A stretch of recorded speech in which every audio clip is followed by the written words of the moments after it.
Hey everyone, this is one of the longest Creepypasta series we've ever done, so buckle in and prepare to be creeped out. Welcome back to another complete Creepypasta series called I Think I Lost My Throne as the Weird Coworker. This story is by the talented, adorable Tapeworm.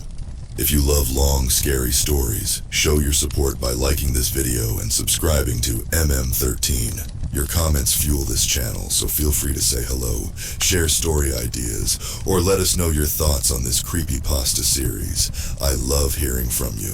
Alright, no more waiting. Grab your blankets, crank the volume, and let the haunting begin.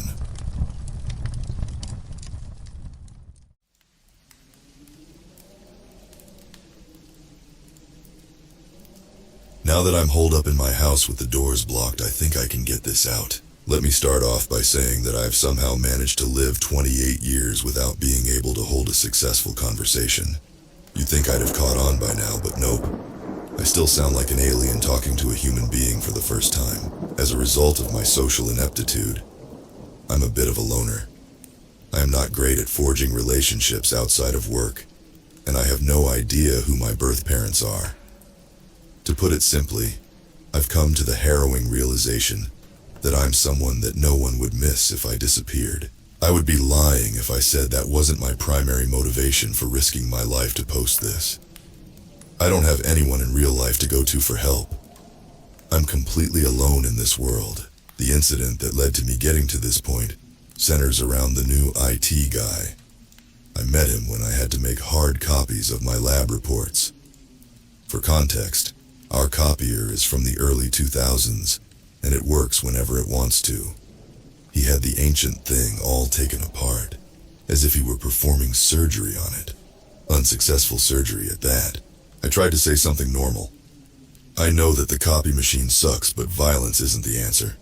It must have worked because he chuckled. When he turned to face me, I saw that he was wearing sunglasses. That should have been my first clue that something was off about him. But one thing you need to understand is that the lab has what I like to call morgue lighting. They're the kind of lights that instantly trigger headaches in people unlucky enough to have sensory issues. Sure, wearing sunglasses inside is kind of extreme, but maybe he was even more photosensitive than I am. He joked that the copier's funeral would be on Wednesday before informing me that it would be a few hours, saying something about a processor going bad. I resolved to try again later and went back to work. All in all, our first interaction was fairly normal, and I silently applauded myself for getting what I would consider a good grade in conversation. The second time I saw the IT guy, it was in the break room a few nights later. The break room was completely empty while I was getting my first meal of the day, at midnight. Being on nights has made a mess of both my sleep schedule and appetite. I jumped out of my skin when I heard someone say, "Dinner of champions, I see." The IT guy was leaning against the counter drinking from a thermos, eyes still covered by sunglasses. When did he get there? How did I not hear the door open? Maybe I was so sleep deprived that I simply didn't notice that he was there. I said something stupid about being a health nut first and a human second as I burnt my tongue on my cup of noodles. He raised his thermos and informed me that coffee was his dinner. It was uncomfortably silent for a moment. I twirled my noodles, chest tight with awkwardness, until I finally thought of something to say. So, is the copier alive? IT guy sipped at his thermos again before replying that it belonged in a dumpster. I responded that I lived in a dumpster and could hook him up, then immediately regretted it. He smiled and made an equally cringy joke about living in the walls, which made the knot in my chest lessen a bit. It was oddly comforting to talk to someone as socially inept as I am. We continued to make awkward conversation about equally unimportant topics, and for the first time in a while, I didn't feel like a complete loner. I even let myself be naive enough to think that maybe I could actually make a friend for once. So for a while, that's how it went. We'd make small talk in the break room or whenever we ran into each other. Besides the sunglasses and the way he seemed to just appear out of thin air sometimes, he seemed like a nice enough guy with an odd sense of humor. Where things took a turn was yesterday. I get off of work at 3 a.m. and the way to my house is full of back roads. It's not unusual for me to see my headlights catching the reflection of eyes in the darkness on the side of the road. Just deer, raccoons, and coyotes. Welcome to the Midwest. Where things get weird is that there was a tree lying perfectly horizontal across the road. As I got closer, I saw that there was a pickup truck parked in front of it with the driver's side door opened and its hazard lights on. Immediately, something didn't feel right. I slowed down, feeling dread pool in my chest. But why? Trees fall on the road like this all the time. I'm sure the driver just got out to try to push it. I was just being paranoid. Yet, I couldn't help thinking that the position of the tree was too perfect, as if it had been placed there. Feeling increasingly anxious, I started to back up to turn around, resolving to find another way home. That's when my headlights illuminated a figure. It was a huge bearded man waving at me with one hand, his other gripping his neck tightly, his fingers and face covered in red. In the moment, it didn't register to my brain that he was bleeding. His eyes were wide and he was breathing quickly, his mouth opening and closing as if he was trying to speak. He stumbled and slammed a blood-soaked hand on the hood of my PT Cruiser hard enough to make it shake. I think I screamed, but I'm not sure. Without thinking, I started to scramble for my phone. 911. I had to call 911. In hindsight, I should have handled this better. I should have done more. I could have done literally anything besides sitting in my car like an idiot, fumbling for my phone. My whole body was shaking as I finally found it, but in my haste, my dumbass dropped it. After I snatched it up from the floor, I glanced back at the man only to discover that I was alone. I made another stupid decision. I got out of the car. I ran out to the front and whirled around looking for him. One long red handprint was smeared along the hood, curving off to the right as if he'd been dragged away. But wouldn't I have heard it? How could I not have heard him being dragged? He was right there. Was that a voice? There it was again, followed by the sound of something falling. I hesitated, not knowing if I should run fast and far, or see if I could find the bearded guy. He was hurt. If I left him, what would happen? While a voice screamed in the back of my head that this was a terrible idea, I went towards the sounds, guided by my phone's flashlight. This was the right thing. This was scary, but this was the right thing, wasn't it? If it was me bleeding to death in the woods, I'd want someone to find me. It took a lot of effort to keep my breathing even as I pressed through the underbrush. That effort quickly went to waste when my phone's light illuminated two glowing eyes in front of me. I jumped back, thinking at first that I'd run into some sort of nocturnal animal, until the animal raised a hand to shield its eyes from the light. It took a second for my brain to register that it was the IT guy at work, and he was crouched over the bearded man, whose head was attached to his neck by only a few threads of muscle, like a Pez dispenser. I turned and ran for my life, barely feeling the branches hitting me in the shoulders and face. I tripped over something, probably a stick, and by some miracle still managed to keep going. The PT Cruiser was up ahead, the door still open. I dove in and didn't even wait until I'd closed the door to peel off, tires screeching as the old car tried to keep up with my frantic movements. I checked in the rearview mirror in time to see the IT guy walking out to the road to watch me drive off. His eyes reflected my taillights like two tiny mirrors until I got down the road. Once I made it back home, I barricaded the door and have been peeking through the blinds obsessively. I don't think he followed me. Heck, I don't even know if he actually saw me. I think I may have blinded him with the light. Yet I still don't feel safe. I told 911 about the bearded guy's truck left abandoned in front of a fallen tree.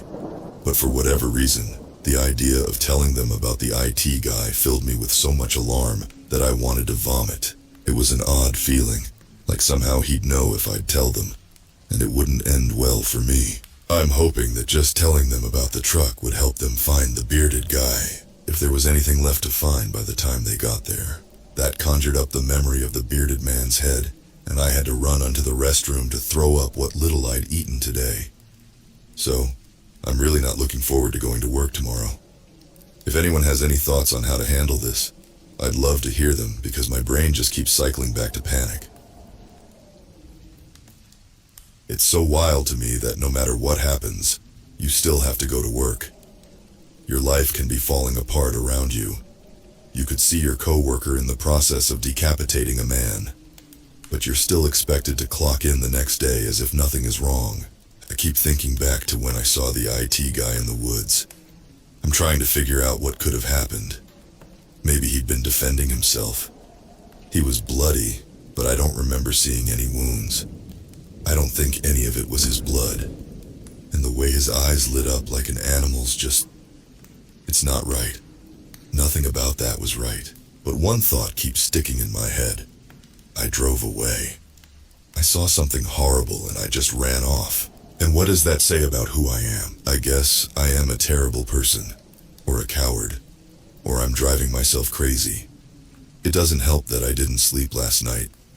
Every time I would close my eyes, I'd see either my coworker or the bearded man's barely attached head. I was also checking my phone obsessively to see if the police tried to get a hold of me. But there was nothing, and I still had to go to work. It took a lot of convincing myself to get into my car. A lot. The handprint was still there this morning. It took 10 minutes of scrubbing with Dawn and paper towels to get it off while being sick to my stomach. During the drive, my thoughts were a spiraling, panicked mess. What if he's there? What if he's not there? And how in the hell am I going to be able to face him if he is? What if he was also hurt? What if he'd been the real victim, and I'd just left him there? Suffice to say, I was not feeling fly like a G6. When I got there, I made a beeline for my lab. The problem is that I had to pass by the IT office to get there. As I passed, I spared a quick glance inside to see if he was there. I still can't decide if I was alarmed or relieved to see him sitting at his computer, showing his coworker something on the monitor, as if it was like any other night.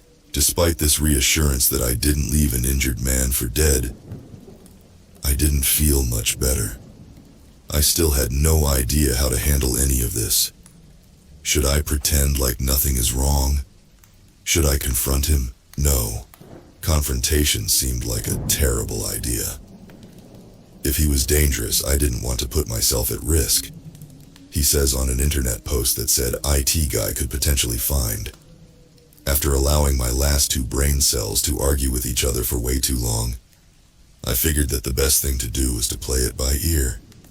See what he does before I make any stupid decisions. So I went to work. After my usual of checking cultures and filling out reports, I began to feel the familiar feeling of caffeine leaving my body as it came close to the typical time that I take my break.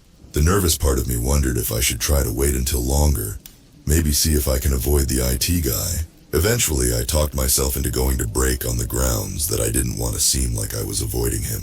I think it would be best if I didn't draw attention to myself. Also, on a more depressing note, I hadn't spoken a single word to another person that entire day. The fact that I felt so isolated that I was willing to entertain the idea of talking to a potential monster makes me wonder if I should try to get out more. When I got to the break room, he was already there, thermos in hand, sunglasses covering his eyes. He smiled and made a comment about me being late. I was so busy staring at him, looking for any sort of wounds that I almost forgot to say something back. Maybe you're just early because you don't want to work, I stammered. He considered, then smirked. Two things can be true at once, lab rat. Naturally, he didn't call me lab rat. He used my real name. I just feel like a bunch of rats in a trench coat masquerading as a person, so it seems like a good pseudonym for me. And while we're on that subject, I think it might be easier to give IT guy a fake name from here on out. He mentioned once that he is Iraqi. After bouncing around some Middle Eastern baby name sites, I think Rami should work. As for my observation of him, I didn't see a single mark on him. I really don't think it was his blood now. Rami didn't seem to notice or care that I was acting like some twitchy prey animal. I guess it helps that I act like it's my first time ever encountering another human being on a regular basis. So his standards for me must be low. Maybe my social ineptitude will work in my favor for once. Just out of curiosity, which way do you take to get home? He asked casually. Heart racing, I slowly poured mediocre coffee into a styrofoam cup. Why would that come up? Why do you ask? I stalled. Rami shrugged. I just saw a tree that fell down on Schilling Road last night. Figured I'd give you a heads up in case you go that way. I lied. No, I haven't been that way in a while. Huh. I could have sworn I saw your car on the way home last night. Green PT Cruiser, right? It's kinda hard to miss. Not good. No, it wasn't me, I insisted. Then I started to ramble. I usually take 534, since my poor car is kind of begging for death and I'm worried it'll break down at any moment. He nodded. Schilling sure is a piece of shit road, isn't it? Potholes everywhere. It's like driving on the moon. Maybe he was just making conversation. Maybe nothing was wrong. Maybe if I could just keep him talking, everything would be all right. I tried to reassure myself that no matter what, he couldn't do anything to me while we are at work. There were other people here. Yeah. There are less people here on night shift, but we're not entirely alone. Someone would notice if something happened, right? I tripped over my words, but eventually I got a sentence out. That road hasn't been paved since I was in middle school. I used to stick rubber ducks in the potholes so that they'd float when it rained. Oh, you grew up around here? Why was he so curious about me? Was I just being paranoid? No. I know what I saw last night. I needed to be careful. Yup, I let out a nervous laugh. I'm a bit farther out now, though. That was also a lie. I live close to work. I'm not going to say how far exactly in case Ramy also has a Reddit account. But I figured the less he knew about me, the better. I couldn't tell anything from Ramy's expression, especially since it's hard to read someone whose eyes are obscured. He just had this half smile on his face, like something about our conversation was funny to him. He suddenly asked if I minded if we dimmed some of the lights in the break room. He claimed that his sunglasses were getting uncomfortable. Not knowing what to do, I said I wouldn't mind, even though he was already on his way to the switch. Note that he said dim the lights. What actually happened was that he turned them completely off, leaving only the faint blue light from the coffee maker to keep us from plunging into complete darkness. Ramy took off his sunglasses and rubbed at the bridge of his nose. I was frozen, stupidly holding my coffee cup, as I saw once again that his eyes were shining. I hadn't been imagining it last night. That's better, he said with a sigh. These lights just kill me. Here I was, scared out of my mind, yet he was being so casual about everything. Like this was a regular conversation. Was he fucking with me? Ramy set his sunglasses down and smiled, his strange eyes shimmering. You all right? You keep looking at me like you expect me to grow fangs or something. He can't do anything. There's other people in the building. It's fine. This is fine. I tried to say something, but kept tripping over a bunch of words until I was able to get out. I'm not staring. It's all, yeah, I've never seen your eyes before. I was starting to think you didn't have any. God, why am I like this? Ramy chuckled, and no, he didn't have fangs. Just normal, white human teeth. Lab rat, can I trust you? You seem like a trustworthy type of guy.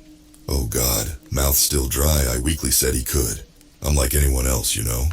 I'm just trying to get by. Pay my overpriced rent. Go to my soulless corporate job.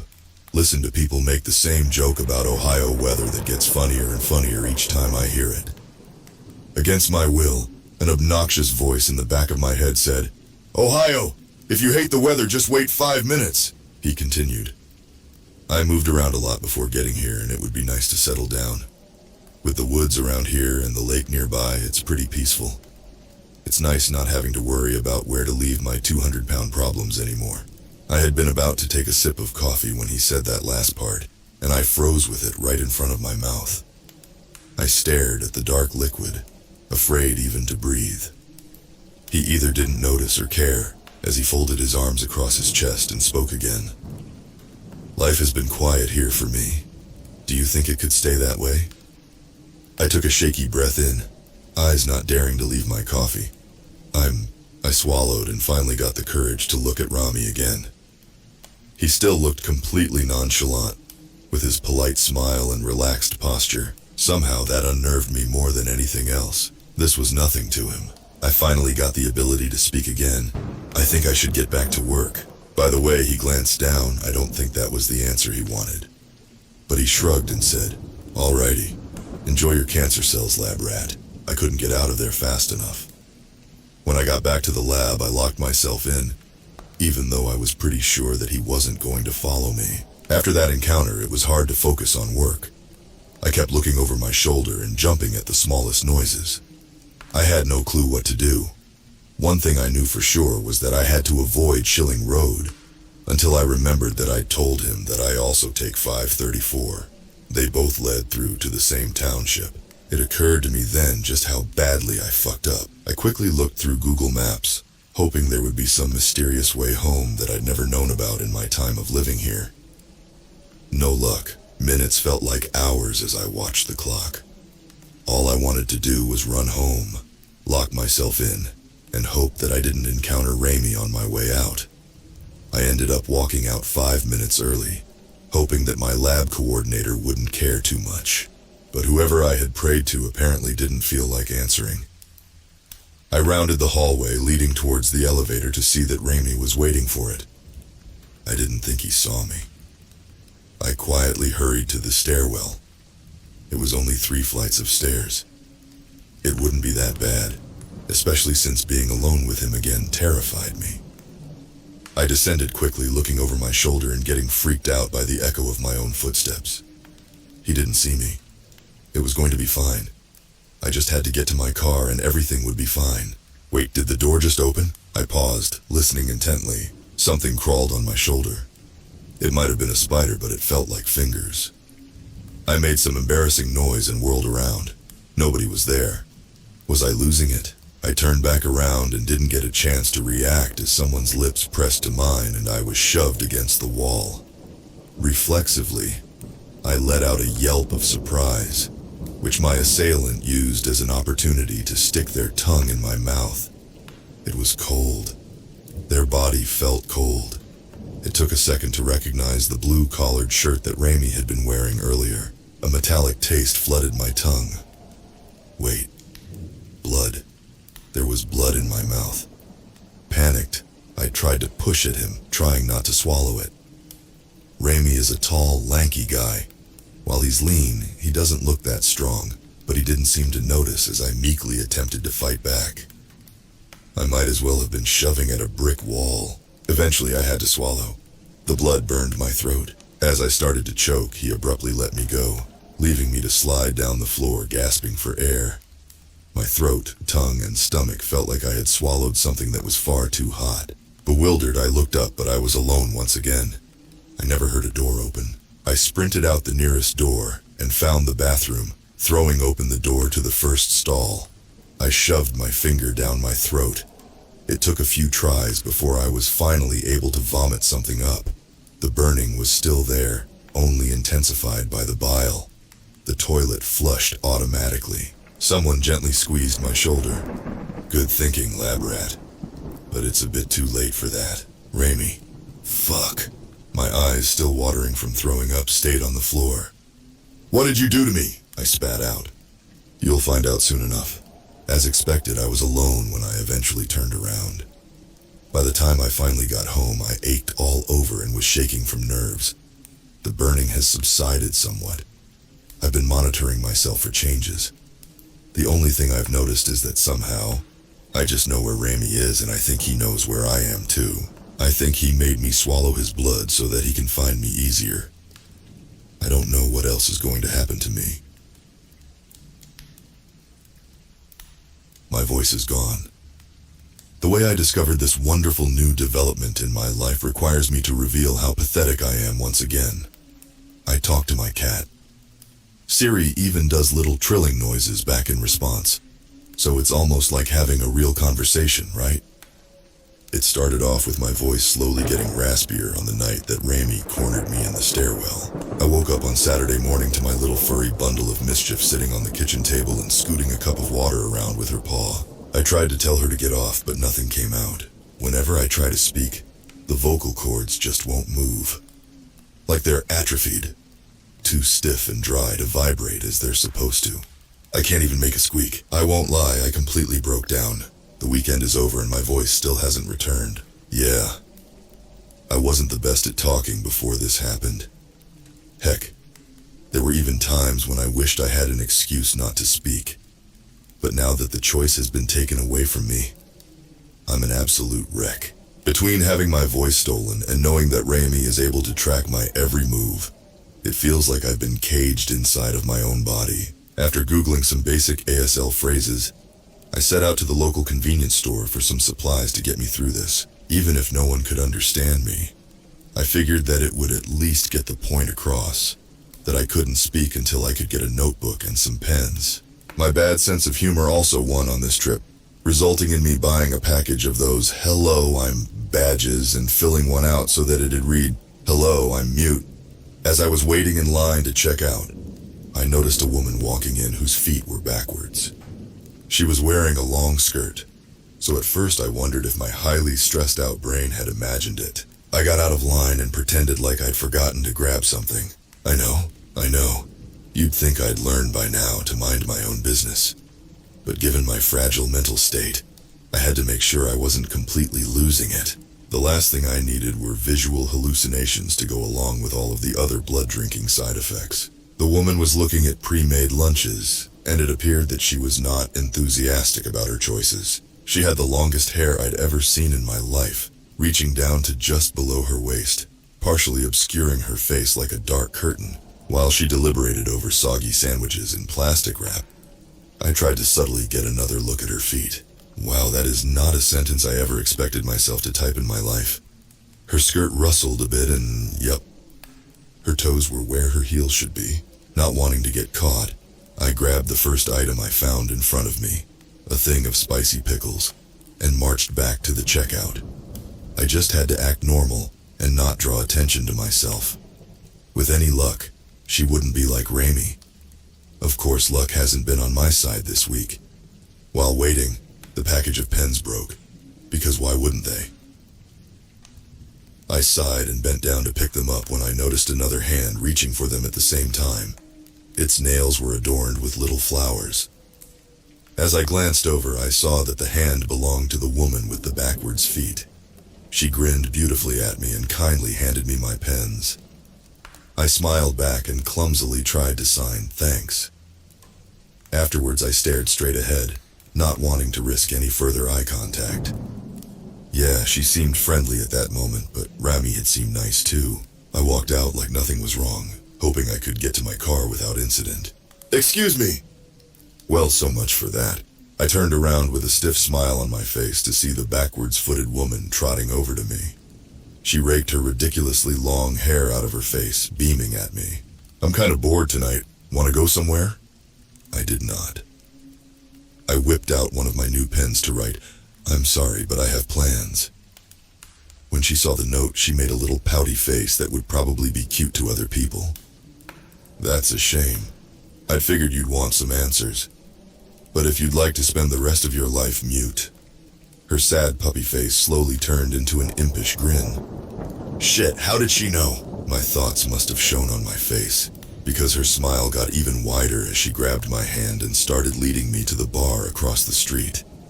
"Let's get a drink." When we were seated in the nearly empty bar, I used the notepad to ask her how she knew that my muteness was unnatural. She told me that she could smell Rami on me from the moment she walked into that store. That answer made me want to move my chair further away from her. "What did he do to me?" I scribbled. "I think the question you should really be asking is, what did I do to him?" She responded cryptically, swirling her whiskey sour around. As I started to write again, she continued, "Think back.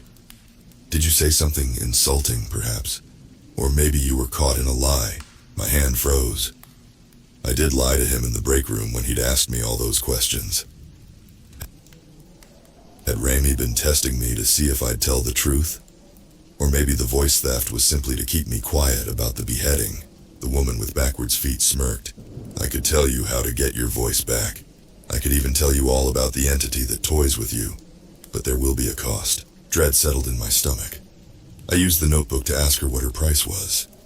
The smile she gave me probably looked charming to onlookers, but she reminded me of a cat that had found a rodent it was eager to dismember. She suddenly stood up and declared that she needed to smoke and wanted me to follow her. No way. I didn't want to be alone with her, especially not with the way she just looked at me. I held up the note I just scribbled, which read, "Please tell me the price first." Just a drink, that's all, she responded lightly. I pointed to her whiskey sour, then wrote out, "Sure, I'll pay for it." The woman with backwards feet impatiently beckoned for me to join her outside. I still didn't feel right, but I'd paid her price, didn't I? That meant that she wouldn't require anything else, right? In hindsight, I see where I went wrong. She'd offered me two things. Buying the whiskey sour for her had only paid for one. She insisted that she had to tell me what I needed to know outside to avoid being eavesdropped on. Even though my gut was screaming at me not to oblige her, I followed her outside. Another thing that made me nervous was that I could sense that Rami was close by. I began to worry that he was considering coming for me again. What if he was on his way to me right now? Would he be angry if he knew that I accepted this strange woman's offer? And if so, what would be my punishment? Would my eyes be taken next? While I spent all that time panicking over the possibility of Rami showing up, I failed to notice the threat right in front of me. The woman with backwards feet threw herself bodily into me, knocking me to the ground. As I struggled to push her off, she sank her teeth into where my shoulder met my neck and began to drink. Her teeth tore at my skin, deep enough to make the muscles twitch involuntarily. And as she sucked the blood from my body, it felt as if she was ripping my soul out along with it. I was having my life stolen away and I couldn't even scream. Two people walked towards the entrance of the bar. I reached for them, hoping, praying that they'd see me. I tried slapping the ground, kicking and flailing from beneath her, but I couldn't get their attention. I couldn't make a sound. As my only hope for rescue left, tears ran from my eyes. The woman yanked her head to the side, ripping my flesh off, hard enough to make my entire body shake, as if I were a toy in the jaws of a vicious dog. But I still couldn't scream, or even sob. Drank my life away. The bar's neon sign got blurrier as she swallowed more of my blood. I couldn't die like this. Please, not like this. I sensed Rami's presence before I saw him. He appeared suddenly and seized the woman's ear, dragging her away by the cartilage as if she were a naughty child. She howled like a coyote, clawing at his hand and leaving little scratches, but he didn't seem to notice. After taking a moment to make her scream again by roughly yanking her head to the side, he eventually tossed her so that she toppled to the ground, the back of her head slamming against the bar's brick wall. Rami turned to me then as I laid, limp, prone, and bleeding onto the ground. I weakly tried to scoot away, but in 2 steps he was by my side, propping me up against a wall and pressing something to the missing chunk on my neck. It felt like a shirt or a cloth napkin. It didn't matter. He let out a small laugh. "Damn, she really got you good, huh? You're a bad judge of character. You know that, lab rat." He grabbed my hand and set it gently, but firmly on top of the mystery cloth, clotting the wound on my neck, before turning back to the woman. Even though I felt faint, I pressed down on the bite and winced as it made sparks of pain shoot from my shoulder down to my fingertips. Still on the ground, the woman with backwards feet tried to crab walk away from Rami, eyes widened in terror. He was able to easily keep up with her with those long legs of his. She sputtered, "I'm sorry. I wasn't going to kill him. I swear. I wouldn't." Rami's smile wasn't friendly as her seized her ankle and pulled her towards him. She squealed and tried to kick him off, but as strong as she wasn't a match for him. I don't know how nobody inside the bar heard any of this. Neither entity was making any attempt to be quiet during this entire struggle. Either the soundproofing in that place is impeccable, or the people inside just didn't want to deal with it. I began to feel lightheaded as Rami rested his hand on the woman's chin. Her eyes were squeezed shut, her body limp as she stopped fighting. He tapped her cheek with his thumb until she eventually opened her eyes. "He's paid in full," Rami reminded her, that grin not leaving his face as he turned her head to look at me. "You should give him his due." The look in her eyes was of pure, raging hate as she stared me down. In her mind, it was my fault that Rami had set his sights on her. However, at that point, I didn't want answers anymore. I wanted to go to a hospital and maybe therapy. The woman with backwards feet spat. "Your boyfriend here is a djinn." Rami made a point to slide his sunglasses down his nose so that she could see him roll his eyes at her. Really? Could you be more vague? You don't even want to specify what type of djinn that I am. I swear baby immortals have no integrity these days. She growled at him, showing her teeth. He flicked her nose and in an exasperated tone told her to stop, then held her jaw again. Her brown skin turned red, probably from the humiliation of being treated like she was nothing more than a yappy little puppy. You promised him 2 things. That was the first. What was the second?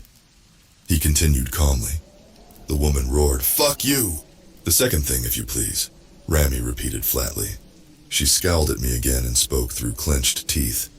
"You get your voice back by atoning." Atoning? It had to be more complicated than a simple apology. Rami sighed. Well, that was a waste of time now, wasn't it? He let go of her chin, and she tore herself away from him. Her teeth clenched. He bent down and lifted me to my feet. Instantly, my vision was overtaken by a dark, shadowy tunnel, and he had to hold my shoulders to keep me from falling. I must have fainted, because the next thing that I knew, I was laying on my couch in the dark. My neck and shoulder were killing me, to the point where just breathing was enough to make me flinch. There was a jingling sound from the kitchen as Rami dangled a stuffed mouse in front of Siri's face. His strange eyes glowed as he grinned at me and asked, "How are you feeling?" I pathetically held my thumb up, then cringed as the movement brought a new wave of pain. Why couldn't she have at least bit me on my left shoulder? Rami dropped the cat toy much to Siri's disappointment and strode over to me. He started off by telling me that I was a fucking idiot. No disagreement there. He then informed me that if I'd gone to the hospital, I would have needed stitches and maybe a transfusion. He didn't give me specifics, but he did something to it so that it would heal faster than normal. He couldn't stop it from the scarring, though. He also winked at me when he told me that he didn't do it out of the kindness of his heart. I'd have to repay him once I'd recovered, but he promised he'd be more fair than the woman with backwards feet had been. That wasn't much comfort. Back when I still had a voice, nobody really spoke to me at work unless they had to, which I can't really blame them for. But now that I've shown up rocking my "Hello, I'm mute" badge and a huge lump of gauze on my neck, suddenly everyone is interested in me. I wonder if they thought I was joking. There was even a jackass from the chemistry lab that thought he could get me to slip up by asking me some inflammatory political questions that don't merit repeating here. He looked eager when he saw that I was taking a while to scribble on my notepad, only to appear disappointed when he discovered that I had spent all that time drawing a picture of a walrus in a top hat. It was an excellent picture, by the way. Some people just have no culture. Between that, the constant questions about my hurting neck, and if the injury was in any way related to my newfound muteness, I was beginning to miss when my coworkers avoided me. Unsurprisingly, my bestie was waiting for me when I took my break. Rami was leaning back in his chair, arms behind his head, eyes hidden by his sunglasses once again. "You're the talk of the place right now, you know that lab rat?" he said with a smirk. I swear some people have nothing better to do. As I got my coffee, the only response I gave him was a head shake. It's not like I could do much else with my hands full. "Anyways," he continued, "I'm going to need you to do something for me after work. Don't worry, it'll be easy. You'll find a box on your passenger seat. I don't give a shit if you look inside it or not. Since I know you most likely won't be able to help yourself, just make sure it gets to where it needs to go." That was his big request. He wanted me to be a delivery boy. Something had to be up. It couldn't be that easy. Rami didn't seem to notice the suspicious look I gave him. "Also, for your own safety, you should get this done before dark. Your hot date from last night only goes out when the sun is down. Unless, of course, you'd like to join her for drinks again. Then, by all means, you do you." As if on cue, my neck ached. The bite was better thanks to whatever Rami did to it. However, the new skin under the gauze was bright pink, and so sensitive that leaving it open to the air stung something fierce. It was going to be a while yet before I could leave it uncovered. Once I got off of work, I went to the PT Cruiser, and sure enough, there was a nondescript wooden box on my passenger seat. I didn't trust anything about that situation. It couldn't be that simple. Something was wrong here. But at the same time, My curiosity has done nothing but bite me in the ass throughout the past week, so I told myself that I didn't need to know what was in the box. I just had to bring it to the address written on it and then forget about it. This was fine. It was going to be fine. The address was only 20 minutes away from work, right near the lake. As I drove, I noticed a smell in the car that was earthy, yet also slightly metallic. At a stop sign, I found myself eyeing the box suspiciously. The strange smell had to be coming from there. No, I did not open it. I reminded myself that it was most likely better not to know. Eventually, I arrived at a house. On the front porch flew 2 flags, one of which was the American flag, the other had the United States Marine Corps logo on it. Another thing that I noticed was something that had come up when I was researching jinn. Talismans to ward off the evil eye, as well as a plethora of malevolent spirits hung on the front door, jingling together like wind chimes. I reminded myself yet again that none of this was any of my business. I took a deep breath and left the PT Cruiser, holding the box in both hands. It was heavier than I expected, at least 10 pounds. All that I was going to do was set the box on the porch and go off on my merry way. Easy as can be, but then the homeowner came out with a shotgun. Instantly I dropped the box and put my hands in the air, making my already agonized neck even more sore. "The fuck you want?" the homeowner shouted. I used one hand to point at my badge while keeping the other in the air. He yelled that he couldn't read it from there, so I took off the badge and threw it to him. Without taking his eyes off of me for even a second, he held up the badge. "You really can't talk?" he eventually yelled, but thankfully, he sounded slightly less pissed than he had a moment ago. I shook my head. The homeowner lowered his shotgun and nodded in my direction. "What's in the box?" I slowly got my notebook and pen out of my pocket, not wanting this already on-edge man to think I was reaching for a weapon, then held them up to him. His eyes were narrowed, but he didn't raise his shotgun again. I wrote that I didn't know what was in the box. I was just supposed to deliver it. As I was about to throw the notepad to him, he curtly told me that I could just come onto the porch, but to leave the box where it was. I obeyed, leaving the mystery package where it sat in his driveway. Now that I was closer, I recalled seeing his face before, but I couldn't place from where. After he read my note, he demanded to know who sent me, so I gave him Ramey's real name. "I have no idea who that..." The homeowner paused suddenly, getting a strange expression on his face. "You wouldn't happen to know if he's from Iraq, would you?" Reluctantly, I nodded. His jaw clenched and his eyes narrowed. "You better get the fuck out of here." He didn't have to tell me twice. I practically ran off of his porch and sped off as quick as my terrible car was capable of.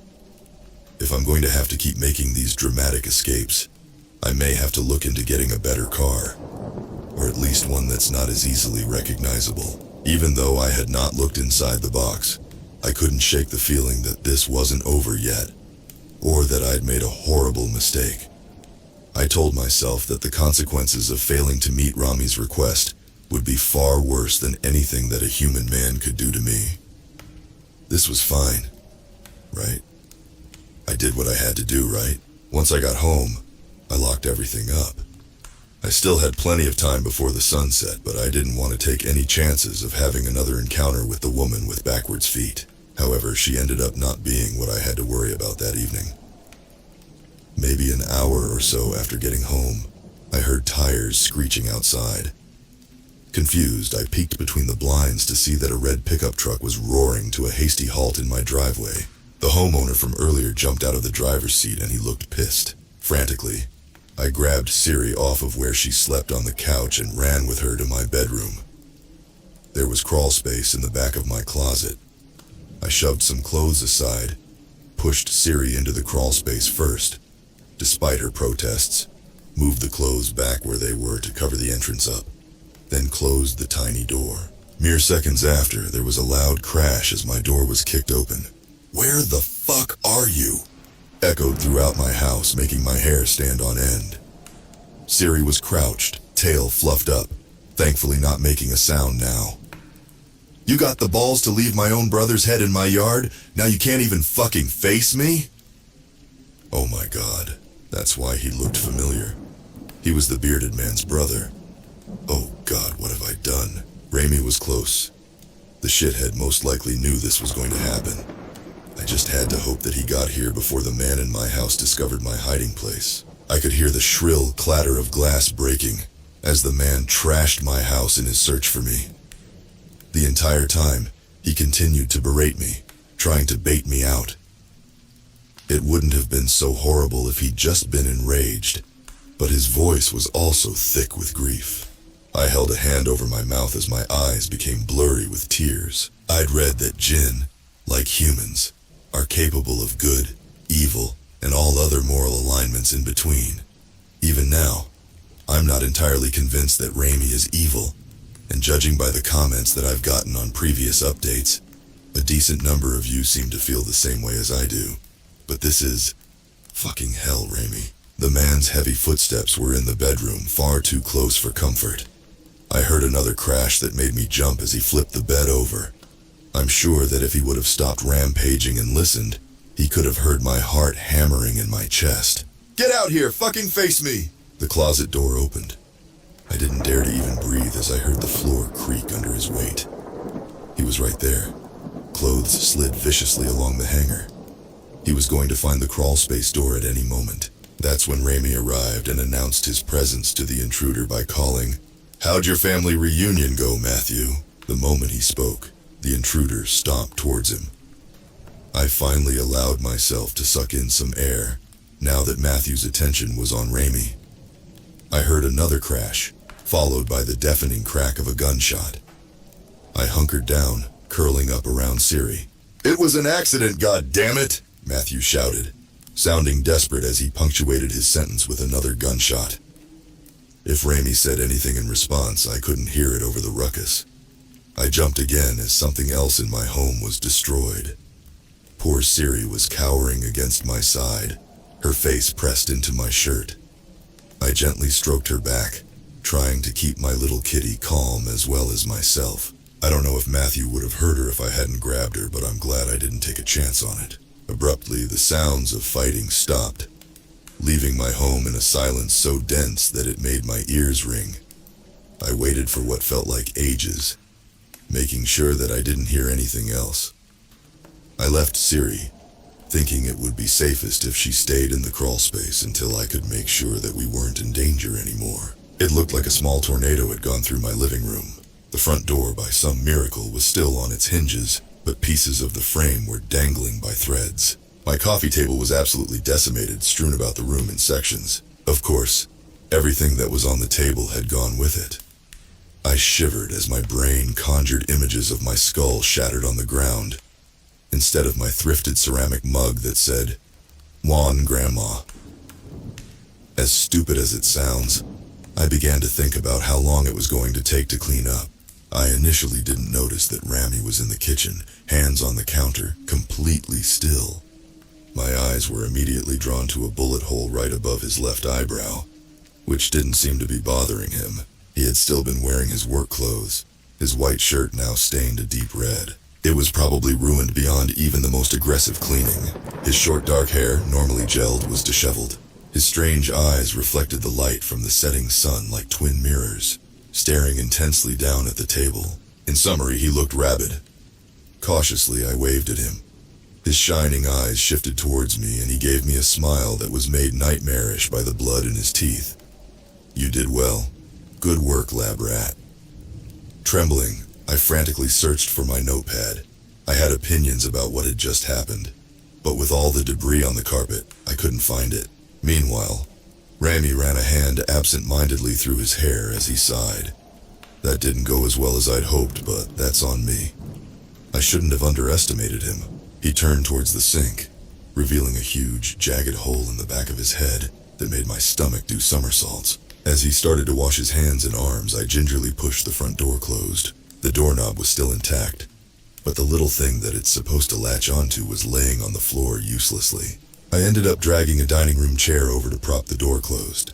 It probably would be better to put something heavier on that until I could fix it, but I was shaking so horribly that I didn't think I was physically capable. I'd do that once I calmed down.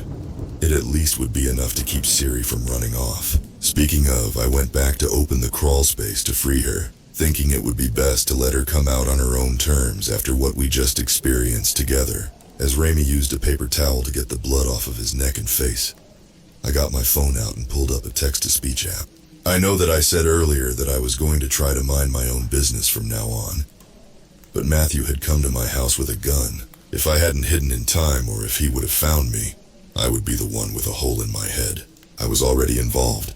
The TTS robot voice spoke for me. Can you please tell me why you wanted me to give that man his brother's head? Raimi half turned towards me. He was hiding behind all of those wards. I had to inspire him to leave the safety of his house somehow. I made the TTS ask, did he do something to you? As Raimi finished cleaning himself up, he turned to lean against the counter, crossing one ankle over the other as if we were talking about something normal. I couldn't take my eyes off of his bullet wound. He explained that it wasn't him that Matthew had wronged, but this body. Without warning, he untucked the corner of his bloodied shirt and lifted it, revealing blackened, necrotic tissue right over where his heart was. The flesh surrounding the injury bloated in varying shades of purple. As I fought off a wave of nausea, Rami let the shirt fall back into place, politely tucking it back into his waistband. He pointed at the bullet hole in his head with his familiar smile. This one will go away soon enough. The other one, not so much. Since my hands were shaking, I made some mistakes as I typed out my response, resulting in the TTS exclaiming, "Goes it, jury?"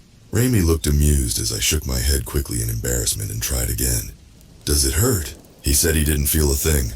That was good, I suppose. It definitely looked painful. After a moment of consideration, he gave me a mischievous look as he said, "Since you're so concerned about me, I'll give you another opportunity to help me out. Now, lab rat, this won't just be for my benefit. This'll be good for you, too. If you can get rid of all those wards on Matthew's door, I'll give you your voice back." I had an idea about what I could do to get my voice back. It was incredibly risky, so I took my time researching all that I could about the woman with backwards feet. For starters, she's what's called a churl. I won't bore you all by giving a complete folklore lesson about them, so I'll just summarize what I've found that's useful. They are shape-shifting vampiric monsters that often disguise themselves as beautiful women. The only things that they can't change about their appearances are their backwards feet. Churls primarily attack men, and for the most part it's difficult to stop them once they've set their sights on someone. However, they can be appeased with the sacrifice of a goat. Honestly, the idea of hurting an innocent animal makes me feel sick, even if it is to save my own life. So my plan is to lure her to Matthew's place. Between the two of us, Matthew will hopefully recognize her as the bigger threat and focus on her. In turn, she'll hopefully be more concerned with the big man with the big gun than with my meek little ass, which will give me time to get the talismans off of his door, but just in case, I bought a goat. She's just a small thing that one of the local farmers had for sale, an adorable black pygmy goat that came up to me, making cute little happy goat noises. I told myself not to get attached to her in case I ended up needing to trade her life for mine, which again, was only going to happen as an absolute last resort. But I couldn't stop myself from petting her as she stuck her head out the window excitedly like a puppy on the car ride home. I really hoped that it wouldn't come down to giving her over to the churel. The farmer had been nice enough to give me a small supply of food to give the goat that should last until the end of the week. I took her home to wait for nightfall, wondering how Siri was going to react to another animal in the house. It ended up being fine. The goat clopped through the house at Mach speed, pausing only to occasionally bump me affectionately. Meanwhile, Siri watched intently from the top of the couch, absolutely fascinated with her new roommate. Once the sun set, I brought my new friend with me to find the churel. I figured that it would be best to start where I'd met her the first time, which was the convenience store. I circled the block slowly, letting the goat keep her head out the window, much to the delight of random pedestrians. I figured it was the least I could do for her since I was leading the poor thing into danger. I eventually found the churl sitting on a bench in front of the bar she attacked me at. She was stroking some poor fool's hair, smiling at him, but her attention was ripped away from her unsuspecting prey as my PT cruiser glided past. The goat even bleated at her when the churl made eye contact with us. When I glanced in my rearview mirror, I saw that the churl had abandoned her would-be victim and had begun to pursue us, the flirty smile still on her face. With her on my tail, it was time to pay Matthew a visit. On the drive there, I scratched the goat's back nervously with one hand, trying to keep myself calm. I couldn't believe what I was doing. Not only was this plan incredibly risky, but the thought of condemning another human being to a grisly end wasn't sitting well with me. Sure, Matthew had broken into my house with the intent to put a bullet in my head, but even so, he was still a person. This wasn't like self-defense. This was premeditated. This was a choice that I was making. I know how silly it sounds to agonize over the death of someone who wouldn't think to offer me the same consideration, but I just couldn't ignore the horrible feeling crawling under my skin. But this needed to be done if I ever wanted to get my voice back. I kept checking my rearview mirror, and sure enough, she was still following. What was strange was that even though I was averaging about 50 miles an hour, she was able to keep up by simply walking. Her pace never changed the entire time, yet she was somehow always just barely visible in my taillights. I thought I even saw her blow a kiss to me at one point, but that could have just been my mind playing tricks on me. A chill settled in my stomach when it occurred to me that she may be enjoying the chase. Much to my little goat friend's disappointment, my anxiety won and I rolled up her window. As she bleated at me, I let out a shaky breath, gripping the steering wheel like my life depended on it, as I saw the flags waving on Matthew's front porch. The house was dark with the exception of his porch lights. This was it. I jerked the wheel and bajawed right into Matthew's yard, my tires throwing up dirt as I circled around to the back. The lights inside flicked on, revealing Matthew's massive silhouette. The PT Cruiser skidded in the overgrown grass, but then found traction just as the back door opened. He flung the door open, shotgun in hand, and shouting something that I couldn't make out just as the churl sauntered into his yard. She waved at him with a devious smirk on her face before she launched herself at him. He raised his shotgun and shot her right out of the air. Her blood-curdling shriek made me clench my teeth as I circled the PT Cruiser around to the front. The poor little goat was cowering, rolled up into a little ball in the passenger seat. As soon as the cruiser zigzagged next to the porch, I slammed on my brakes, screeching to a halt, hands shooting out next to me to keep the goat from flying off of the seat. I threw my door open, slammed it shut, then sprinted towards the porch, flinching as another shot went off, followed by an animalistic shriek that oddly reminded me of broken glass scraping against metal. They were still around back, too preoccupied with each other for the moment to notice me. Panting, I flung myself onto the porch and at Matthew's front door, seizing the talismans. They were padlocked onto a chain bolted into the front door. Unfortunately, Matthew hadn't been fucking around when he set the wards up. I whirled around in a panic, noticed a chair on the porch, grabbed it, and clumsily swung it at the front door. The lock stayed strong. I swung again, this time at the door. A crack appeared on its surface. I didn't have to break the lock, just the chain that everything hung from. Then I could run off with the entire thing. Matthew screamed. Then there was the sound of something heavy hitting the ground near me. The churl had tossed him like a sack of potatoes, his shotgun landing just out of his reach. Shit. I desperately hit the door again, hearing another crack. I just needed a little more time. I was so close. Matthew swore at me, then grunted as the churl threw herself on top of him, her teeth clicking an inch from his nose. As they wrestled with each other, I forced myself to keep swinging. One of the bolts had come loose. It was almost off. Suddenly it got quiet. I turned just in time to see the barrel of the gun pointed at me. I dropped to the ground just as he pulled the trigger, the shot making my ears ring, followed by the tinny sound of metal clattering onto the porch. He'd shot the chain, freeing the talismans. I snatched them and scrambled off of the porch on all fours, unable to get my feet under me as I heard Matthew cursing. He was too focused on trying to get another shot at me that the churl was able to jump onto his back and sink her teeth into his neck. As he howled, he put the shotgun against her forehead and blew the back of her head clean off. Clutching the talismans in a death grip, I threw myself into the PT Cruiser and peeled out. My back window suddenly exploded, I ducked down as I drove, heart pounding, as I heard another shot hit the back of my poor, shitty car. I swerved a little, trying to mess up his aim. There was another shot, but it wasn't near me. The Shirl must have went for him again. I left them behind, sweating and shaking profusely. My mind was whirling as I tried to get my breath under control, trying desperately to keep up with all that had just happened. It had worked.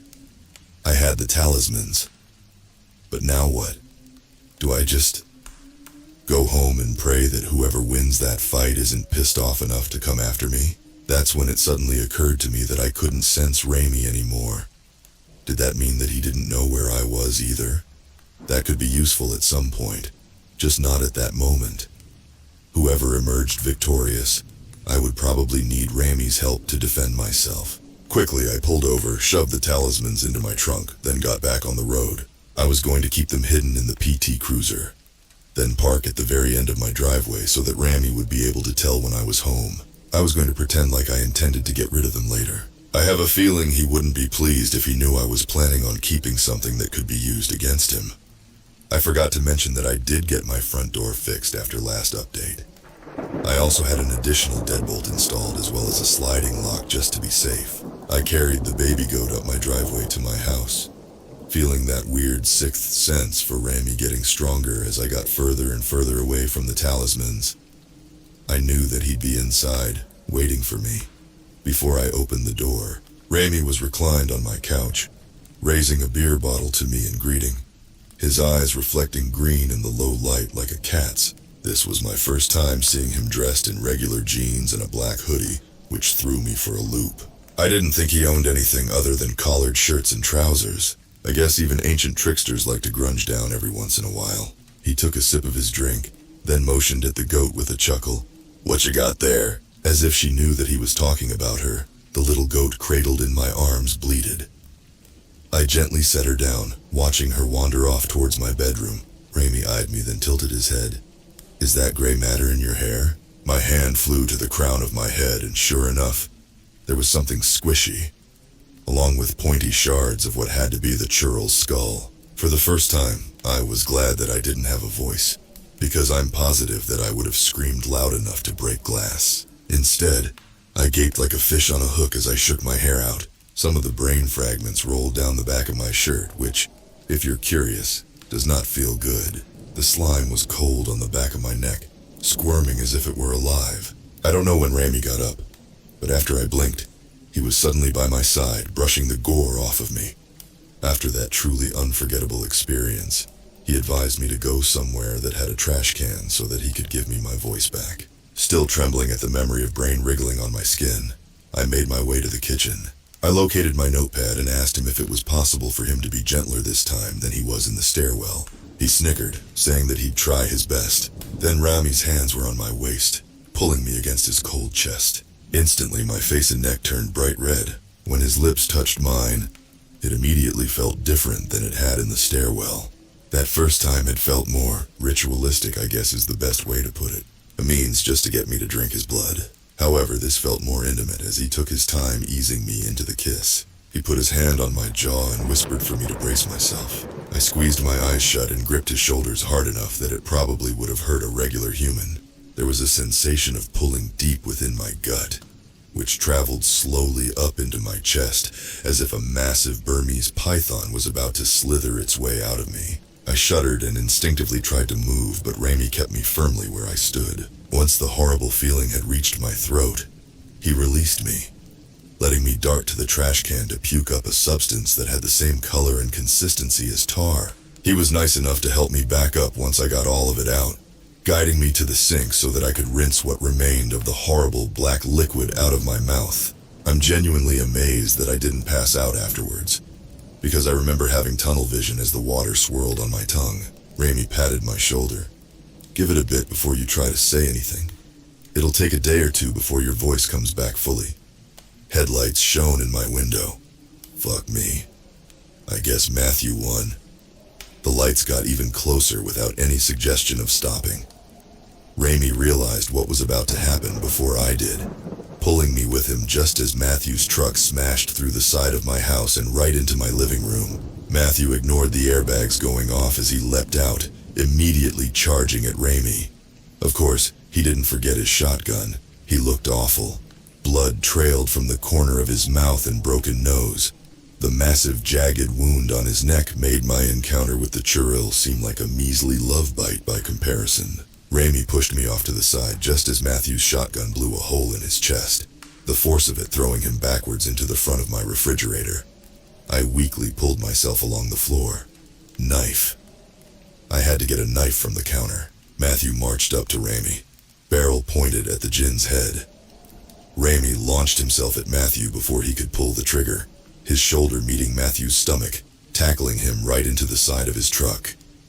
His fist went through where Matthew's head had been just 1 second before, tearing a massive gash in the truck's carbon fiber body. I reached my knife block, needing to cling onto the counter with the last of my strength to pull myself up. As I floundered, I knocked the knife block over, the clatter of metal barely audible over the fighting in the remains of my living room. Matthew had lost his shotgun to Raimi and was doing his best to keep from getting bludgeoned with his own weapon. He had a good sense of when Raimi was going to go for him, just barely avoiding him each time. Raimi might be inhumanely strong and fast, but Matthew clearly remembered his training in the Marines well. I had a hold of the butcher knife, but I couldn't move very well still. I weakly threw it in Matthew's direction. Just my luck. The handle hit him instead of the blade. However, it broke his concentration long enough for Raimi to kick him to the ground. Before he could get away, Raimi thrust down with the barrel of the shotgun, driving it swiftly between Matthew's teeth with a terrible crack. A sickening gurgle came from Matthew's throat. Raimi drove the gun deeper so that Matthew's jaw now hung down, limp and crooked. After another horrific crack, Matthew's entire body jerked violently, then went still. I was frozen, unable to look away. Raimi let loose a deep sigh, then turned to me to ask, "Do you have insurance?" My mind was so busy replaying the sound of Matthew's jaw being broken off on a loop that it took me a bit longer than it should have to nod. "Well, if they don't cover it, let me know, and I'll give you 3 wishes." He considered for a moment, then continued, "Actually, you know what? Fuck that. I'm gonna go ahead and grant you 3 wishes anyways. I'd say that you earned it." As I stood there, still unable to move or process everything that had just happened, Raimi dragged Matthew's body and placed it into the bed of the truck. He said he was going to take Matthew by the lake, intending to pose him to make it look like he'd been driving drunk and gone through the windshield. As with everything else, he was casual about it. He wrote down his address, telling me that I could take Siri and the goat to stay there for the night if I didn't have anywhere else to go. Numbly, I remembered that the churl was still out there. Given my research, I doubt that a shotgun would be enough to kill her, so I took up his offer. I gathered my poor, scared animals and packed up some basic necessities for all of us. The first thing I did when I got to his apartment was shower off all the trail chunks. Now, I'm camped out on his couch, polishing off a bottle of Absolute while waiting for him to return from arranging Matthew's drunk driving accident. I'm not sure what to do with my 3 wishes yet. With how tired and sore and drunk that I am, I figure that's for future lab rat to figure out. I used my first wish. Before I get into that, I should begin this update by filling you all in on what the insurance company said about the drunk driver destroying my living room. After they sent someone to inspect the damage, they informed me that my roof had collapsed sometime during the night. Because of the extensive damage, they opted to pay me out. So I had the pleasure of looking for another house in this housing market. That's the real Reddit no sleep story. In the meantime, I have been staying with Raimi. On one hand, I appreciate having somewhere to crash, especially since it's a place that I know the Shirel would not dare to seek out. On the other hand, cohabitating with someone that you're slightly afraid of is an experience. For the most part, he lives normally, albeit with all of the lights dimmed. What is noteworthy is that he doesn't have any food in his fridge or cupboards, unless you count Absolute and Old Granddad as meals. However, there are Tupperware containers full of some dark fluid in the freezer that I couldn't identify. He saw me eyeballing them and playfully warned me that I probably wouldn't want to consume them. Well, that confirms something that probably won't be surprising to anyone. That's not coffee in his work thermos. It's a Long Island. After having a rough go of house hunting, I considered using one of my wishes, especially since I've overheard far too many people at work complaining that they've been searching fruitlessly to find houses for well over a year. I also definitely didn't want to overstay my welcome with Raimi. The problem with that is that jinn are notoriously tricky when it comes to granting wishes. For example, say someone were to wish for $1 million. The jinn would achieve this by arranging for both of the wisher's parents to die, so that their combined life insurance policies would equate to the $1 million that the wisher had requested. So if I were to use one of the wishes to find a house, I'd have to be clever about the way I worded it. I'm fairly confident that Raimi wouldn't go easy on me just because I'd helped him out with Matthew. I'd probably end up with a shack in the middle of the Pacific Ocean. Something that works in my favor, though it is thoroughly depressing, is that I'm not really close to any other people. I don't know anything about my birth family, and I also never felt like I belonged to any of the foster families I stayed with. So inheriting a house by losing someone dear to me wasn't a concern. Even so, Elle spent a great deal of time writing out every condition that I could think of, one of them being that another living human being couldn't be harmed in order for me to obtain the house. The house had to be located in town. The house had to not only be suitable but also desirable to live in without any structural damage. It also had to have enough yard space as well as healthy grass for Constance to run around in. I fell in love with the name Constance for my little goat friend instantly. There were more conditions that I outlined in the paper as well, but I figured that I would spare you all from having to read a 3,000-word document about every little disaster I could think of when it came to using one of Rami's wishes. Just know that I tried to leave as little room for interpretation as possible. When I presented my list of conditions to Remy, he laughed and asked if I wanted a lawyer present. Now I know that I'm just going to be feeding into the Raimi thirst by telling you all this, but here you go. In my haste to get everything figured out, I approached him when he'd just come out of the shower, so his dark hair was still wet, and he was in the process of buttoning up his shirt, pausing partway through when I handed him the list. For the record, it was the necrotic tissue on his chest that had me distracted, not anything else. As he silently read the list, a smirk slowly formed. I did my best to keep my eyes on his face, trying to gauge his reaction as my mind raced to figure out if I'd forgotten something important. You really don't trust me, do you, lab rat? He chuckled eventually. I replied carefully, still not entirely used to being able to speak again, and worried that saying the wrong thing could have that privilege taken away from me. I've just read up a lot on jinn and how wishes work. It's nothing personal. Oh, I don't take it personally. In fact, I think it makes things more interesting. Oh no. There was a part of me that was afraid that would happen. That by being so meticulous, Rami would take it as a challenge. I quickly reminded him, I haven't officially made any wishes. I even made sure not to use that word or any variation of it on that document. I just showed you the terms of a potential wish that I haven't spoken into existence. If you're wondering how I suddenly became so eloquent on the spot, I didn't. I had that written at the top of the page as a disclaimer and memorized it, just in case. Rami's grin widened. I know. There's no reason to get anxious, unless you think that you forgot to mention something. He's such a shithead. Rami set the list down on the table between us, leaning forward with his palms on the surface. I pretended not to notice that his shirt had opened up a bit more, revealing more of the blackened patch of tissue right above his heart. He'd said that it didn't bother him, but how couldn't it? Why don't you look it over one last time? Since you're not going into work today, that'll give you plenty of time to agonize over it. We'll talk it over. And agonize over it I did, even though he was most likely just fucking with me. I also didn't want to take any chances, especially now that I'd unintentionally made this a game for him. Something else to mention is that even though he gave me my voice back, we still had that sixth sense for each other. In hindsight, I should have been smarter about that and tried to include it in the bargain for stealing Matthew's wards. Like always, I'd been desperate. I need to learn to be more thorough and level-headed when it comes to dealing with Rami, no matter how stressful my circumstances are. When he got off of work, he checked the additions that I made to the list while I nervously studied him. The only thing I could gather was that he was vaguely bemused, which made me even more antsy. I told myself that I didn't forget anything. He was just trying to make me squirm. Of course, when he was finished, the shithead said mildly, "It's fine. Perfectly fine." I stared at him, trying to keep my expression and voice even. "I know you're just trying to get me to doubt myself." He shrugged.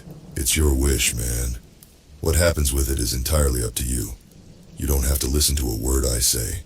He snickered as I snatched the list from him to check it over yet again. I could see the ominous shine of his eyes in the corner of my vision as I racked my brain, trying to think of anything that I could have missed. I assured myself Raimi was just being Raimi. He was messing with me. I'd covered all my bases, hadn't I? I steeled myself, and with a heavy sigh, I slid the list across the kitchen table towards him. His eyes didn't leave mine. I made sure to choose my words carefully.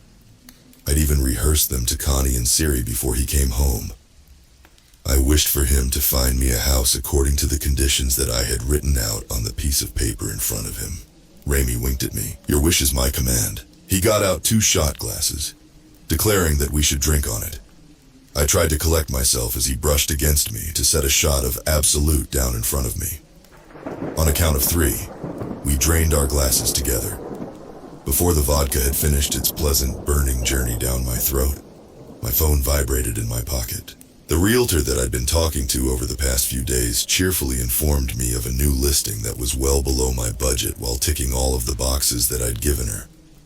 I just had to be quick since there were some people already interested in it, even though it had only been listed a few hours prior. When she gave me the address, I froze. It was Matthew's address. Mouth dry, I glanced over at Raimi. With that familiar, devastating smile, he nodded. I sputtered that I'd be more than happy to put in an offer for it. I tried to ignore Raimi's quiet laugh as she asked if I wanted to check it out first. I assured her that I had seen the house before, making up a story about how the previous owner had been an acquaintance that I'd met through a friend from work. She went on to gush about how the house was in excellent shape, was located in a picturesque spot by the lake, and had more than enough land for Connie to frolic in. It was exactly as specified in the list of conditions I'd given Raimi. I see the mistake I made now. Technically, the owner hadn't been harmed as a means for me to obtain the house. Matthew's death had not only occurred before I was given the 3 wishes, but it was also entirely unrelated to my house search. After the realtor happily informed me that my offer was put in, she hung up, leaving me to deal with an incredibly smug Jinn. Raimi tossed back another shot, raising his arms in a sarcastic imitation of a bow. All I could think of to say to him was, "You are the worst, you know that." He poured me another shot, that devious grin not leaving his face as he gave my shoulder a pat. "And don't you dare forget it." The purchase of Matthew's house was accelerated by Raimi's supernatural influence. According to the realtor, the family of the original owner wanted nothing to do with the house. They didn't even care if I moved in before closing. For them, Matthew's former home served as nothing more than a dark reminder of how they'd lost not just one, but both sons in less than a month, and they just wanted to be rid of it so that they could mourn in peace. Wasn't that just so tragic? Yes, it was tragic. I agreed numbly. It was chilling to see the house without its 2 flags on the porch. The front door had been replaced as well. I guess that the real estate company figured that the massive shotgun-induced hole in it would hurt the resale value. While Matthew had destroyed my home and tried to blow my head off multiple times, I couldn't stop the guilt from clenching my heart firmly in its cold grasp. Raimi, however, was living for it. He offered to help me move in at the low price of a fresh bottle of vodka, since we did a number on his during my stay.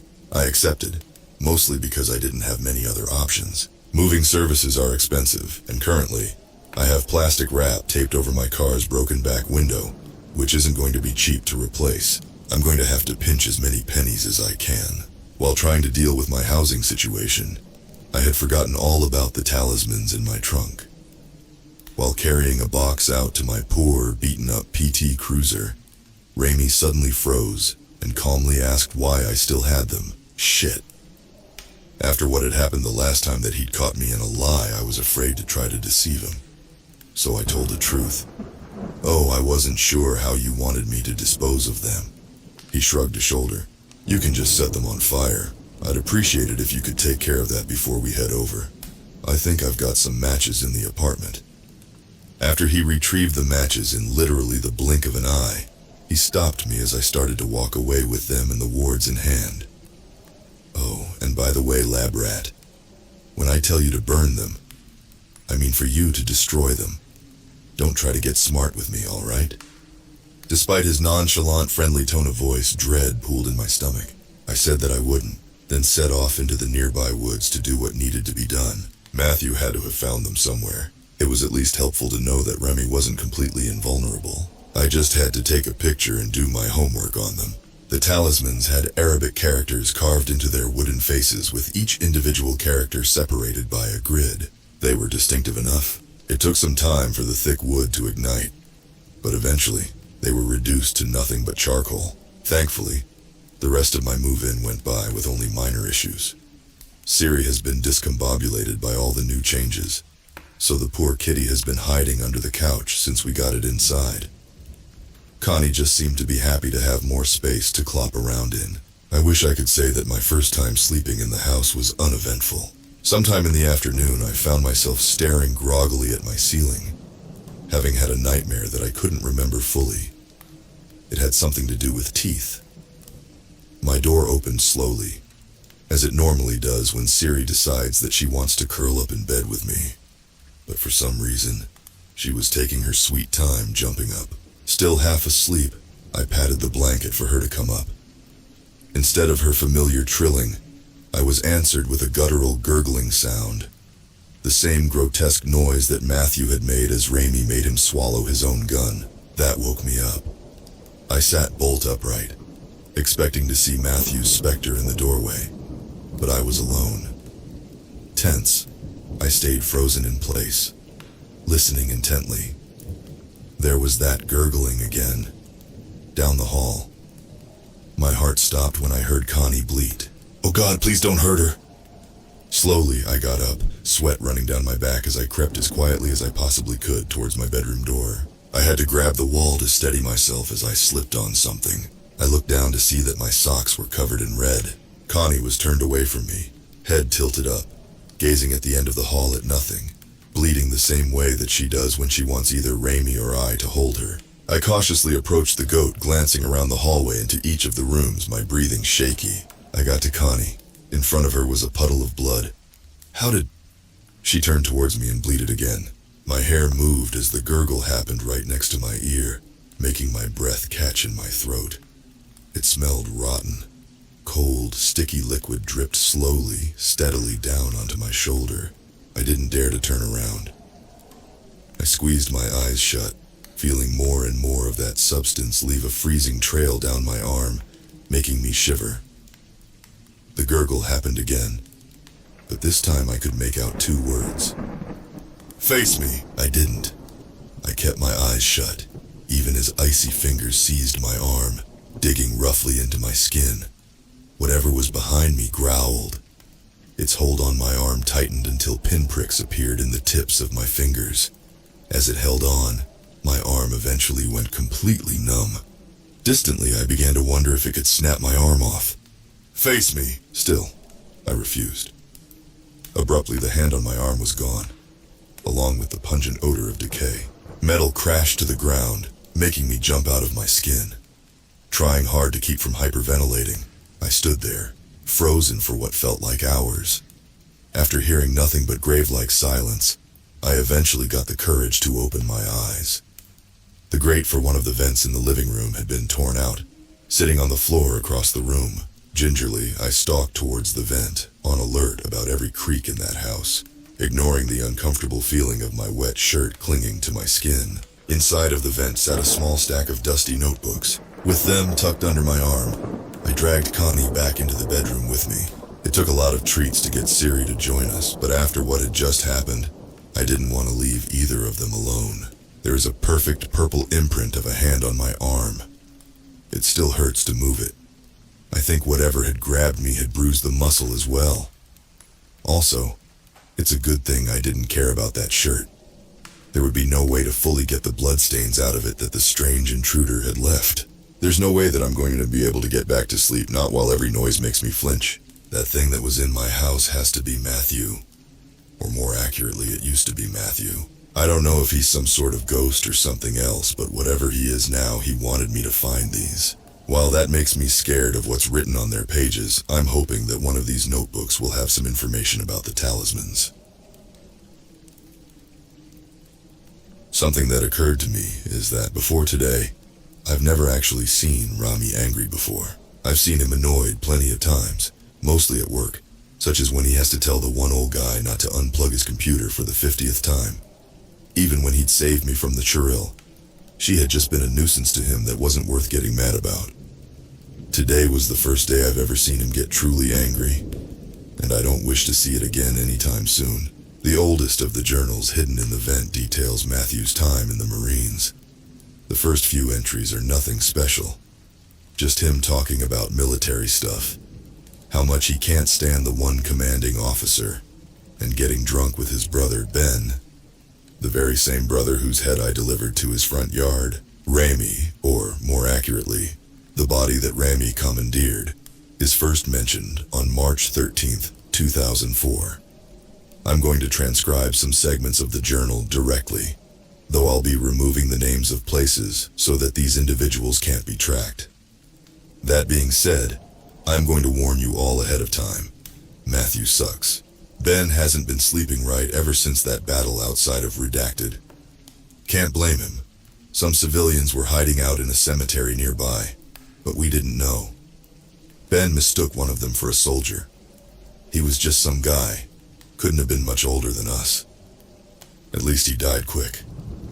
Medic said that the bullet went right through his heart, killing him instantly. It sucks, but what are you gonna do? When I saw how flippant he was about an innocent person being gunned down, I honestly had to take a moment and pace around my room. He talked about that man's death like how most people talk about traffic jams. Good Lord. I tried to give the benefit of the doubt, thinking that maybe he'd just been in shock and hadn't known how to express how he was feeling.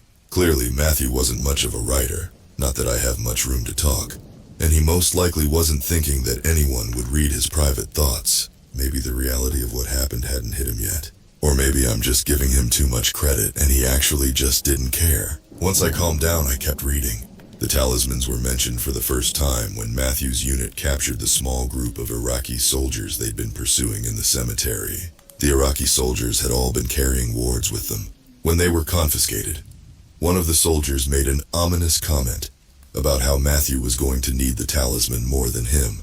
They must have known exactly what was coming. Matthew's handwriting became messy throughout the rest of the journal, as if he were frantically trying to get his thoughts out. I don't know how, but that man that Ben shot is back. But he isn't right. Ben, Douglas, Harris, and I were stationed with the Iraqi prisoners. It was my turn to stand guard at the door when I saw the reflection of something from far off.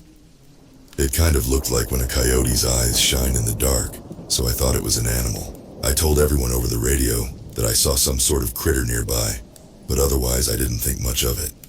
But then I blinked, and the man that Ben had shot was just fucking there, standing right in front of me.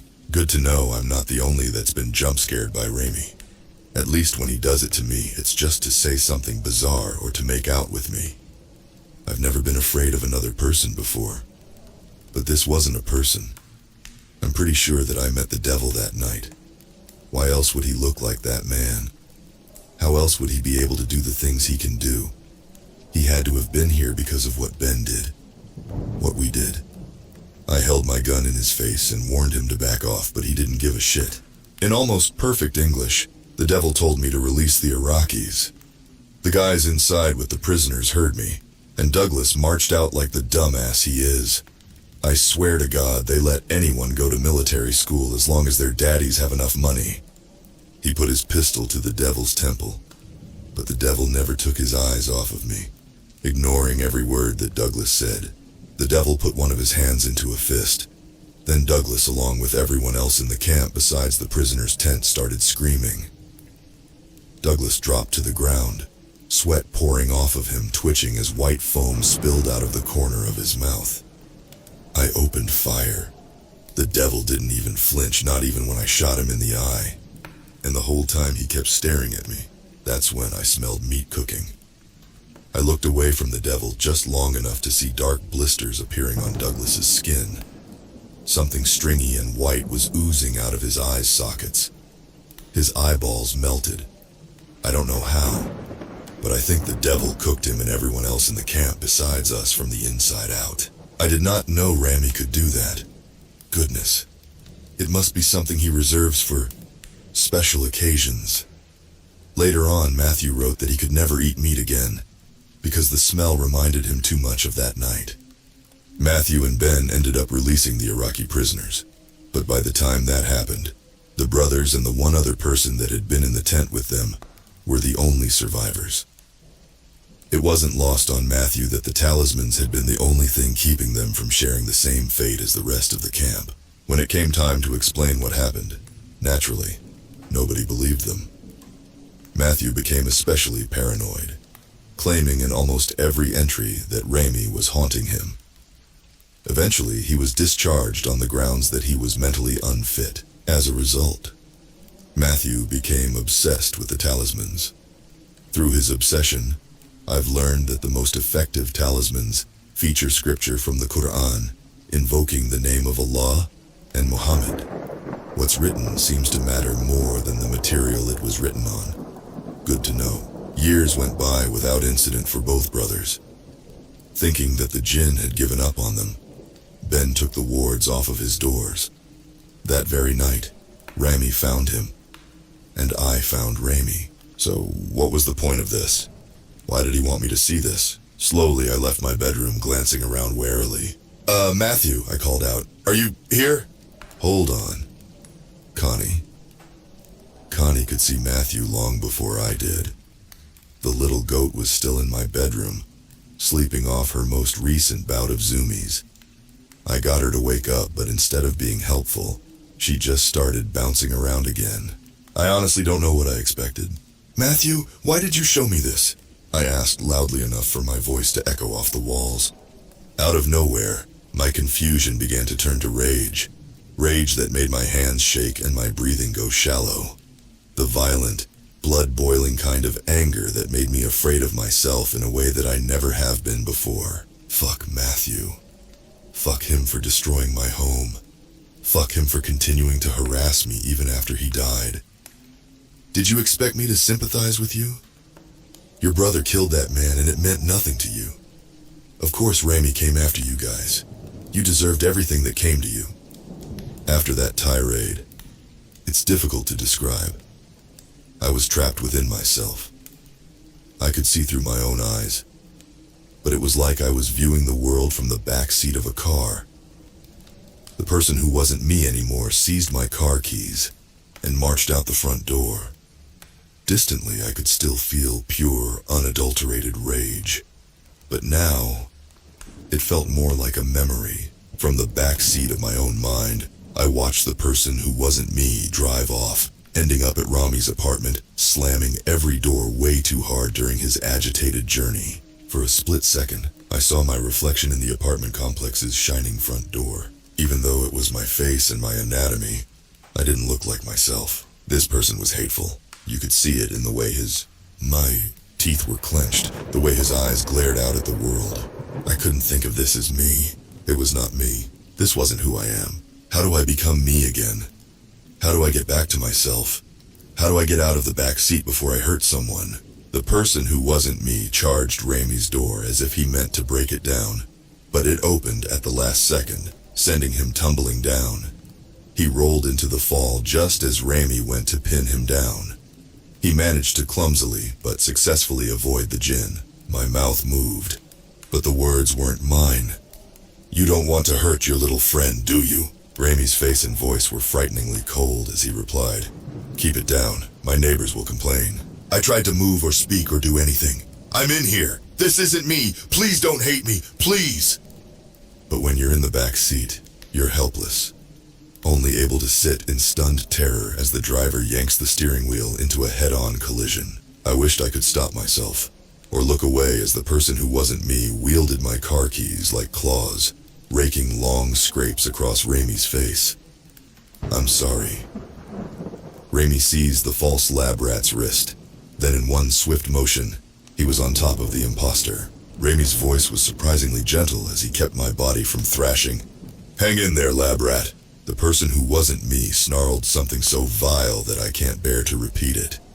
He used my face and my voice to insult Ramey in such a personal, loathsome way that it genuinely tears me up to think about it. "Please forgive me." Ramey didn't seem to be affected by the awful things that came out of the false lab rat's mouth as his hand covered the imposter's eyes, uttering in Arabic, "My heart." I could feel my own heart beating again. I focused on the rhythm in my chest like it was a lifeline. This was my heart, not Matthew's. More Arabic was whispered into my ear. As I held on to each word even though I couldn't understand them, his words seemed to match every beat of my heart. The cool air in my lungs became mine again. I used it to say I'm sorry. Ramey didn't acknowledge me as he continued to bring me back into myself. My fingers twitched involuntarily. I tried to move them. They weren't mine yet. They clawed at Ramey's arm. "I'm so sorry." This time when Rami whispered in my ear, it was in English.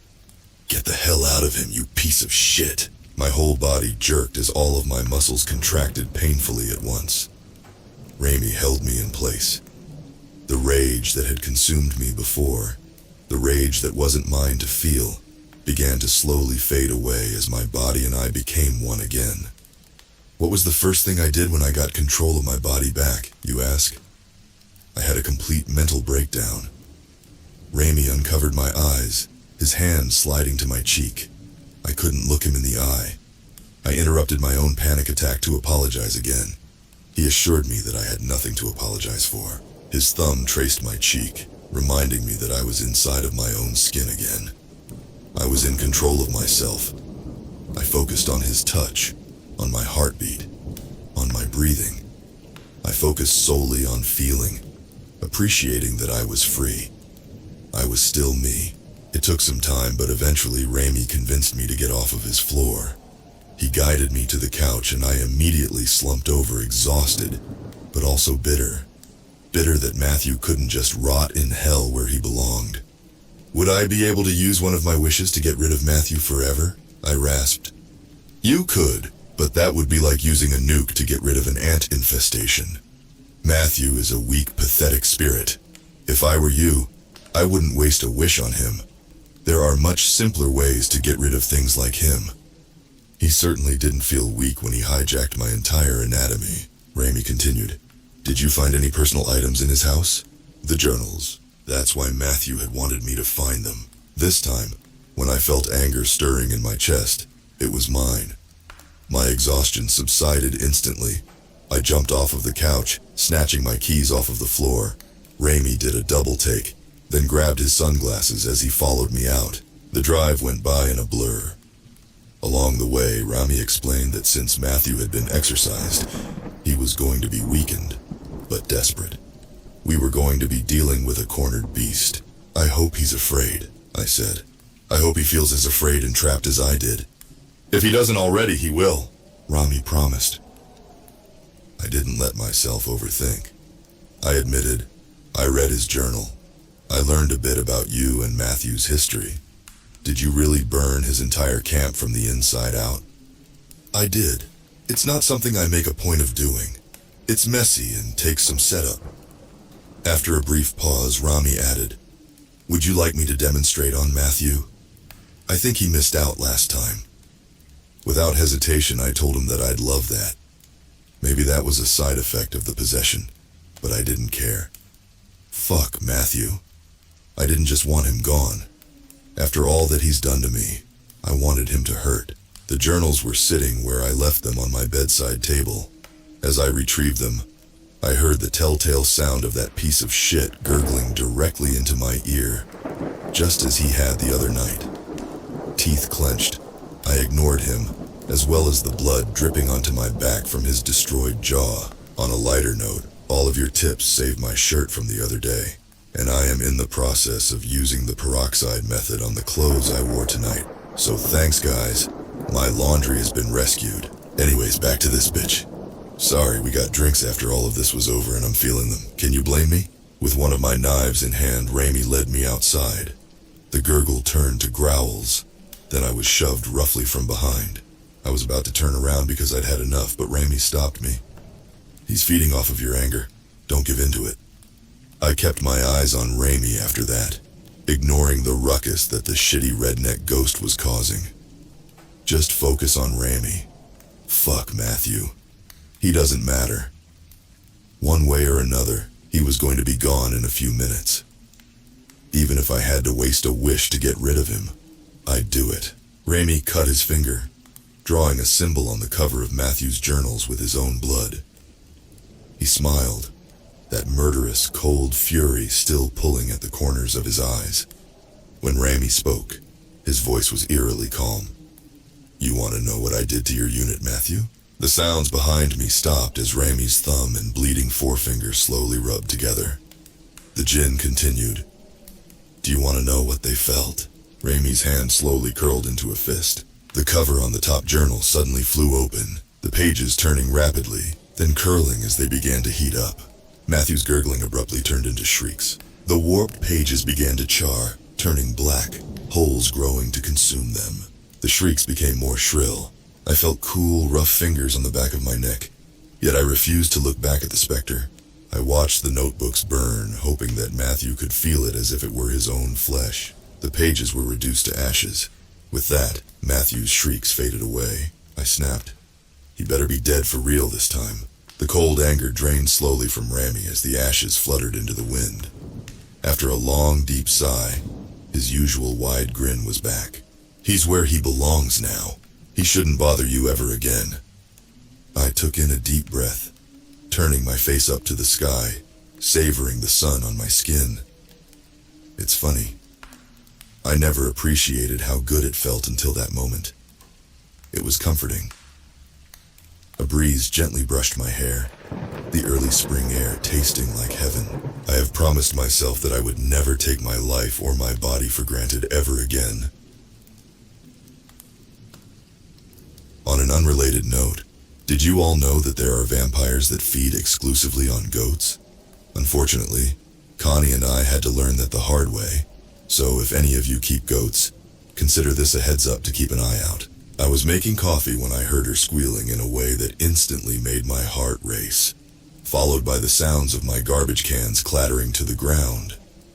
I immediately abandoned what I was doing, grabbed my broom, and charged out.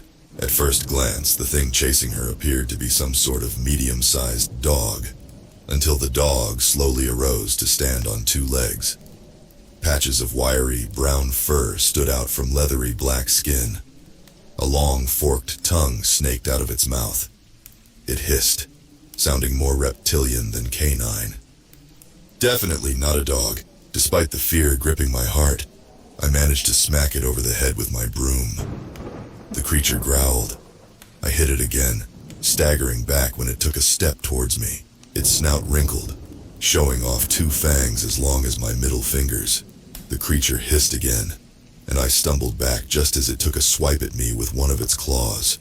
I swung the broom at it again, only for its jaws to clamp down onto the handle of the broom, yanking its head to the side with a vicious growl. Quickly, I turned and snatched Connie up while the creature was briefly distracted with chewing up my broom, making a beeline to the door. I didn't look back when I heard the broom's handle snap, followed by the creature growling low in its throat as its paws pounded in the gravel after us. I reached the door, pulling it closed just as the creature launched itself at us, its body slamming into the door. I pressed my back against it, hoping my meager strength would be enough to keep it from busting through. An insipid thought floated from the back of my mind. I just bought this house! My breath came in quick shudders, pressing harder against the door as I felt another impact that made my entire body quake as I tried to keep that thing out. The deadbolt. Would that help? Without moving from my position, I turned it just as the creature threw itself at the door again. Oddly enough, I think it did help a little. It scratched at the door, its claws screeching against it not unlike nails on a chalkboard. making my teeth clench in reflex. I didn't budge, not even to cover my ears. This carried on for about 10 minutes, until finally, the infernal scraping stopped.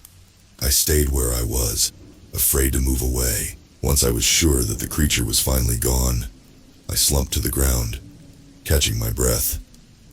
I hadn't noticed that Connie and Siri had been hiding. Both came out, Siri from behind the couch, Connie from under the kitchen table, and apprehensively crept towards me. Hands trembling, I tentatively reached out to pet them both. There was blood on Connie's neck. With a damp towel, I gently wiped it away, revealing a long but shallow scratch on her neck. It didn't look bad, but I made an emergency appointment with the vet anyway, telling them that she had a run-in with a coyote. They were able to get her in before I went to work. Thankfully, they confirmed that the cut wasn't too bad. I just had to make sure that she didn't scratch at it.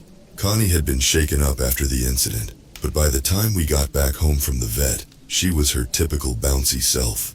Siri followed her around, head butting the little goat affectionately. She must have been as worried about Connie as I was. On my way to work, I began to ponder on the details for my second wish. Between the possession and Connie almost being eaten, I clearly needed some sort of protection, not just for myself, but for my animals. I was so tired. Between the lack of sleep and the stress I've been under for the past month, I was so drained that all the caffeine in the world would not be enough to make me feel like a functioning person. By the way, I'm still pretending like I don't have a voice at work. It just seemed easier than explaining to my other coworkers that my voice magically came back after making out with our IT guy. Maybe that's not the best way to handle the situation, but that's what I'm going with. When I arrived, I noticed Rami was kneeling on the ground, doing surgery on someone's PC, while the owner of the computer rambled about something the Jinn clearly did not care to hear about. He looked annoyed enough, so I figured it'd be best not to interrupt him. Truthfully, I wasn't entirely sure what I wanted to say anyway. When I ran into Rami during break, he revealed that the water had been shut off in half of the units in his apartment building without warning. When he and the other affected residents called the landlord, the jackass claimed that the price for utilities had went up over the weekend, which no one was informed of, and they'd all underpaid. "I'm going to put a curse on him later," Rami said in his typical nonchalant manner. "I imagine that early onset erectile dysfunction will humble him a bit. In the meantime, do you mind if I come by and use your shower after work?" I agreed. Not only did I want to be nice, I also wanted to discuss the wish. And if I'm being honest, I didn't want to be alone. On the way to my house, the Jinn had his seat all the way back, sunglasses in the pocket of his shirt, eyes closed. I wasn't sure if he was awake until he spoke. "You haven't been sleeping much lately, have you?" I was taken aback. "Was it that obvious?" I stammered. "No, I'm sleeping."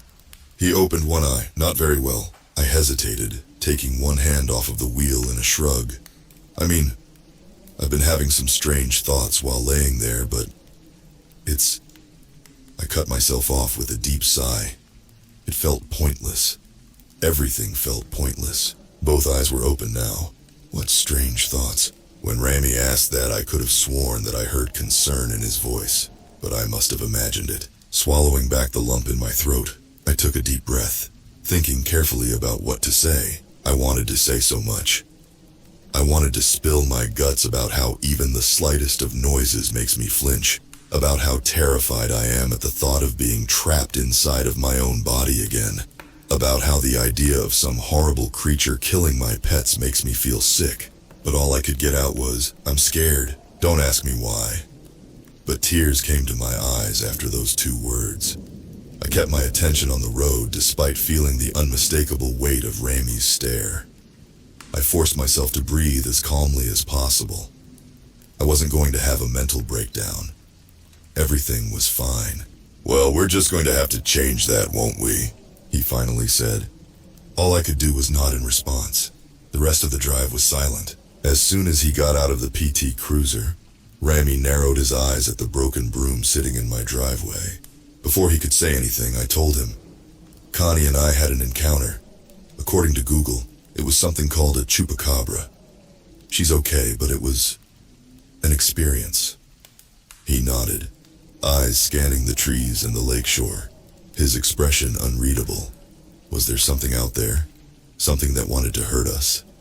I hurried to unlock my door. Once safely inside, I stammered, "About my second wish." Well, I didn't have time to write anything out. "No need, we'll talk it over." Raimi interrupted, saving me from having to trip over what I wanted to say even more. Once we were settled on the couch, I explained that I wanted protection for myself, Connie, and Siri. Maybe he felt bad for me. Maybe he saw how desperate I was getting. But whatever his reasons were, he seemed sincere when he advised me on how to phrase the wish.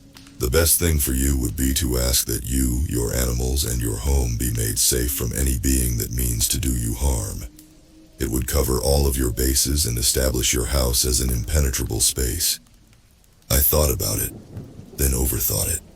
So these entities won't stop coming after me? It'll just stop them from hurting me? Is there any way that we can stop the attacks entirely? Raimi gave me a small smile. "There is. You'd have to forget all about me. Completely distance yourself from me." The memory of the churl telling me that she could smell Raimi on me came to mind. I had thought that getting rid of Matthew and avoiding the churl would be enough to make the madness in my life simmer down. But clearly, it was more complicated than that. "Just being associated with Rami puts a target on my back," Raimi continued, his eyes locking with mine. "If that's what you choose to do, I'll have no choice but to grant it. At the end of the day, it's your wish. I'm going to be selfish and ask that you don't. But ultimately, the choice is yours." I'd said in one of my comments from the last update that my feeling towards Rami are complicated. To summarize, he is both the best and worst thing that's ever happened to me. Since I've met him, I've experienced horrible things that I never believed could happen outside of folklore. He is dangerous and self-serving. Everything he does has some sort of ulterior motive. But at the same time, for the first time in my life, I didn't feel isolated. I know that the cons should outweigh the pros. I know that I should value my own life over a relationship that has only lasted for about a month. I should know better. My mind raced. Even if I wished to remove every inhuman thing from town or to be completely unnoticeable to them, that would include him. And even if I chose to forget about him and all that I'd experienced, would that actually guarantee my safety? Would the churl conveniently forget about how I pitted her against Matthew? Or how Raimi gleefully tormented her on my behalf? Would the chupacabra forget about Connie? And what would happen to my third wish? Far too many unanswered questions. The entire time that I agonized, Raimi waited patiently. If I were smart, I'd make the obvious choice. However, as demonstrated throughout this entire series, I'm an idiot. A complete and total idiot. Eventually, I swallowed, then made my choice. I wished for my home, animals, and myself to be untouchable by those who intend to hurt any of us. For a fraction of a second, I could have sworn that Raimi looked relieved. But that couldn't be right. As confident as he is, there was no way that he would be concerned about what choice I'd make. Right? I must have imagined it. He nodded, his familiar playful smile returning. "Consider it done." He stood up. "Well, I'm going to steal your shower. By the way, are you up for going out? After the day I've had, a drink sounds nice. I'm sure you could use one as well." I agreed with him. As he walked away, I hurriedly told him where the towels were, also giving him permission to borrow my clothes, if he didn't feel like donning his work attire again. Roughly 5 minutes after I heard the shower start, something crashed to the ground outside. My trash cans. I crept over to the window and carefully peeked through the blinds. There was movement in the darkness. My heart began to hammer in my chest as I saw that the chupacabra was sniffing around outside, presumably looking for Connie. Rest assured, she was safely inside, snoozing peacefully on the carpet. One of the things that I found while researching this creature is that it isn't taken all that seriously, at least not online. Considering that the chupacabra has been memed on so much, I understand if you can't find the concept of one being outside your home frightening. Just know that the funny goat sucker monster becomes significantly less funny when it's hunched over in your yard, its forked tongue tasting the air as it actively seeks the blood of your precious little pygmy goat. It stalked closer to the side of my house, its tongue guiding it along Connie's earlier path through the sliding glass door. It raised its sharp claws towards the glass. As soon as its right paw touched the door, it abruptly yelped and flinched. It bared its teeth at the door and growled, nursing its right paw as it scurried away. I could hear it continuing to yowl in the woods, the sound an eerie blend between the howls of a coyote and a baby crying. I had wished for my home to be untouchable. Rami clearly had interpreted that as literally as possible. The chupacabra's racket didn't cease even after Rami was done. As I kept staring through the blinds, he appeared behind me, placing a hand on my shoulder as he leaned over to see what I was looking at. He sounded pleased with himself when he commented, "It touched the house, didn't it?" "It sure did," I replied, "and I don't think it'll be doing it again anytime soon." He gave my shoulder a squeeze before leaning away from me. "Feel free to be as nosy as you like from now on. Maybe not too nosy, but you can push your luck a little more than you could before. On another note, it is with deep regret that I must report that Rami looks better in my clothes than I do. It was just one of my band t-shirts, The Who if you were curious, and a jacket, nothing special, but on him." Thankfully he interpreted my staring as something else. "If you're about to ask me to name 5 songs, it'll be an obnoxious experience for both of us." I handled it eloquently. "Oh no, you're taller than me, so I'm just amazed it fits so well. I blame you all, by the way. I was perfectly content to keep convincing myself that I was simply in awe of him, until you all made me admit to myself that he's attractive, and now I can't not notice it." Rami's eyes narrowed. "Man, you really need to learn how to lie better." "Okay, fine," I snapped. "I was just thinking about how I need to see them in concert sometime." He chuckled. "That was better. Still not all that convincing, but I'll let you get away with it this time." Rami gave me a wink, which I shook my head at. Wanting to change the subject, I blurted out, "So, did you have anywhere in mind for drinks? We don't have many options here, but Youngstown has a few hidden gems." Grabbing his sunglasses, he shrugged and told me he trusted me.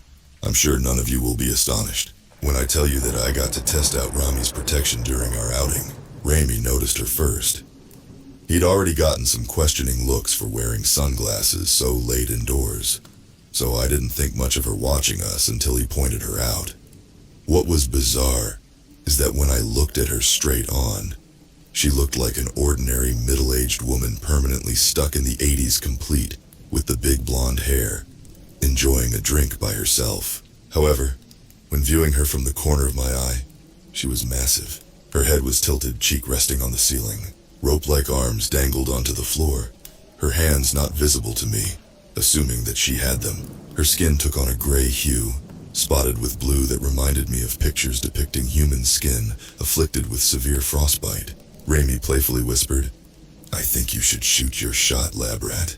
I frowned at him, noticing her obscenely elongated arm twitch at the edge of my vision. He smiled wickedly. "Hey, if you won't go for her, I might just take her out from under you." "Rami, stop," I hissed. Her arm moved again. I dared to glance at her in all her 80s glory, and saw that she was staring daggers at me. "Oh boy," the shithead chuckled. "Seriously, man, I think she's into you. Why is he like this? And worst of all, why do I find it endearing? Why am I like this?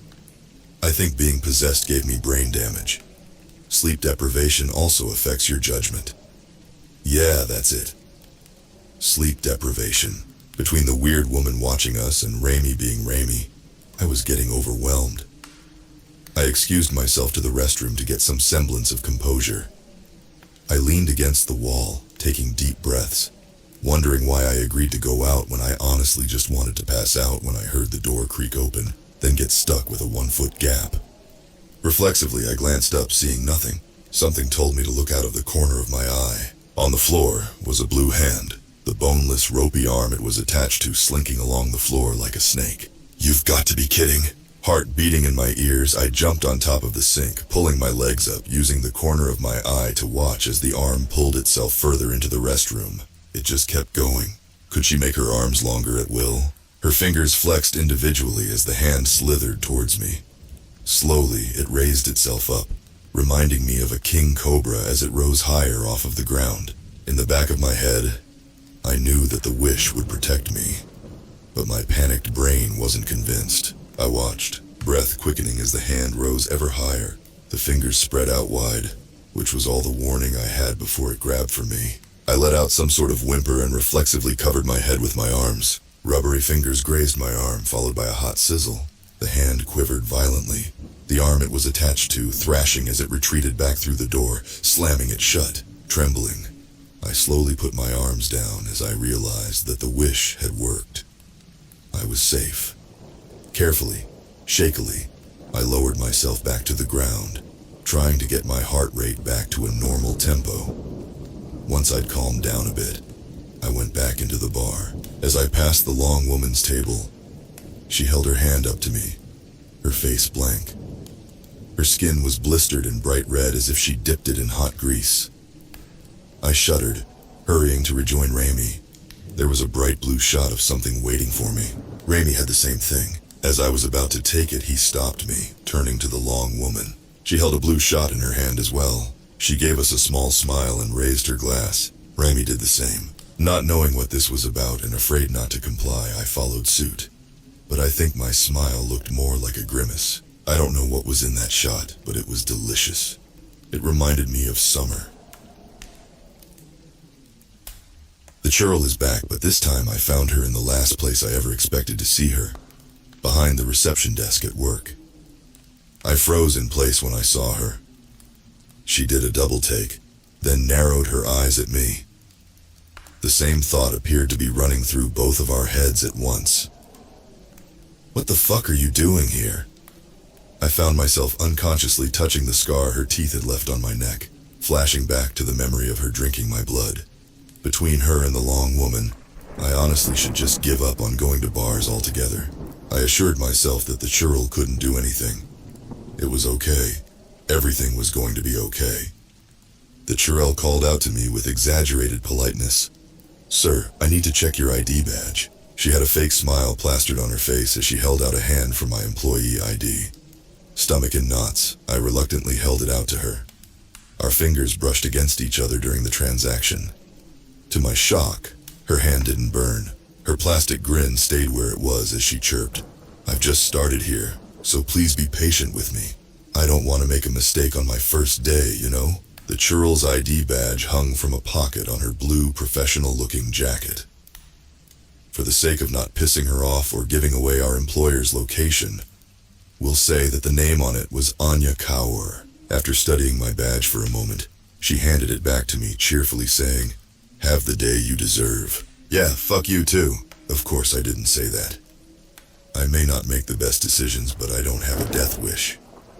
Instead, I returned her smile, nodded, and went through the door without daring to take my eyes off of her. In turn, she watched me like a hawk as I departed. According to my sixth sense, Rami was around the corner in the main hallway. It took a lot of effort not to run there. The placard on the door denoted that he was in a server room. Before I could touch the doorknob, it swung open, revealing a tired-looking Rami. After peeking around to make sure that we were alone, I spoke above the hum of machinery. "Did you see our new receptionist?" He went back to messing with one of the servers as he replied, "Yep, she'll be back here in a moment." I balked. "What?" She said she wants to talk. Seeing my expression, he added, "Don't worry. After last time, she knows better than to try anything."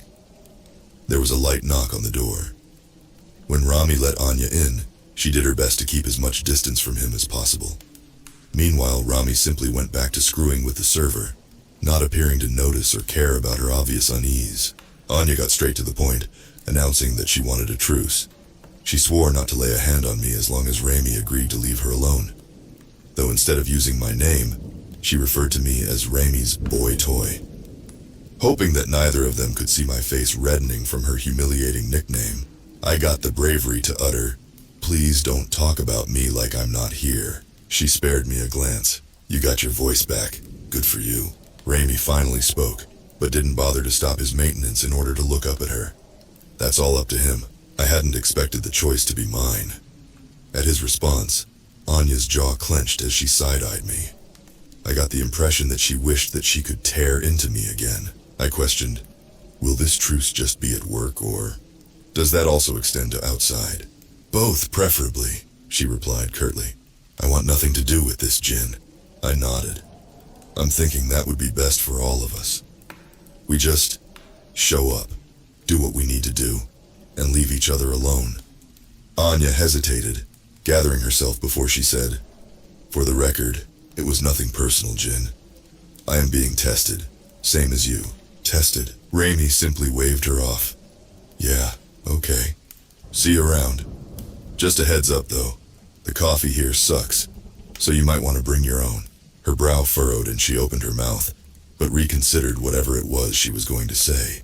She threw me one last dirty look before her long skirt rustled, showing a brief glimpse of her backwards feet as she exited. After she was gone, Raimi glanced at me.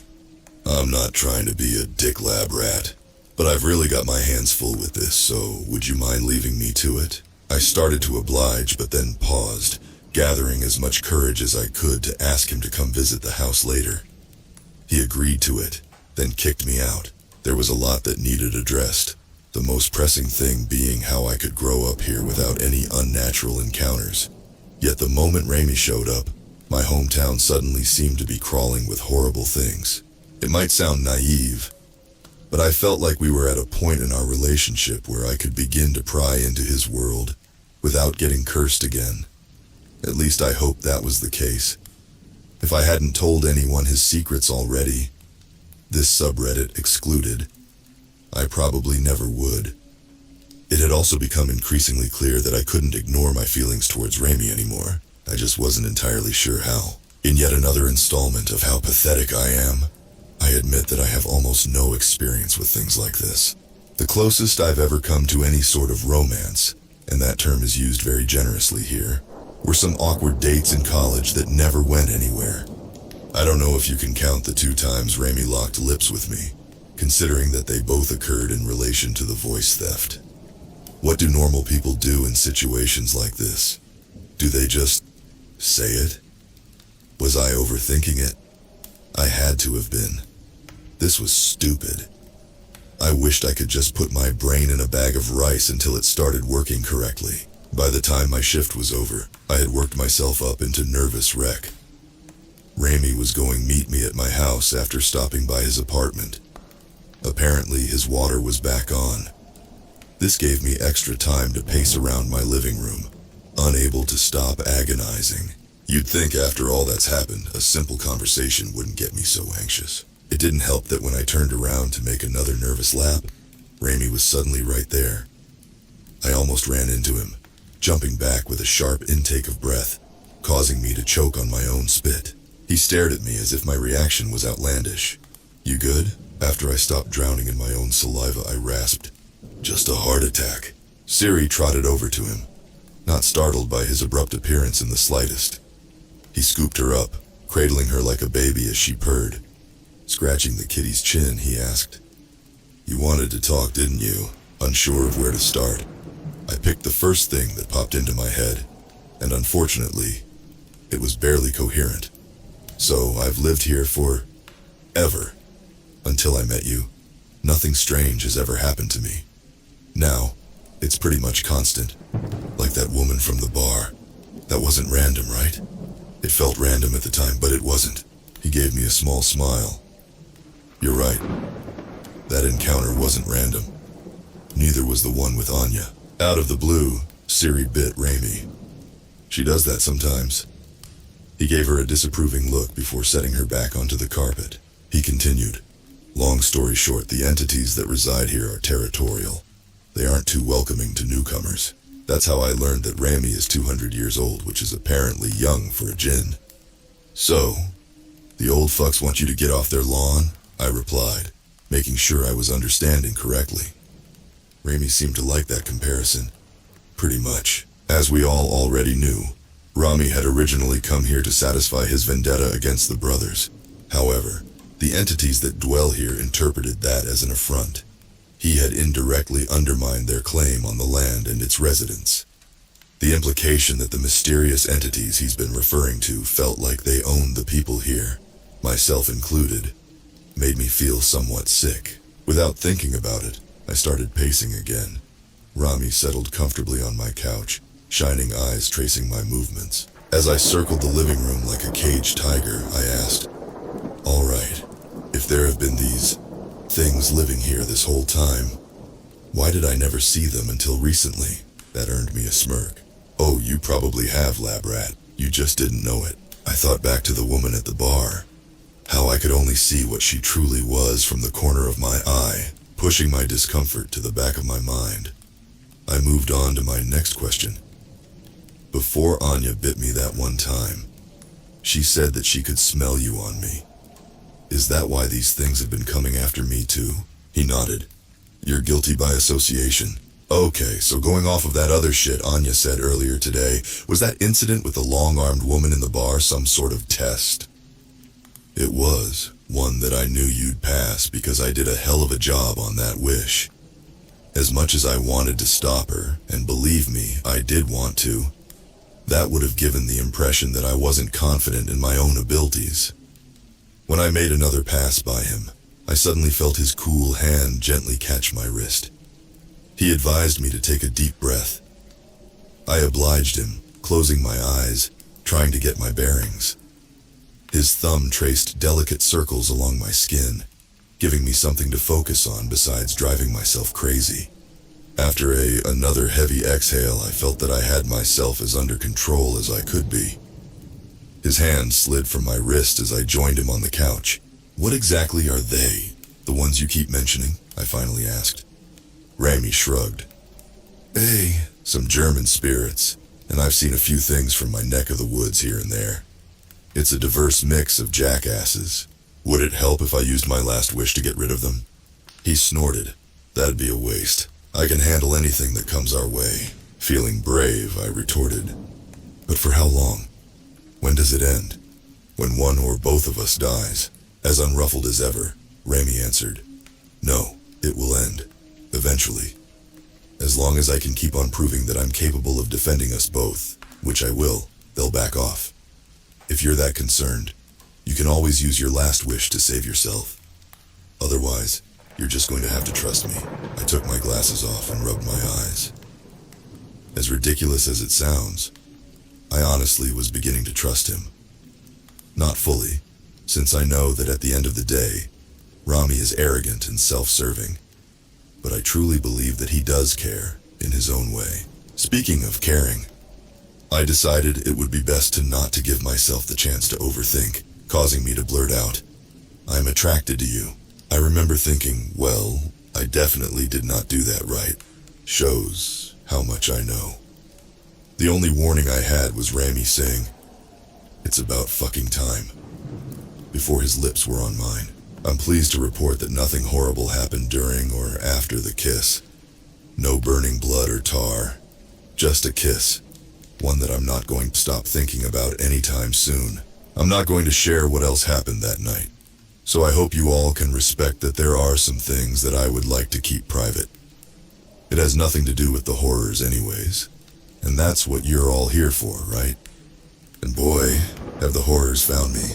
Before I delve into that, I think it's fair to warn anyone that's sensitive to the topic of lab animals, particularly the death of a mouse, to take caution before reading ahead. I will only touch on it briefly and I won't go into graphic detail, but I thought it best to give you all a heads up. My lab coordinator needed someone to go down to the animal facility in order to check on one of the mouse litters. Since the person on first shift is absolutely useless, the task fell to me. Unfortunately, one of the mouse pups had been cannibalized by its litter mates. This is why I'm glad that I do mostly cell cultures. Mice are vicious to one another. I placed what was left of the poor thing into a paper bag, as protocol dictates. When a lab animal dies, it has to be taken to the post-mortem room for proper disposal. The bodies are left in a walk-in refrigerator for the animal husbandry technicians to cremate. Naturally, the walk-in is usually kept closed for obvious reasons, but this time, when I entered the post-mortem room, the walk-in was wide open. At first, I thought that maybe it was one of the animal husbandry staff, until I heard crunching. Protocol be damned, I was not sticking around to find out what that was about. Cautiously, I started to back out of the room, paper bag still clutched in my hand. The crunching continued. Whatever it was, it didn't know I was there yet. I kept going, not daring to even breathe out of fear that it would alert that thing to my presence. I reached behind me, feeling for the door. As soon as my fingers grazed it, the crunching stopped.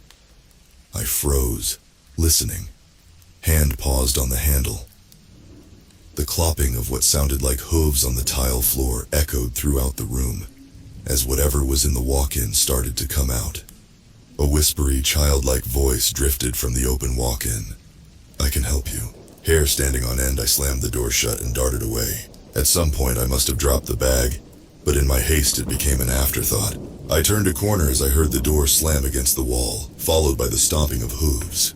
I passed a room labeled chemical storage that required an ID card to enter. I scanned my badge, almost cheered when the card reader turned green and beeped, then ducked inside. Despite having a locked door between us, I still didn't feel safe. Without turning the lights on, I read the labels on various bottles. Looking for something that could be useful, I found a bottle of 10N sodium hydroxide. If you've never used this before, just know it burns like hell when it gets on your skin, which is a lesson I learned the hard way in undergrad. I clutched the bottle, hid behind a nearby shelf, and tried to listen for my pursuer. The ghastly voice spoke again. "I'm not like the other one. You can trust me." It was getting close. The next time it spoke, its voice sounded different, more feminine. "You have nothing to be afraid of." The card reader beeped twice. Whatever was chasing me worked somewhere in the facility. Thankfully, 2 beeps meant that my pursuer's card was denied. Either it didn't read the card correctly, or it didn't have the right security clearance. I hoped it was the latter. The door handle rattled impatiently. I clutched the bottle of sodium hydroxide tighter, praying that the hoofed being outside wouldn't break the door down. The handle rattled again as the creature rasped, "You left me a present, a small thing. The mouse pup. God." What the creature said next made my heart sink. "But I need more. I need something fresh." It tried its card again. 1 beep. Shit. The door opened slowly. I think it did this to make me more nervous. It worked. I began to unscrew the cap on the sodium hydroxide, steeling myself as I watched it step into the room through a gap in the shelf. Gray, donkey-like hooves poked out of green scrubs. The uniform for animal husbandry staff. Your heart is beating so hard, my muscles stiffened, both from fear and anticipation, as its hooves tapped next to the shelf. I took in a shaky breath before I jumped up, swinging the sodium hydroxide in a wide arc. It splashed on the creature's face. Its face changed in front of my eyes. At first, it looked like a young woman, but as it cried out, its mouth morphed into a cat-like snout, revealing sharp yellowing teeth. It clutched its eyes, howling in what sounded more like rage than pain. I shoved past it on my way out the door. Blinded, it grabbed for me, missed, and stumbled into the shelves. "I can hear every breath you take, you piece of shit!" It roared, its voice now unnervingly deep as its hooves pounded on the tile after me. I ran for my life. The hoofed creature continued to berate me, insisting that it could find me wherever I went. Thankfully, with it being blinded and disoriented, it had a hard time navigating the hallways, but even so, it was fast. Distantly, I noted that the back of my right hand was stinging. Some of the sodium hydroxide must have splashed on me. I crashed through the door out of the animal facility, making a beeline for the stairwell. My lungs were burning by this point, but I kept pushing myself, getting to the second level faster than I ever have before. My lab and the IT room were on the 3rd floor. Just one more to go. The echo of the thing's hooves bounced off the walls of the stairwell, making it hard to judge how close it was without risking a glance over my shoulder. By the time I reached the 3rd floor, I was exhausted, panting, legs feeling like wet noodles. But still, I kept going, knowing that Rami would be in the IT office. I expected the door to the stairwell to fly open at any second, but it never happened. It looked like Rami was in the middle of a conversation with the other IT guy. But as soon as he saw the state I was in, he went to me without explanation, leaving his coworker incredibly confused. He helped me get to the bathroom so I could rinse the sodium hydroxide off. The skin was a deep shade of red, but thankfully, it didn't blister. It's probably going to peel off later. Can't wait. Still trying to catch my breath, I eloquently explained what happened. Animals. Hooves. It's down there. It's eating them. Ramey's hand was on the small of my back, calming me as he studied the chemical burn. It doesn't look that bad. Since this wasn't my first caustic burn, I already knew that I had to rinse it for 20 minutes. In the meantime, Rami asked his coworker to stay with me with the excuse that he was going to get the first aid kit. I sensed that he was in the animal facility shortly afterwards. Once we were alone again and my hand was taken care of, Rami informed me that he didn't find the hoofed creature. It must have known he'd be coming for it. As of right now, I'm safe at home, all gauzed up. It hurts to move, but again, this isn't my first chemical burn. And as far as injuries go, it could be worse. I've only just started looking into it, but so far, I think the hoofed creature is another type of jinn.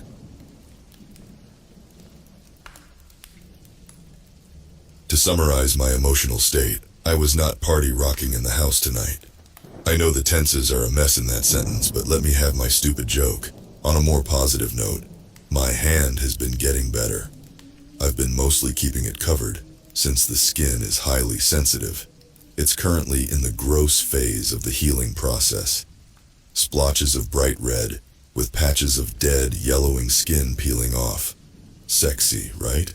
While I was at work, I couldn't help myself from scrutinizing the other employees that passed through the halls, becoming more and more paranoid each time someone would as much as glance in my general direction. Hold on. Could it have been Anya? Sure, she'd sworn not to lay a hand on me, but she never mentioned anything about cyberspace. I definitely couldn't rule her out, but something just wasn't adding up. I needed more information. All that I knew about my #1 Reddit fan was that they were gunning for the hoofed jinn. My thought process was that if I could find the jinn, then I could potentially find this Redditor as well. Maybe keep them from interfering in my affairs. I got ahead of my duties so that I'd have enough time to visit the animal facility before break, then headed straight to postmortem, all the while reminding myself that I had protection. Nothing could touch me. When I arrived, I couldn't decide if I was relieved or disappointed when I saw that the fridge door was properly closed, devoid of the crunching of bones or the clopping of hooves. To be safe, I did a quick lap around the facility to see if I could find my hoofed bestie, but there were no signs of it. I thought back to when I had first encountered the hoofed jinn. What time of night had that been? It was roughly an hour before my shift was over. As disturbing as it was to think about, maybe the hoofed jinn simply wasn't hungry yet. I resolved to check back later and return to the lab. At midnight, Rami was in the break room before me, comfortably slumped down in one of the chairs, sipping from his thermos. I could feel his judgmental stare through his sunglasses as he watched me prepare Chef Boyardee like a grown-up. Have you ever eaten a vegetable before? I retorted. That's rich coming from the guy who's on the frat boy coffee and alcohol diet. Don't you think you might have a drinking problem? Nope, clearly I'm very good at it. As I went to pass him, he caught one of my belt loops with a finger, pulling me towards him. I gave him what he wanted, leaning in to kiss him. I felt my phone buzz in my pocket. We weren't done, and I absolutely was not about to cut it short. Once the microwave beeped, Rami released me, telling me to go eat my trash. My phone vibrated again. I pulled it out to see a Reddit notification.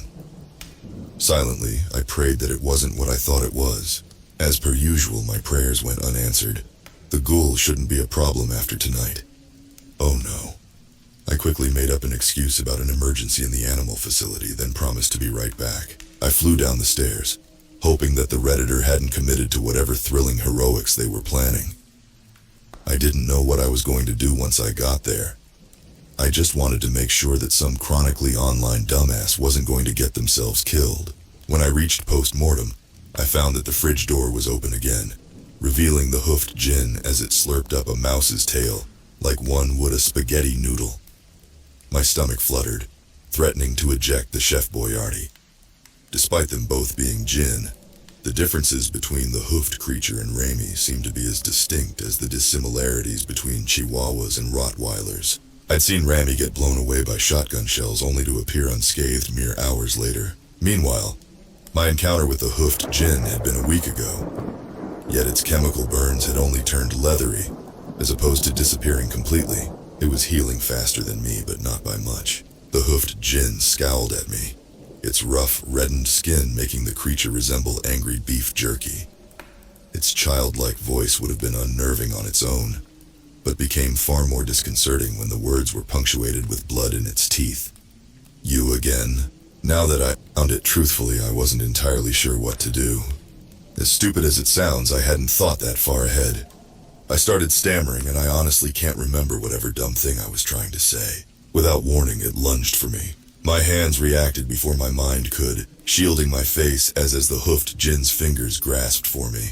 The hoofed djinn swore over the sound of its skin being singed, retreating away from me. Shaking, I slowly lowered my arms, watching as the creature glowered at me from the other side of the room, its face shifting from being humanoid to cat-like, the transitions between each visage reminding me of wet cement taking form. I backed away from it. Wish or not, the hoofed djinn had a way of making my skin crawl. How did you, of all people, get in Ifrit's favor? The hoofed djinn snarled, its voice deepening with each word that it spoke. It took a second to get my breathing under control, but eventually, I found my voice. I need to ask you something. Its eyes narrowed in disbelief. What? Have you, noticed anyone following you? Yes, you, it snapped. It growled, snatched a pair of scissors, hurled them at me. I managed to duck away, heart racing as the blade slammed into the wall mere inches away where my head had just been. As the hoofed djinn reached for a scalpel, I took cover in the refrigerator. The wish protects against anything that has intent to harm me, though I'm not certain if sharp, inanimate projectiles fall under that category. They don't have intent, they're just weapons. Knowing Rami, I'm sure he accounted for that, but I wasn't about to find that out the hard way. My hiding place was not ideal as the metallic odor of gore invaded my nostrils. If you weren't aware, exposed brains have their own smell, like warm mucus. Now you know. Enjoy. Suffer as I have. Suddenly it got quiet.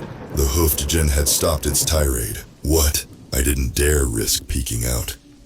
Against my will, the image of a scalpel soaring into my eye played out in my head like a macabre slideshow, reinforcing my cowardice. The hoofed djinn crawled towards the post-mortem room's door, its spindly limbs awhirl in the creature's haste.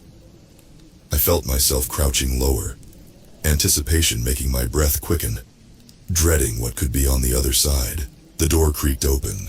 A round object slid across the ground, causing the hoofed djinn to leap away with an aggravated hiss. A talisman. The person who'd thrown it was donned in full lab PPE that is normally only required when handling infectious biological material. Thick protective goggles, a N95 respirator, a hair covering, latex gloves, and a lab coat. The hoofed djinn cursed at its assailant, but it sounded like nothing more than bravado as the creature cowered away from the talisman. PPE person's voice was muffled by their respirator, but it sounded like a man's voice. I couldn't understand what he was saying, but it sounded like he was speaking in Arabic. The hoofed djinn seized the nearest object, which was a dirty, empty rodent cage, and tossed it. The PPE person ducked, but now was showered with rat droppings and soiled bedding. The whole time he didn't stop his mutterings. The hoofed djinn cringed away as the PPE person retrieved the talisman and advanced on it, holding the medallion in the creature's feline face. The djinn's high-pitched shriek could have made glass shatter, making my ears ring. Its body began to convulse as it dissolved into black, turbulent smoke, swirling towards the talisman, its skin peeling away to expose the muscle beneath. Ribbons of smoke disappeared until the hoofed djinn was reduced to a grimacing, simmering pile of bones. Not long after, even those crumbled into ashes. The PPE person turned. I ducked further into the refrigerator. I heard a muffled, "Lab rat?" I shut my eyes and sighed, more foul air entering my lungs. God damn it. Reluctantly, I rose out of my hiding spot. The PPE person shouted through his mask, "You may not understand what I'm doing now, but I promise that it's for the good of everyone, including you. So please, Let me leave first. Mouth dry, I swallowed before replying. Why should I? You know what he'll do to me if he finds me before I'm ready. Ready for what? I can't tell you that. Not right now. Please. From one human to another. All you have to do is let me get a head start. You can tell him you saw me if you want. If you believe that it'll make you safer. Just let me have time to get some distance. Thanks to the talisman, I was shocked when I heard Raimi's voice in the doorway. Why don't you just ask me? Oh God. How much did he hear? His playful grin gave nothing away as he shut the door behind him, standing between us and the only exit. The PPE person stiffened, clutching his talisman harder. His voice was surprisingly even as he addressed Raimi. I only came here for the ghoul. Please allow me to leave. Raimi ignored him, glancing at me. You alright, lab rat? I nodded quickly, heart hammering as I tried to figure out what he could be thinking. Raimi let out a small laugh, making no move to step away from the door. You know, I've heard so many stories about magicians in ancient times. There aren't many in the modern age, at least none that are worth noticing. I gotta say, this is pretty exciting. I'm not a sorcerer, the PPE person insisted. I simply wanted to be rid of this creature. It kept eating my specimens. Raimi snorted, his voice still deceptively friendly. Oh, don't sell yourself short. Enslaving a djinn of any kind is a big accomplishment. You should feel proud yourself. There was a sharp edge to Rami's tone when he said the word enslaving. The PPE person replied, I'm not proud. Now please, I don't want to fight you. Unexpectedly, Rami shrugged. Fine. He strode over to my side, his smirk mischievous. The PPE person stepped forward cautiously, gaze fixed on Raimi. The medallion swung in his fist as he neared the door. I'll see you later, all right? Raimi spoke as if saying goodbye to an old friend. The PPE person stopped abruptly as he reached the doorway. His muffled voice had a slight timbre as he spoke. You'll follow me. Try to figure out who I am. You'll torture me as you did the brothers. That made Raimi's ears perk up. How do you know about the brothers? Not good. The PPE guy suddenly began shouting in Arabic. The lights flickered. I glanced around, trying desperately to figure out what was going on. That's when Raimi dropped. I caught him under the arms before he hit the ground. Tears in my eyes as I screamed his name.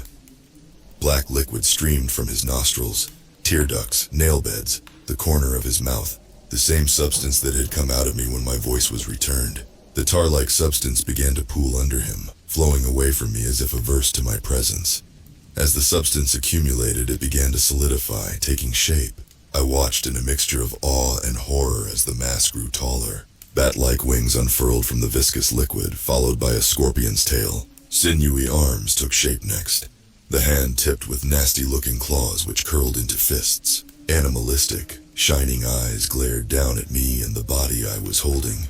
The face becoming more caprine as curled horns arose from the tar. The first thing that this fearsome, sublime being said to me was, well shit. Raimi in all of his glory, everybody. The PPE guy started to run. Rami's head snapped in the direction of the movement. Then in a blur, the scorpion tail shattered the wall, causing the PPE guy to flail off to the side, and for me to flinch away. There's no way that nobody else heard that. I gently set the body down I was holding, knowing that he was already dead but still afraid of hurting him. I stood up slowly on trembling legs, not sure what to do with myself, or if I should even do anything. In a blink, Raimi was gone, reappearing in front of the PPE guy, tail lashing out again. I saw what he was doing before the PPE guy did. He was hurting him, cutting him off to drive him back to post-mortem. As he doubled back, the PPE guy body checked me, sending me sprawling painfully onto the ground as he cried out as his shoulder began to smoke. He bent towards the body Raimi had been inhabiting, fumbling with the talisman. No! Clumsily trying to get my limbs to work, I reached for him, not able to get there in time as the PPE guy placed the talisman on the dead man's chest. Raimi blocked the doorway, eyes blazing as he saw the talisman barring him from his host. What made me pale is that I noticed that Raimi quaked slightly. I recalled then that Matthew had been weakened after Raimi forced his specter out of me. Raimi was hiding it, but the exorcism had taken a toll on him. My thoughts began to spiral as I wondered what would happen to him if he got too weak. Would he die? You need this body back, don't you? PPE guy shouted. The djinn's glowing eyes narrowed. He faltered slightly, shaking his head as if trying to stay awake. I couldn't let whatever was happening to him get worse. I just couldn't. After a hard swallow, I told Rami, use me. His dug a hand into the wall to steady himself. The PPE guy protested, but I ignored him, shuddering as I recalled what it was like to be in the back seat of my own mind as I continued. You're not Matthew. I trust you. I have to admit. I told a small lie then. The idea of being puppeteered again, even if it was by someone I trusted, made me want to scream. I think that's why Rami hesitated. He knew it. He knew how much offering him this shook me to my core. The djinn's head lowered, his brow furrowed and jaw clenched. Those fiery pale eyes eventually met mine. I steeled myself for the worst, hoping that I wasn't making a horrible mistake as I nodded in what I hoped was a reassuring gesture. Close your eyes, he whispered. The last thing I heard before I felt fire in my veins was the PPE guy's muffled, "Wait." The same burning that had distorted my vocal cords last month flowed throughout my vasculature, making my limbs tremble of their own will.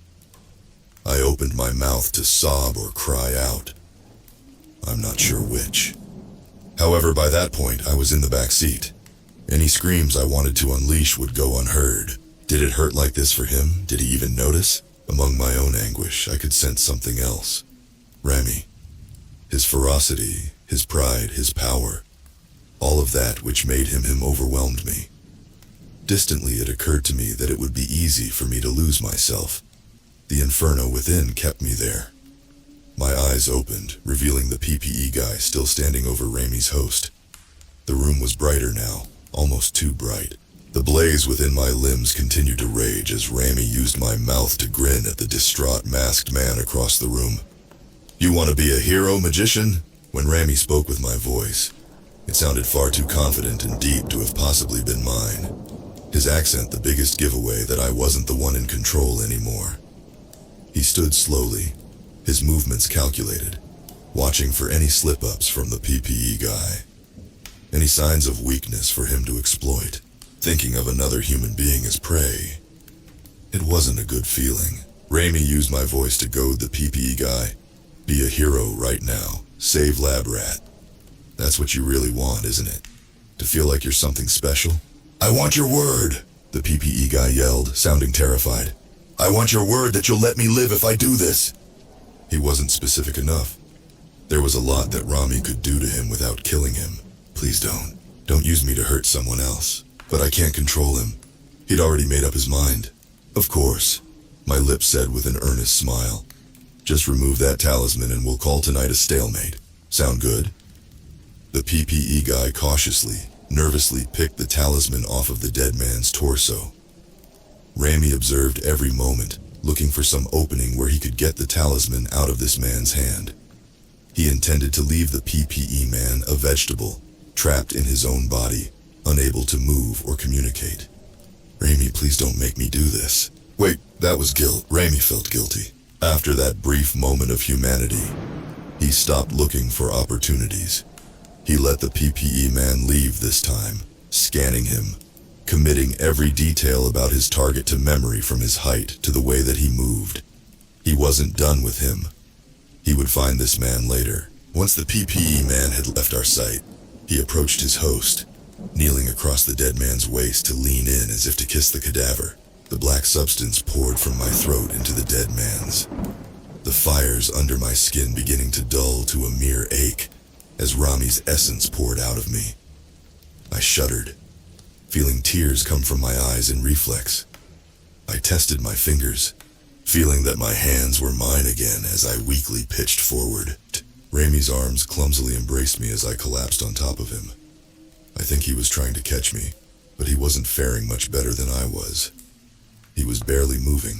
I remember reading once that humans possessed by jinn often lose their minds.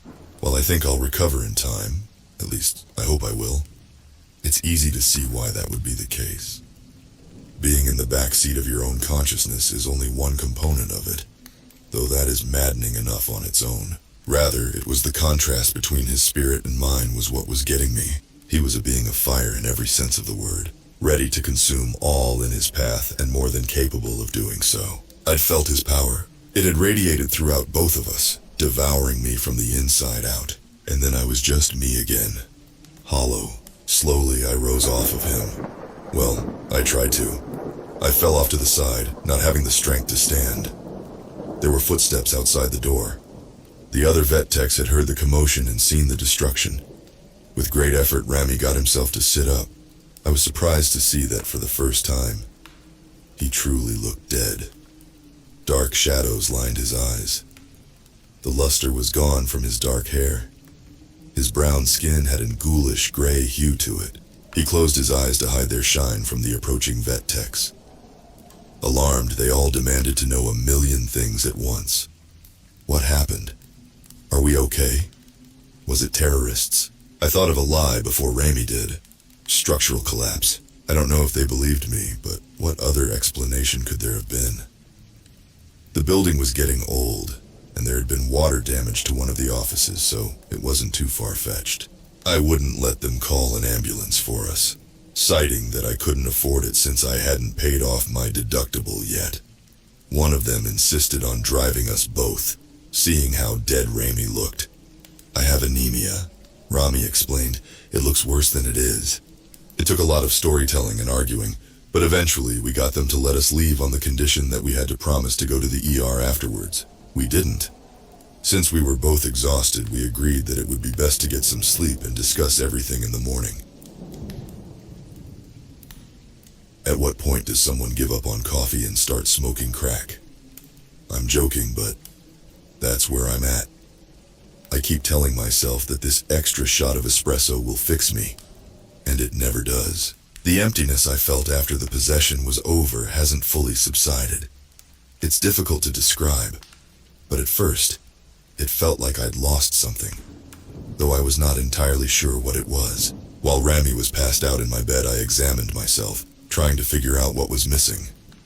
Without meaning to, the girls helped me diagnose the issue.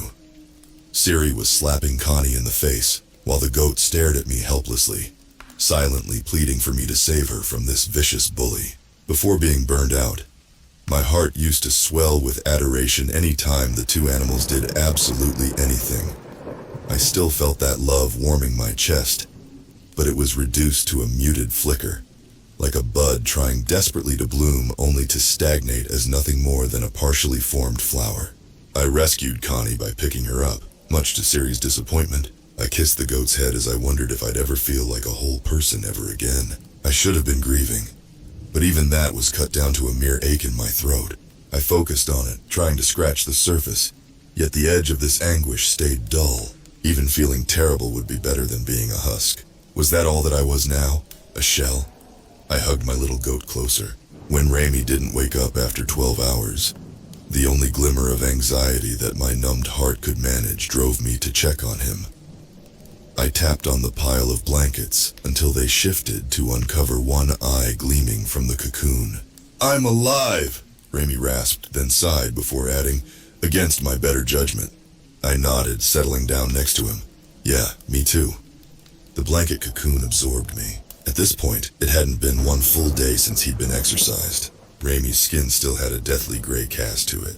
The dark circles around his eyes made their shine even more brilliant than usual. He'd taken his shirt off at some point before his hibernation, revealing that the necrotic tissue surrounding his old bullet wound had spread a bit further, covering 2 of his ribs, rotten tendrils reaching for his sternum. Maybe I should have been more delicate, but with how my emotions were dulled, it was difficult to gauge how to communicate properly. Granted, my communication skills weren't anything to brag about to begin with. "Would you have died if you hadn't taken me over?" It took him a bit to respond. Something like that. Not able to die. Not able to survive on my own. After another brief pause, he added, "I suppose you regret it." I quickly shook my head.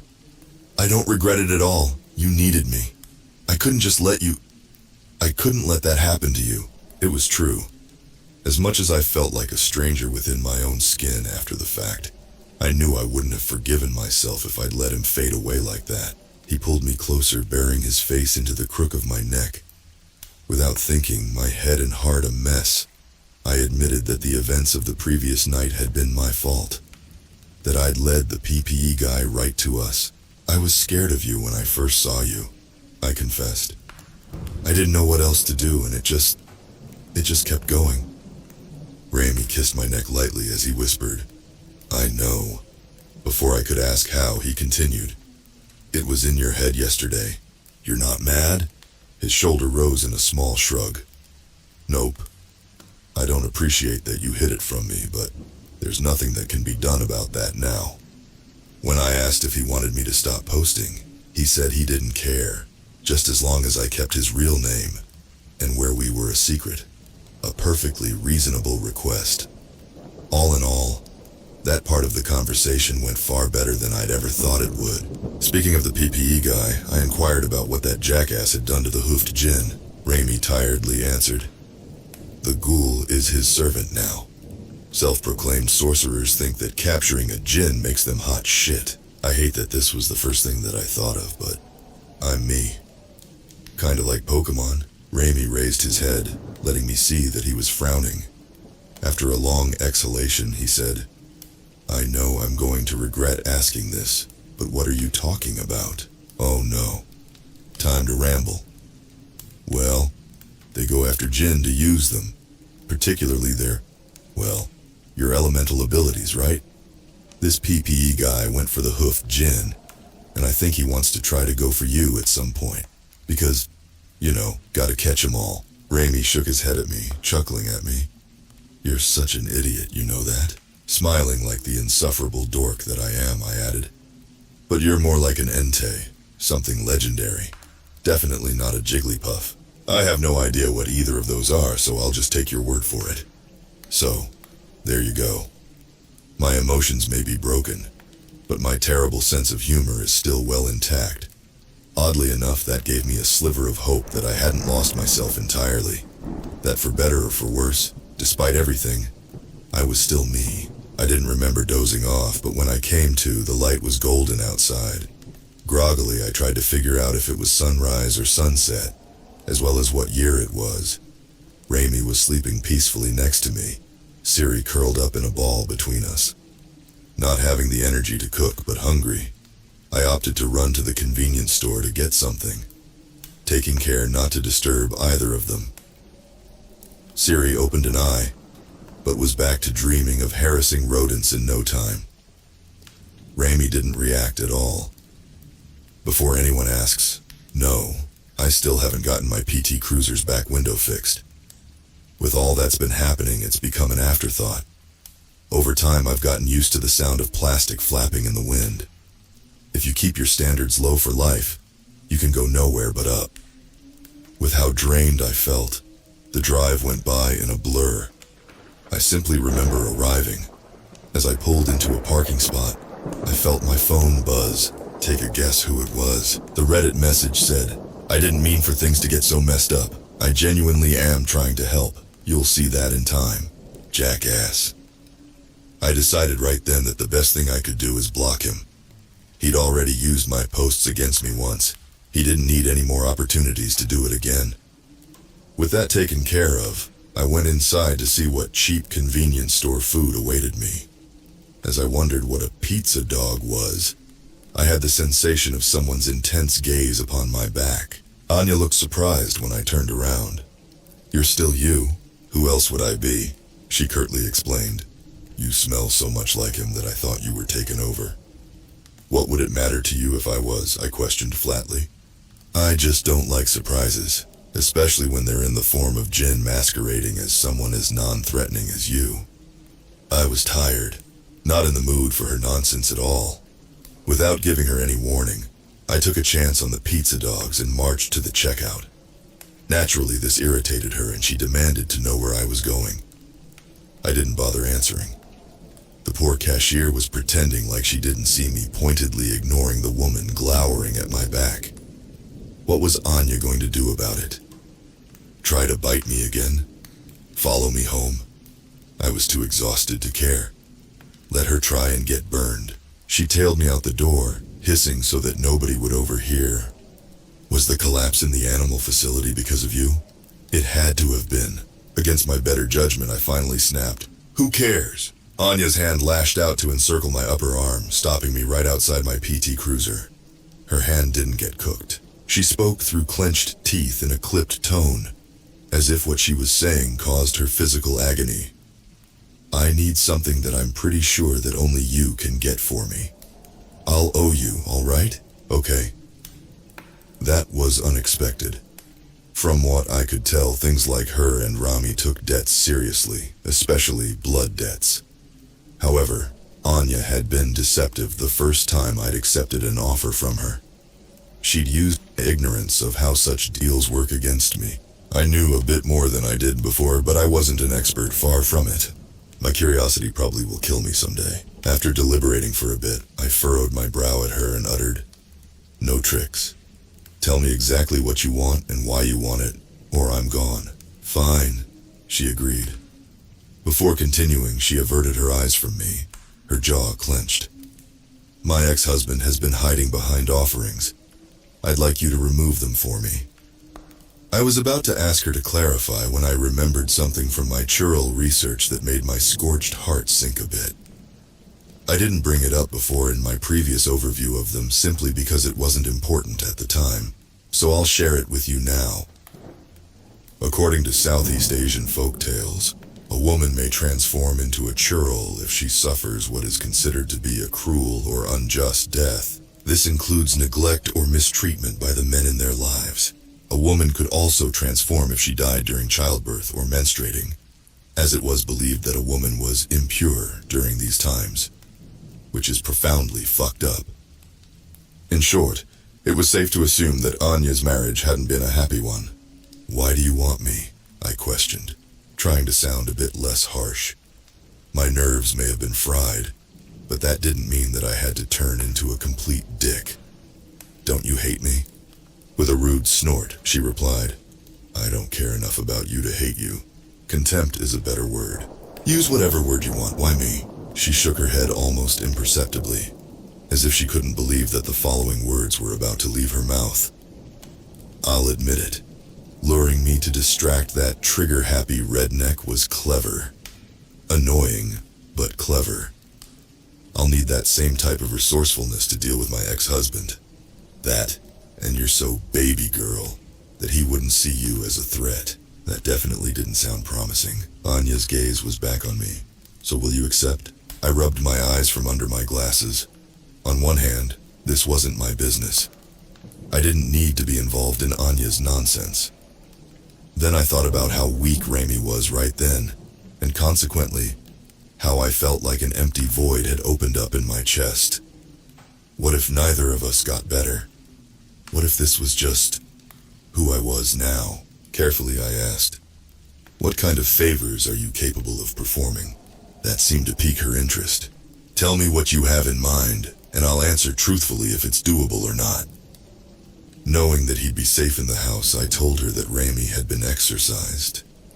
Even if she wanted to take advantage of his vulnerability, the wish would keep her out. Anya pursed her lips thoughtfully before replying, "Your boyfriend will recover on his own over time.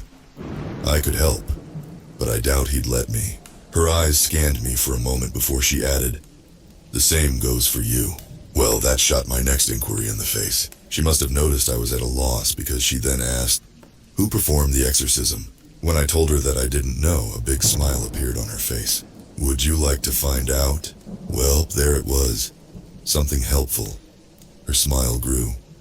Anya held her hand out, offering to drive so I could eat my pizza dogs in peace. If you were curious about what a pizza dog is like, it wasn't the best thing I'd ever had in my mouth, though it was oddly satisfying. It wasn't the dinner I wanted, but rather, it was the dinner I deserved. The PT Cruiser of meals. After recovering from pizza dog purgatory, I finally thought to ask if the offering she needed me to take was another goat. Maybe Connie could have a sister or brother after this. Anya informed me that the goat her ex-husband had was most likely already dead, sacrificed to appease her. Oh, never mind then. She slowed, eventually pulling off to the side of the back road we were on. Already? When I'd gotten the talismans from Matthew's door, I'd had time to prepare. I didn't have that luxury this time. If I was going to do this, I'd have to go for it. Anya led me through the woods until we eventually came to a cabin. What looked to be a skinned deer hung from a post on the other side of the cabin. I crept forward, getting closer to the house, wondering why I was dumb enough to agree to this. Maybe I really just can't help myself. It was hard to see, but it looked like there was something with coarse gray fur on the front porch. Goat's fur? Glancing around warily, I approached the porch. The doorknob rattled. Fuck. There was nowhere to hide as Anya's ex-husband opened the door, his brow furrowed at me. I hadn't expected him to be so old. He was a big guy, but judging by his white hair and the deep lines in his face, he had to be in his 60s. For context, Anya appeared to be in her early 20s. Was this age difference present back when she was human, or had she been a churl for that long? "May I help you?" Anya's ex-husband asked gruffly, sizing me up. I thought fast, smiling helplessly. "Yeah, sorry. My car broke down and I can't get any service out here. I've just been wandering around, hoping to run into someone and, here you are." The old man smiled back. I didn't like it. I didn't like the way he looked at me at all. His voice kinder than his eyes, he opened his door wider. "Lucky you found me, huh? I got a landline. Can't trust cell phones out here." I didn't want to go in, but I stepped through the door, trying to keep up the pretense of being an innocent lost traveler. "Thanks." I feigned gratitude, thinking up another tall tale to sprinkle in. "My wife is going to be worried." Ex-husband nodded at me, not giving me much room to squeeze past him, making me move closer to his body than I was comfortable with. I swear that he stood up even taller as if to emphasize his size. What was odd was that even though my anxiety was muted, my body reacted the same way as it would have under normal circumstances. My mouth felt dry and sweat prickled my underarms. Ex-husband shut the door. I pretended not to hear the click that resulted from him turning the deadbolt. "So, you have a phone, you said," I chirped, keeping a smile plastered onto my face. He grunted. "End table, behind you." Sure enough, there was an old corded rotary phone sitting on the end table. The old man chuckled. "You ever see one of those before, son?" Him calling me son made my skin crawl, the word sounding oily as it touched my ears. Yeah, it's just been a while," I answered, reaching for it. My plan was to call my own phone, which was on silent, and pretend like I was talking to a towing company. Afterwards, I'd have to find some way to get the offering off of his porch. As I took it off of the receiver, ex-husband abruptly asked me what my name was. I gave him a fake one. While I turned the wheel to dial like I was in the 1950s, he asked for my age. Weird. Why would he want to know that? Again, I acted like everything was fine as I called my phone and performed a pantomime of speaking to a tow truck driver. After I got off of my fake phone call, Anya's ex-husband commented, "You know, it's funny. I don't see you wearing a ring," I thought quickly, my eyes going wide as I glanced at my left hand, then frantically slapped my pockets. Shit, I just had it. Oh God, Laura is going to kill me. This increasingly uncomfortable conversation was interrupted by the sounds of something falling in another room. Ex-husband dismissively said it was his cat. There was another thud, then another. He told me he'd be right back. This was my chance. I waited until the old man left, hearing a door open and close somewhere in the cabin. Once I thought it was a good time, I snuck over to turn the deadbolt, then slowly opened the door, trying to stay quiet. It creaked. Across the house, I heard a door slam, followed by his heaving footsteps hurrying towards me. Shit! I ran onto the porch, located the offering. A gray goat not much bigger than Connie lay on its side, flies buzzing around the red line along its throat. I grabbed it, trying not to notice that maggots wriggled in poor animal's slit neck. One got on my hand, its slimy skin making me flinch. I ended up dropping the goat in the woods behind the cabin, just as I heard Anya's ex-husband race out of the front door in pursuit. He moved faster than I would have expected for someone his age. Maybe he wasn't as old as he looked. After I abandoned the goat's body, I went in the general direction of where I thought the PT Cruiser was, adrenaline warming my lower back. Wait, what was that on the ground? I skidded to a stop. Bear traps. Why the fuck did he have bear traps? Who was he? Leather snapped around my neck, cutting off my air painfully as I was roughly dragged backwards. As I grabbed at it, struggling, the belt got warmer. Ex-husband reached to wrap his arm around my waist only to flinch away as the wish did its job. I collapsed to the ground, choking, gasping, tears involuntarily blurring my vision. So you're like her, aren't you? Ex-husband growled. Impulsively I flailed, grabbing his ankle. The smell of burning flesh assaulted my nostrils. Ex-husband swore and kicked me off of him, then jammed his heel between my ribs, knocking the wind from me again. I put my hands up to protect my face, waiting for another blow. That was when I heard him swear again, the assault coming to an abrupt halt. Anya stood by me, her back turned towards me as she faced her ex-husband. She looked stiff, frozen as he wrapped the belt around his fist. I coughed again, rubbing at the sore spot his belt had left on my throat. It was going to bruise later. The sounds of me trying to breathe seemed to snap her out of whatever spell she'd been under as she took a step towards him. I'd expected her to have something snarky to say, but she was uncharacteristically quiet. He tried to circle her, limping on the leg I'd grabbed. Carefully, I got up, warily looking around to make sure I didn't stumble into a bear trap as I leaned against a tree, still trying to get my lungs to work again. Anya's ex-husband snapped the belt at her like a whip, the buckle striking her cheek.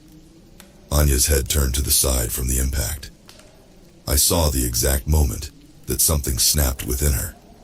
Her teeth clenched, baring them like a rabid animal as she charged him. As quick as he had been earlier, his burnt ankle slowed him as Anya threw him to the ground. She was on top of him. Flesh tore, then he was the one on the ground gasping for air. Anya bit into his neck again and again, his limbs twitching involuntarily with each snap of her teeth. She raised her head to spit his blood in his face. Suddenly she pulled away, scrambling back from the old man. Wheezing. He wheezed, his fingers twitching. He was still alive. "Just fucking die!" she screamed, her voice shrill with panic. Anya dove on him again, grabbing his chin, roughly pulling his head to the side with a horrific crack. Instantly, I felt the pizza dogs coming back up again as I saw the angle that her ex-husband's head was bent at. I doubled over, dry heaving, but somehow managed to keep everything down. Wiping saliva from the corner of my mouth, I slowly straightened up, avoiding looking at the body. Anya couldn't tear her eyes away from him, backing away slowly as if afraid that he'd get back up. "Is he dead?" she asked me. She sounded like she was crying. My voice hoarse from being choked, I simply said, "Yeah." Wait, the thudding I'd heard in the house earlier. "Just the cat," he'd said. "I don't think he put these bear traps out in case a cat escaped." Eyes on the ground, I ambled back to the cabin. I heard Anya crunching through the overgrowth behind me, sniffling lightly. Once back inside, I retraced the path he'd taken earlier, finding that one of the doors had a padlock on the outside. Anya seized it, breaking the metal effortlessly in her fist. She wiped her eyes furiously, sniffing again as she pushed the door open. The smell. The girl whose mouth and wrists were wrapped in duct tape had to have been in that room for weeks, probably even months. A filthy bucket sat in the corner of the room. She couldn't have been older than 15. The girl was unconscious, her swollen, bruised eyes shut while her cheek was buried in the stained mattress. I quickly looked away from her, shaking as I took in the unreal, hellish nature of her situation. Anya didn't look at me as she spoke. "Lab rat, I swear to you that I'll help you find who you're looking for. Just, please, let me take care of her first." "Yeah, of course." Not sure what to do with myself, I turned to go, but stopped. Could I really just leave them like this? Before I could say anything, Anya told me, "You've helped enough. Let me take it from here. It's going to be hard for her to trust anyone, especially a man." All I could think of to do in my stunned state was nod. Before I left, Anya stopped me again. "All burns heal with time and care. The one you've endured is no different. Watch the sunrise. Hold the ones you love close. Do what brings you peace, and in time you'll feel like you again." I paused, trying to gather my thoughts. I thanked her, awkwardly telling her that I'd see her at work the next day before I departed. When I got home, I immediately embraced Rami. At first, he was confused and concerned, noticing the ring of bruises on my neck instantly. I assured him that the person who did it was dead, then informed him of my misadventure with Anya. After I was done, he pulled back a bit, still holding me. He looked less dead than he had that afternoon, some of the color returning to his cheeks, the shadows under his eyes lightening. Sounds like I've missed quite a bit, he commented, gently tilting my chin up with his fingertips to examine the marks on my neck closer. I shrugged. Just another day in the life of someone who can't mind his own business. At least this time, it was for something good. At least that girl Anya and I found is free. Rami ended up returning to work before I did, since he had less PTO due to still being a newer employee. Rest assured, he has recovered nicely and is pretty well back to his usual shithead self. As for me, I am better than I was, thanks to following Anya's advice. The girls have been a big help. It's hard to feel anything but peace and love when you have two adorable chaos gremlins that spend the majority of their waking hours playfully terrorizing one another. Rami's also been doing his part to keep me in a pleasant headspace. Between those three sources of serotonin, I've been feeling a bit more like myself lately. I'm not exactly the way I was before the possession, but I know it'll take some time. Just like with any injury, I have to be patient with myself and give myself time to recuperate. When I returned to work on Wednesday, my first impulse was to check on Anya. I kept thinking about how she looked the last time I saw her, how scared she'd been. Yeah, she'd been intimidated by Rami, but when faced with her ex-husband, she'd looked like a completely different person, smaller, terrified. Seated at the front desk, Anya looked exhausted, resting her cheek in her hand, eyes sliding up unenthusiastically as I approached her. After glancing around to make sure that no one was around to overhear, I asked her how the girl was doing. She said that the girl was as okay as she could be, given the circumstances. What about you? Are you all right? I asked carefully, her brows lowered. Just because we had a little trauma bonding moment doesn't mean that we're suddenly besties. That came out of nowhere. I tried not to be defensive, not wanting things to escalate. I was just trying to be nice. Well, don't. She snapped, her hand leaving her cheek to drop noisily onto the desk. Don't think for a moment that I can't see past this "I'm so awkward and quirky" act. Now, I was confused and irritated. Act? I have no idea what... If you're really the kind person you pretend to be, then why are you with him? I won't lie. I got so frustrated that I began shaking. You remember how we met? How you targeted me just because I smelled like Rami, even though you knew that it's because he put a curse on me? I followed you into that alleyway because I was desperate. I had no one to go to for help. Her face softened, but her accusation had unleashed the full flood of 28 years of isolation, combined with riding an emotional roller coaster for a month. So I kept going. When you drank my blood, did you see those people walk right past me? I could have died right there and it wouldn't have mattered.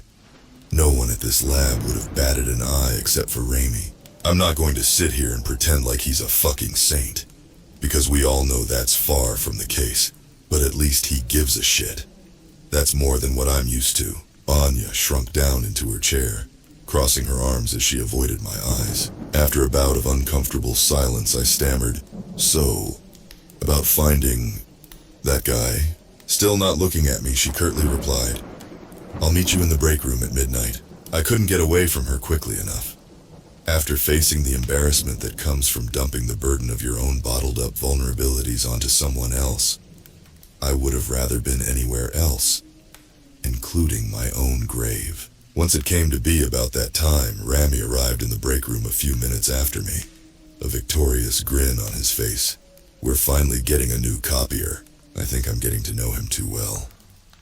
I'm guessing you sabotaged the old one. His expression turned mischievous.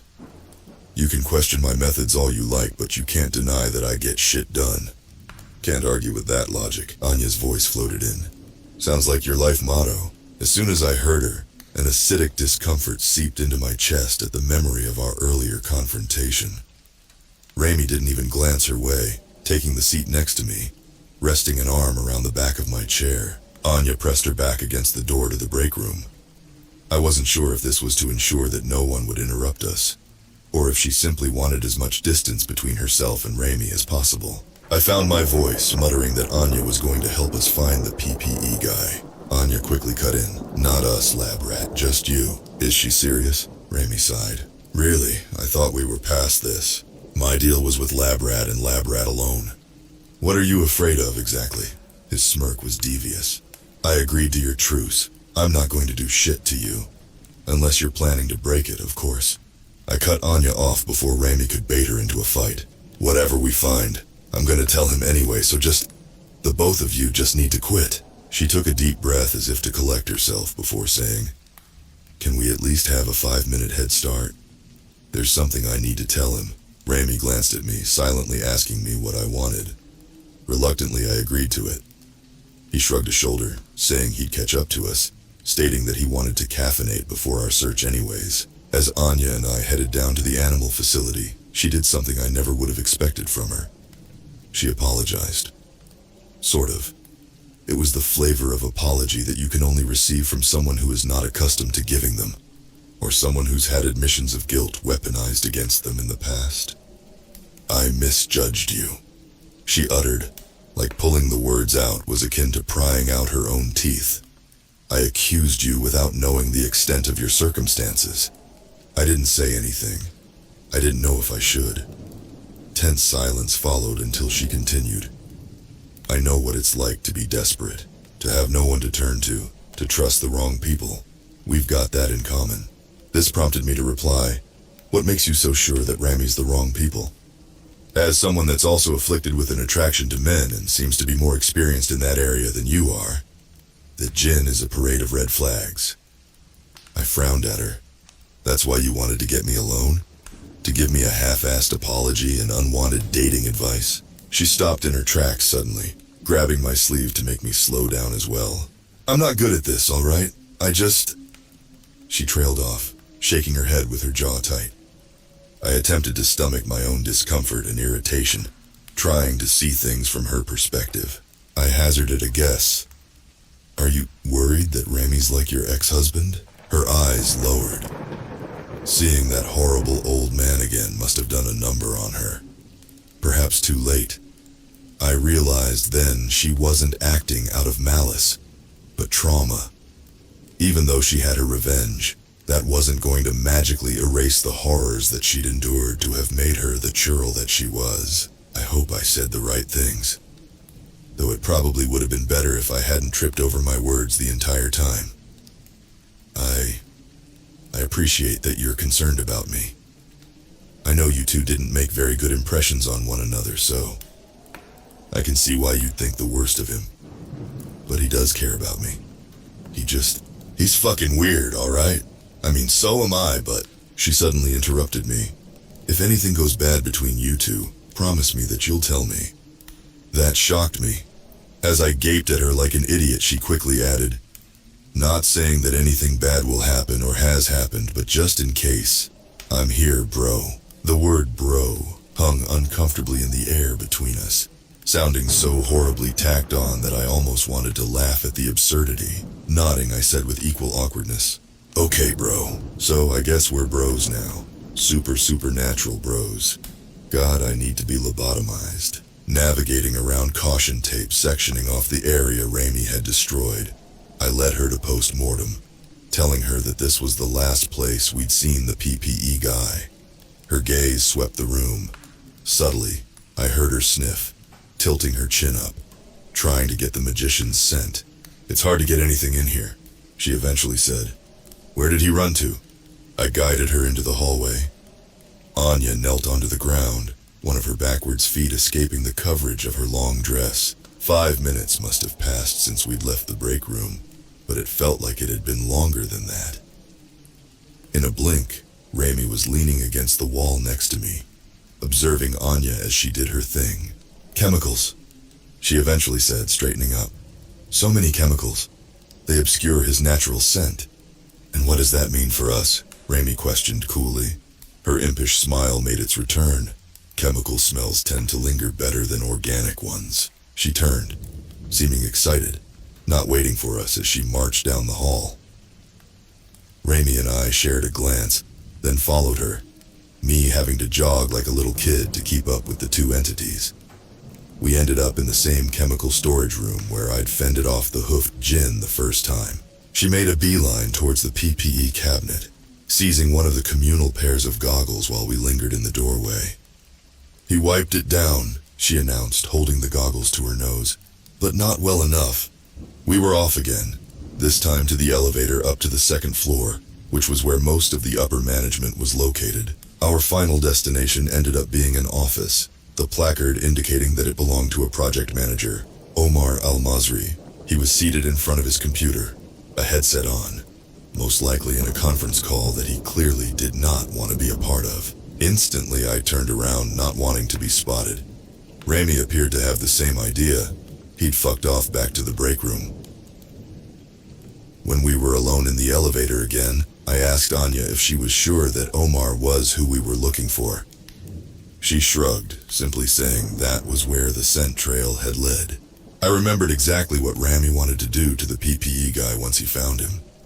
The thought of an innocent person being subjected to that type of violence made me shiver. Her role fulfilled, Anya left me to return to her station at the front desk. I made a beeline for the break room, my first words to Raimi being, "We need to be sure. If it's not him..." "Yeah, I get you," he agreed. "Feel like stalking him a bit." He said it so casually as if he was asking me if I wanted to get Italian for dinner. "You have the most unique date ideas," I remarked, but of course, I agreed to it, wanting to make sure that we weren't making a horrible mistake. I know Anya has a good nose, but what if Omar had simply been wearing the same goggles as the PPE guy? The goggles were shared amongst personnel, after all. But why would a project manager be wearing that PPE? That's a desk job. They mostly communicate with all of us through Zoom or email. They don't typically venture to the labs in person. However, even with that little thing not adding up, a smell wasn't enough to implicate someone. Before we went on our stalking date, Rami got Omar's address by abusing his IT access. The plan was to go to his house and look for anything suspicious. It was located in a suburb, which prompted us to park the PT Cruiser a block away to avoid rousing suspicion. With it being so late, there was no one out walking around except for us. But you can't be too careful. Rami had vanished once we got to the back fence, reappearing to hold open the gate from the other side for me.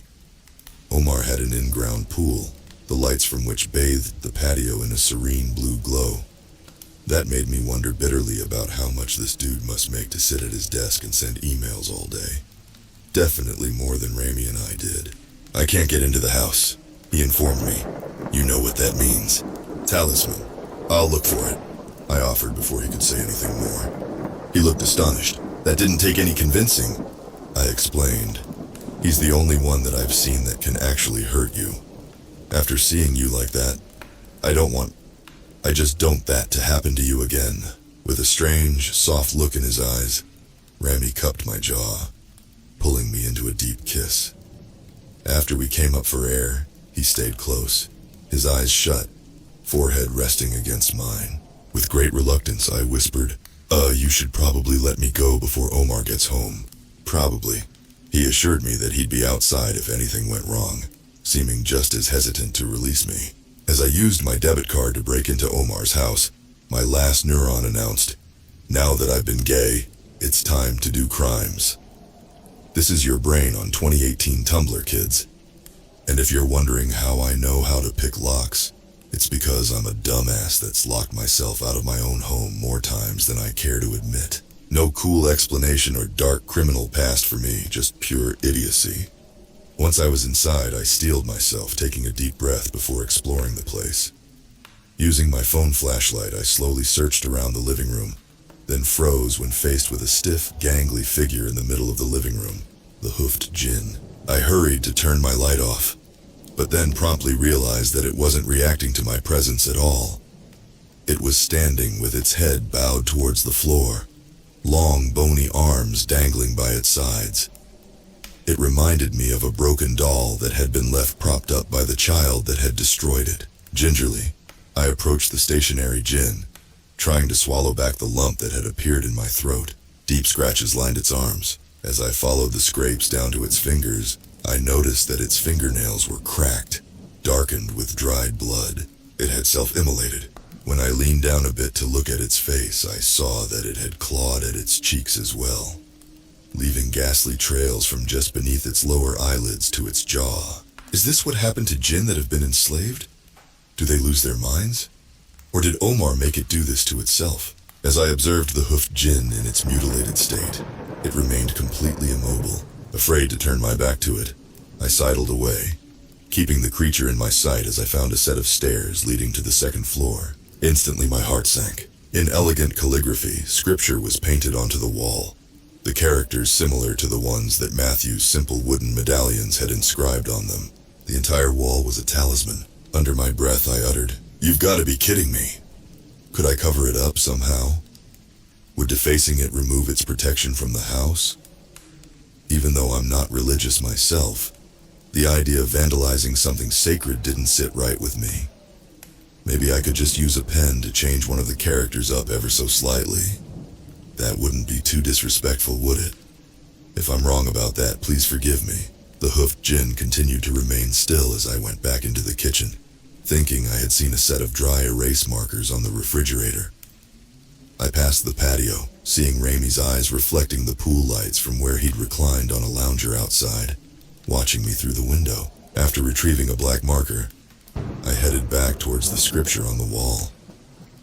My nerves must have been getting to me because I was relieved to see that the hoofed djinn hadn't moved.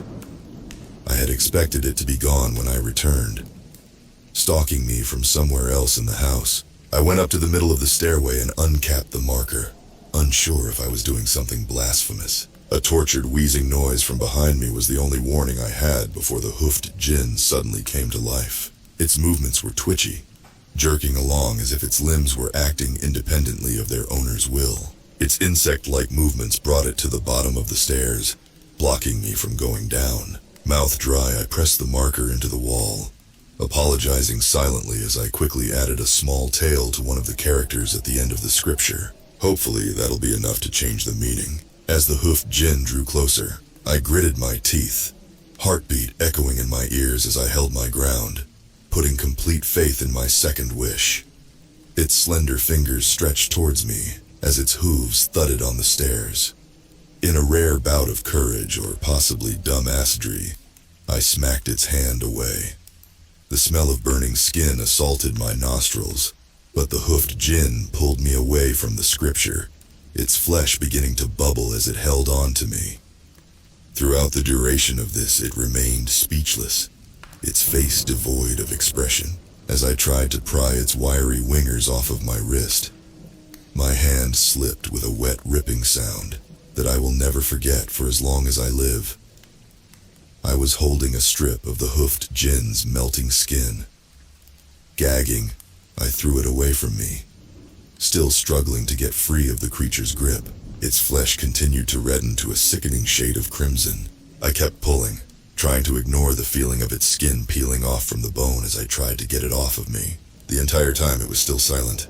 With a chill, it occurred to me then that the hoofed djinn had no free will anymore. It couldn't even express something as banal as pain without its master's consent. With a shout, I launched myself at the hoofed djinn, sending us both tumbling down the stairs. It finally let go of me as we landed at the bottom of the stairs, my shoulder hitting the ground painfully. At least it was carpet. Without hesitation, I dragged myself away from the hoofed djinn, scrambled towards the kitchen and patio doors. It wheezed, lifting its head as its flayed fingers twitched uselessly. The smell was unbearable. I managed to get my feet under me by grabbing the nearby kitchen table to stabilize myself. The hoofed djinn crawled on its belly after me, leaving a trail of its blood and pieces of blackened skin on the floor. I threw the patio door open, stumbling as I felt fingers graze my ankle. Ramey was by my side instantly, He reached for the hoofed djinn, then paused, suddenly retracting his arm as if he'd touched something hot. The hoofed djinn laid in the doorway, staring at us with glassy eyes. Similarly, it extended its hand towards us, only to pull it back with a jolt. The entire wall is a talisman, I hurriedly explained. Raimi rolled his eyes. Of course it is. He stared down at the hoofed djinn. I couldn't tell what he was thinking. After a sigh, he said, "Well, I can't get in, and this guy can't leave. There's nothing left for us to do here." The marker hadn't been enough. The scripture would either have to be completely covered or destroyed to lift the house's protection. It took 2 laundry cycles to get the smell of burnt gin out of my clothes. I think I used an entire bottle of shampoo trying to get it out of my hair. But even then, it still lingered. Maybe it was in my head. In the meantime, I haven't been able to stop thinking about the condition that the hoofed djinn was in. How empty it was. Was that what Omar wanted to do with Rami? As confident as ever, Rami assured me that we'd figure something out. He joked that we could simply burn Omar's house down. At least I think he was joking. We did not commit arson. Omar wasn't at work for the rest of the week after we broke in. Rami had been keeping an eye on him, looking for an opportunity to catch him off guard. Apparently, Omar was keeping his talisman on him at all times, seemingly becoming more and more paranoid by the minute. Where the situation took a turn was when I came home to find Rami in my kitchen. A bundle of paper towels clasped to his cheek as blood oozed from 3 long gashes across his chest. "Oh, hey," he greeted me cheerfully. "Do you have tape?" "What happened?" "I think Omar is sick of my shit," Rami said with a particularly devious smirk. Hold on, tape?" My cheek is falling off. "It'll reattach in a few minutes, but in the meantime, the flapping sensation is driving me up the wall. So if you wouldn't mind getting something to stick it in place, that'd be fantastic. Superglue would probably be alright too. Or staples. I'm not picky." That last suggestion made my stomach turn. Without another word, I went on a frantic search, trying to remember where I'd last seen my roll of tape. The most recent time that I'd used it was to pack up before moving in.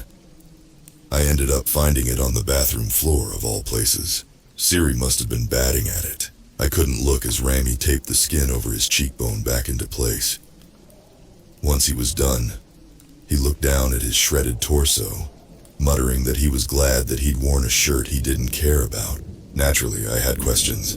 Many questions. "So, fun fact about ghouls," he began, leaning casually against the counter as if he didn't look like he'd just crawled out of a blender. "You stab them once, they die. But if you stick them any more than that, they come back to life stronger than before." Unfortunately for us, Omar seems to have used that to his advantage. I couldn't think of a better way to phrase my next sentence, but I wanted to make sure that I understood correctly. So, Omar forced the hoof djinn to evolve. At first, Rami furrowed his brow, but then a smirk started to pull at the corner of his mouth. "Is this about that Pokemon thing again?" I sheepishly admitted.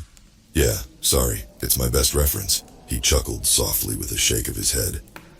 I don't know how, but somehow, I think I've tricked him into thinking that my idiocy is charming.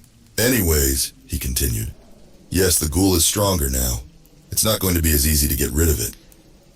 "You mean to kill it?" That made a chill settle in my chest. "Isn't there some way to free it?"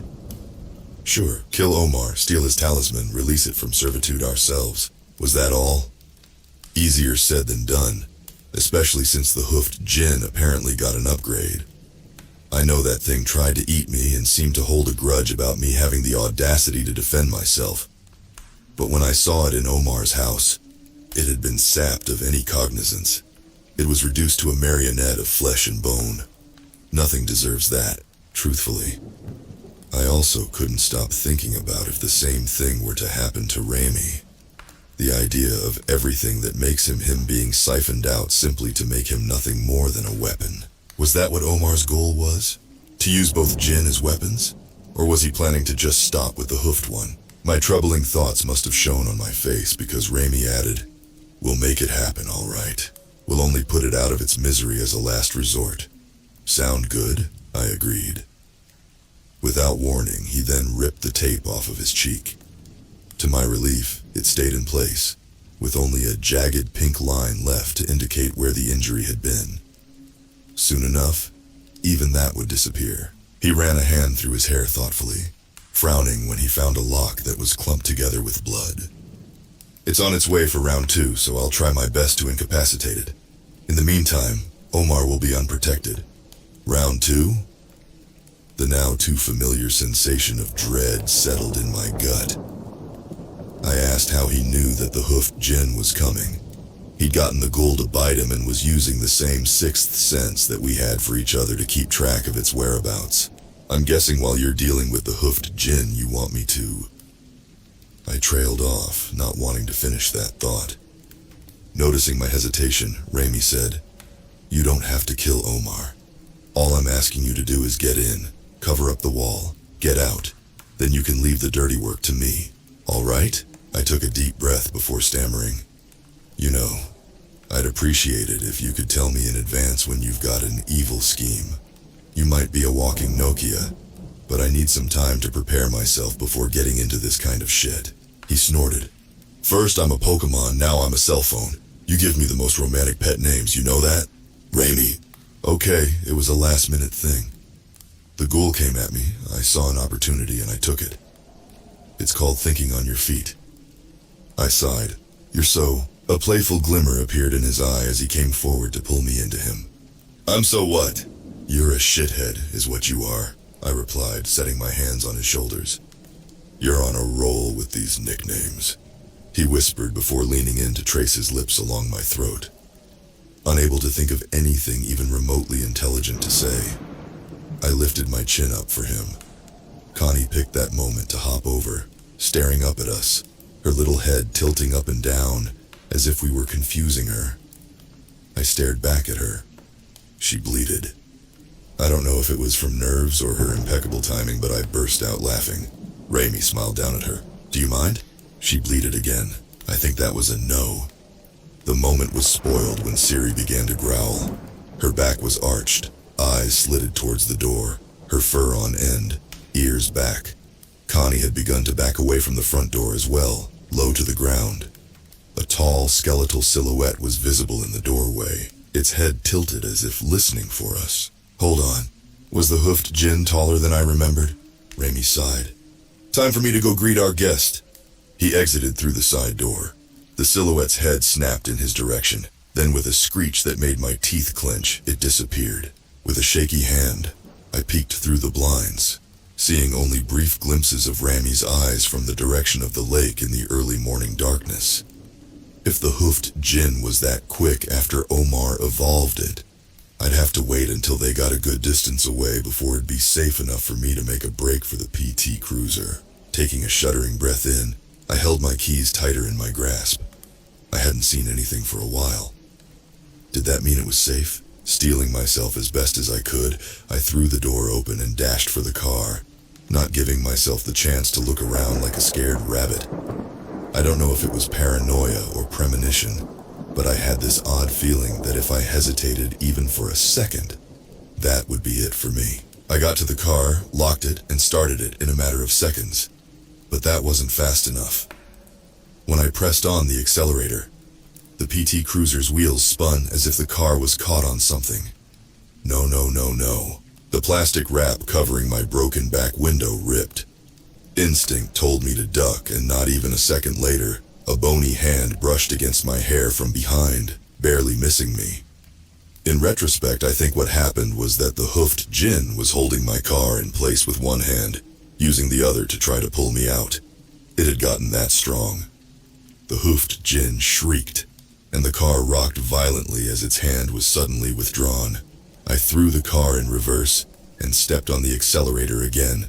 This time, the car slammed into something.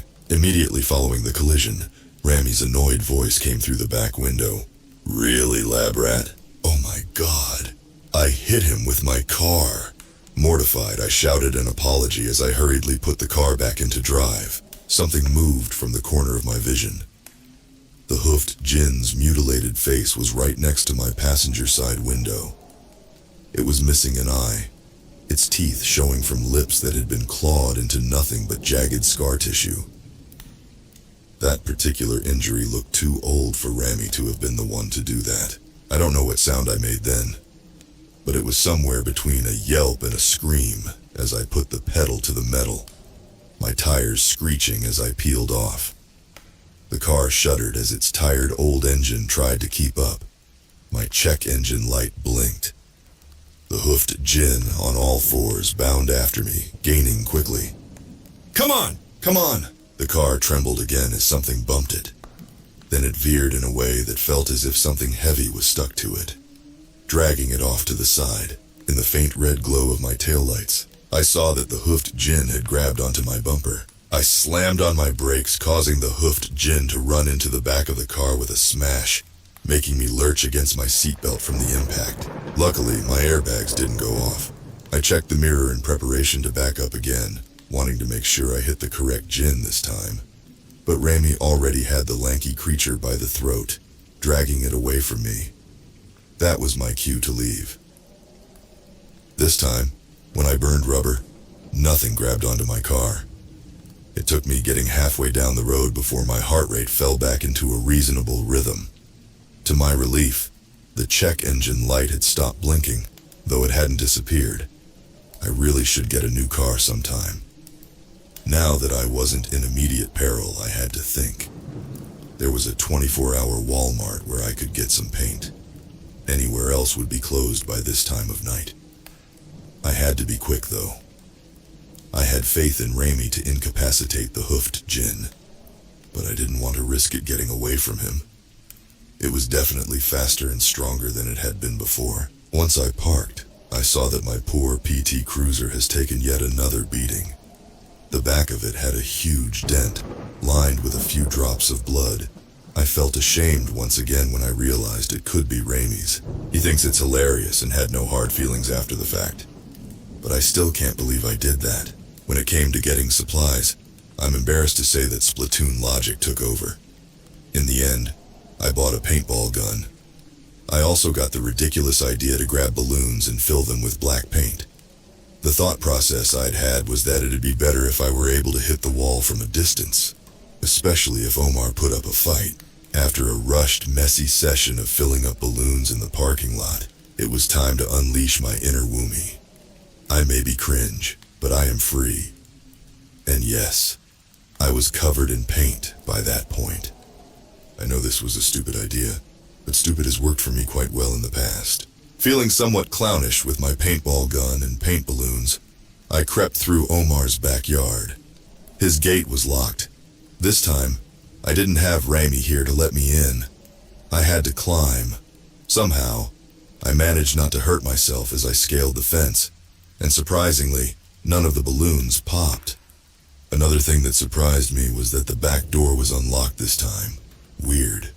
This wasn't a trap, was it?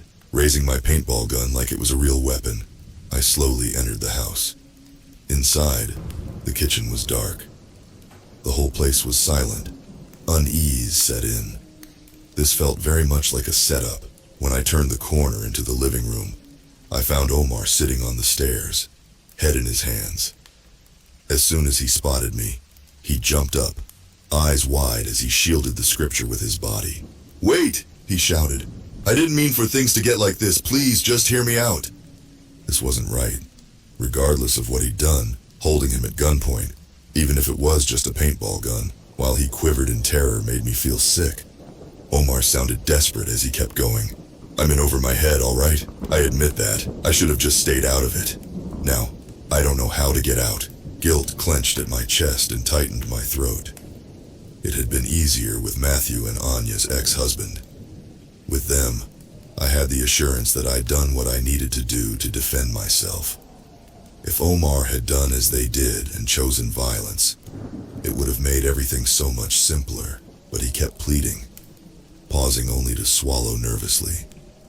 The incident in the animal facility showed me that I'm not nearly as prepared as I thought that I was.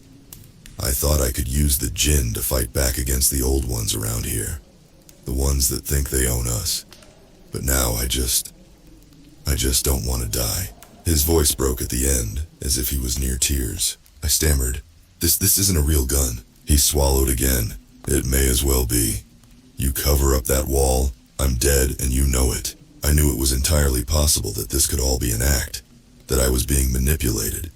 If it was, then God, was it convincing? Taking a deep breath, I reminded myself why I was there. The hoofed djinn was forcibly transformed, and its will was stripped away. Raimi had been exorcised, putting both him and I in a terrible position. With all of that in mind, I retorted, You didn't give the hoofed djinn much of a choice, and how can I believe anything you say when you sent that thing after Raimi? He was following me, he replied with a fearful quake in his voice. I didn't have a choice. Shaking my head while keeping my eyes on him, I said, I'm going to need you to prove it. Prove that you're not. I need to know that you're not lying to me. Whatever you need, lab rat, just please release the hoofed djinn from its service. Omar nodded quickly. I can do that. And if I do, you won't paint the wall? You won't let the Ifrit kill me? I can't guarantee anything. I don't have any control over Raimi, once he makes up his mind. So no matter what, I'm dead is what you're telling me. He said shakily. I thought quickly. Swallowing to try to get some moisture in my dry mouth, I said, You could try to leave town. I could at least get you a head start.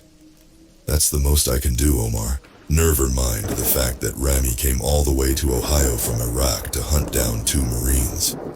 Omar had to already know that was a possibility, that Rami might not give up if he tried to run. Omar nodded again. It's better than waiting to die. He withdrew the round talisman that he'd used to trap the hoofed djinn from his pocket. His hand trembled as he murmured in Arabic, glancing warily between it and me. I hated this. I hated feeling like I was holding him hostage. I hated making a man beg for his life.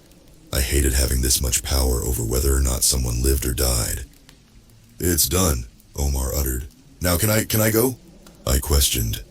How do I know that you didn't just recite a tuna casserole recipe in Arabic instead of the incantation?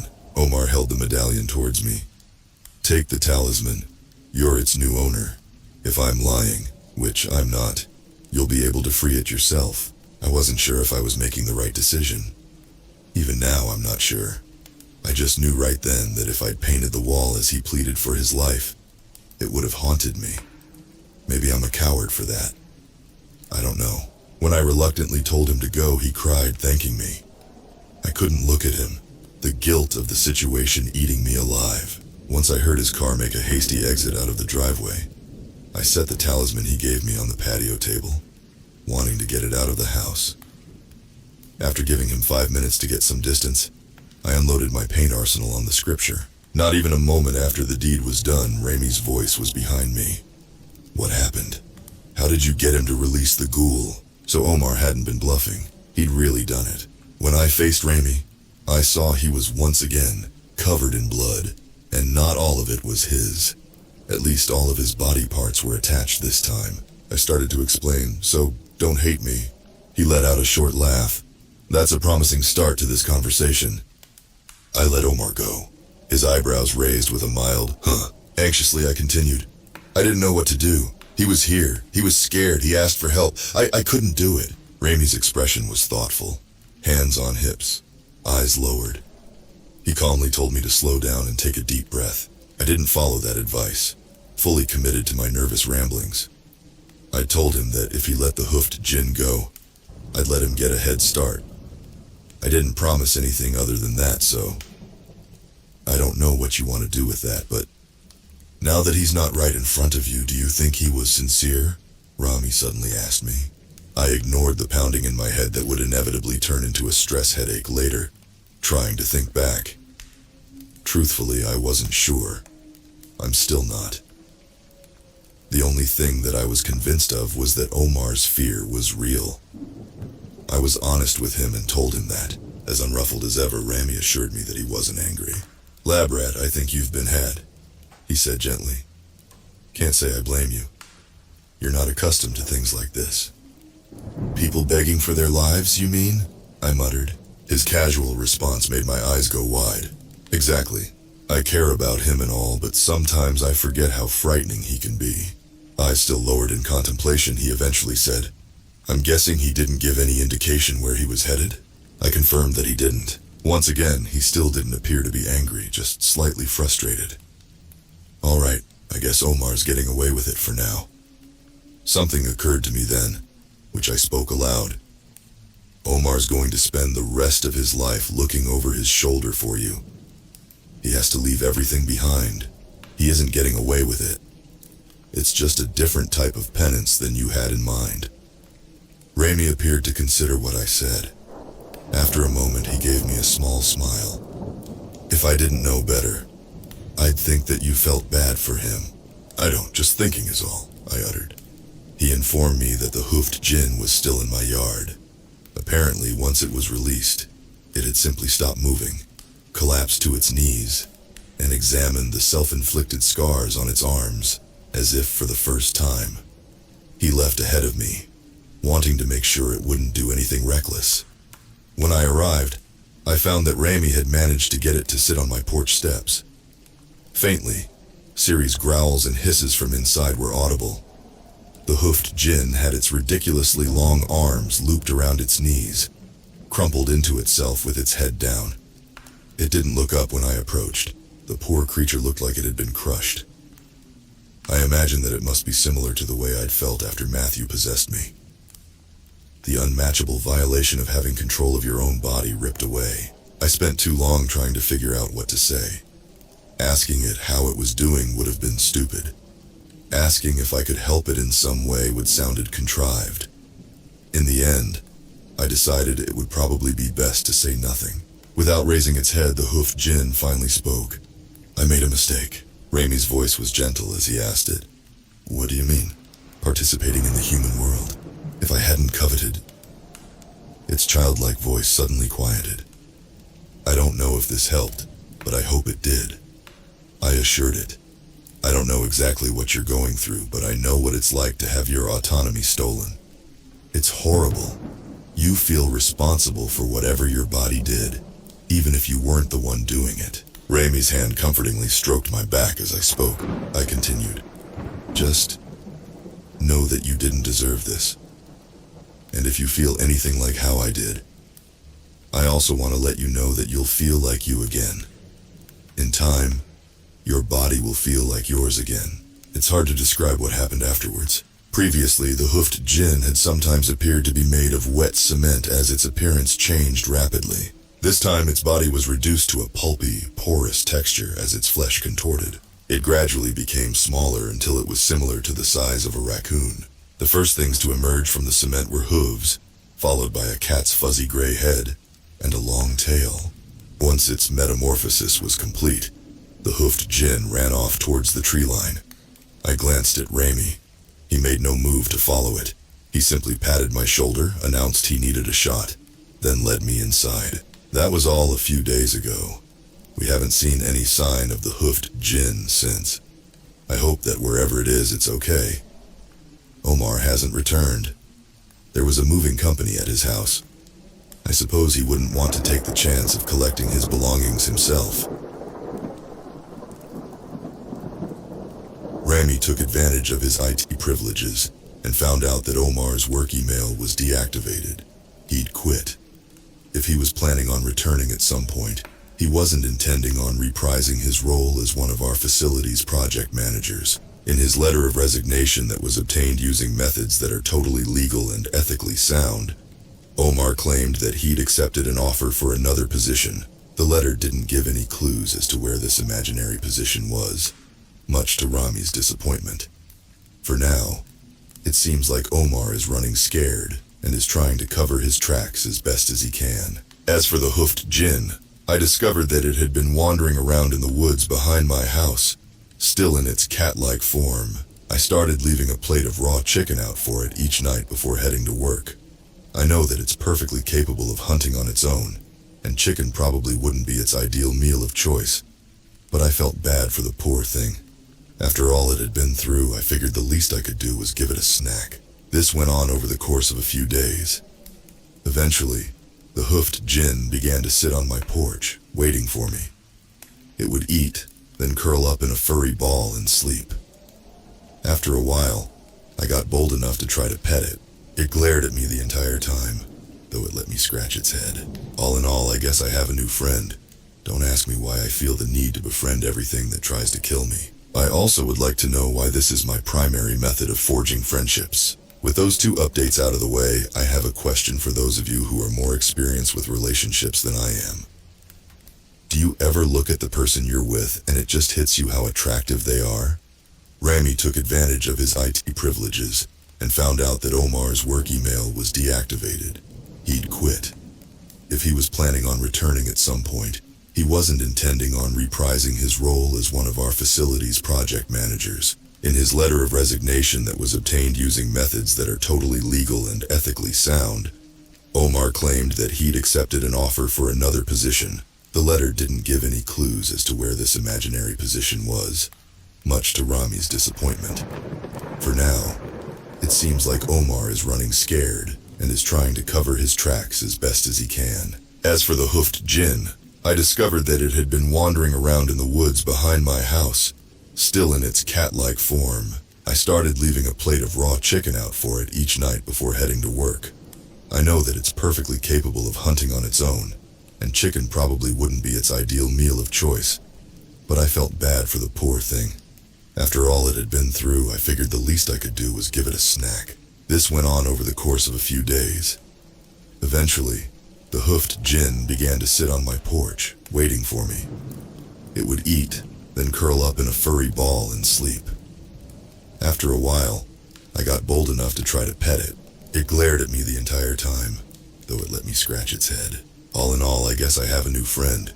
Don't ask me why I feel the need to befriend everything that tries to kill me. I also would like to know why this is my primary method of forging friendships. With those two updates out of the way, I have a question for those of you who are more experienced with relationships than I am.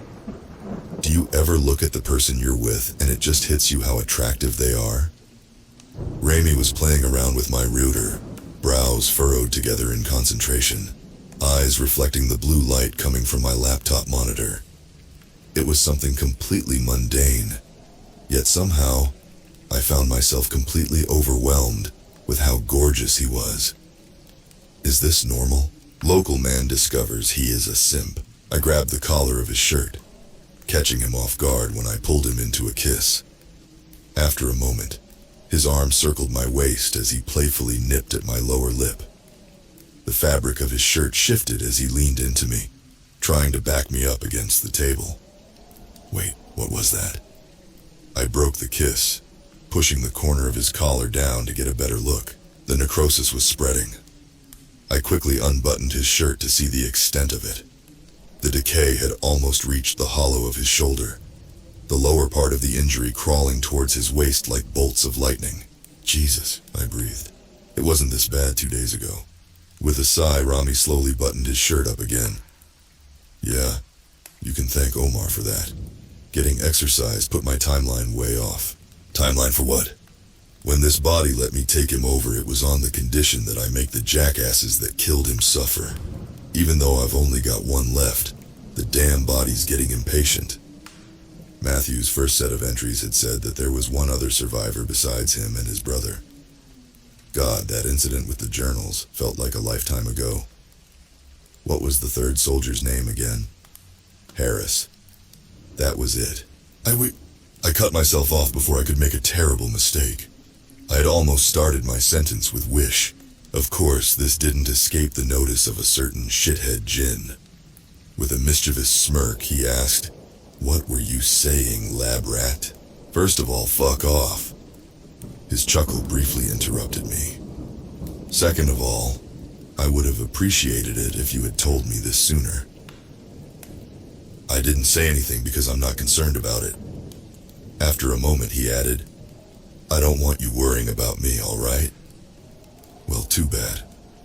That's what you get for making me care about you. I grabbed his collar again, this time pretending to threaten him. And since you don't seem capable of worrying about yourself, someone has to.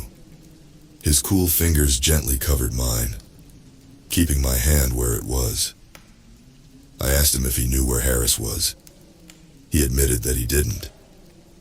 Knowing that Ramey had a time limit made me curse the fact that we'd had to destroy the journals.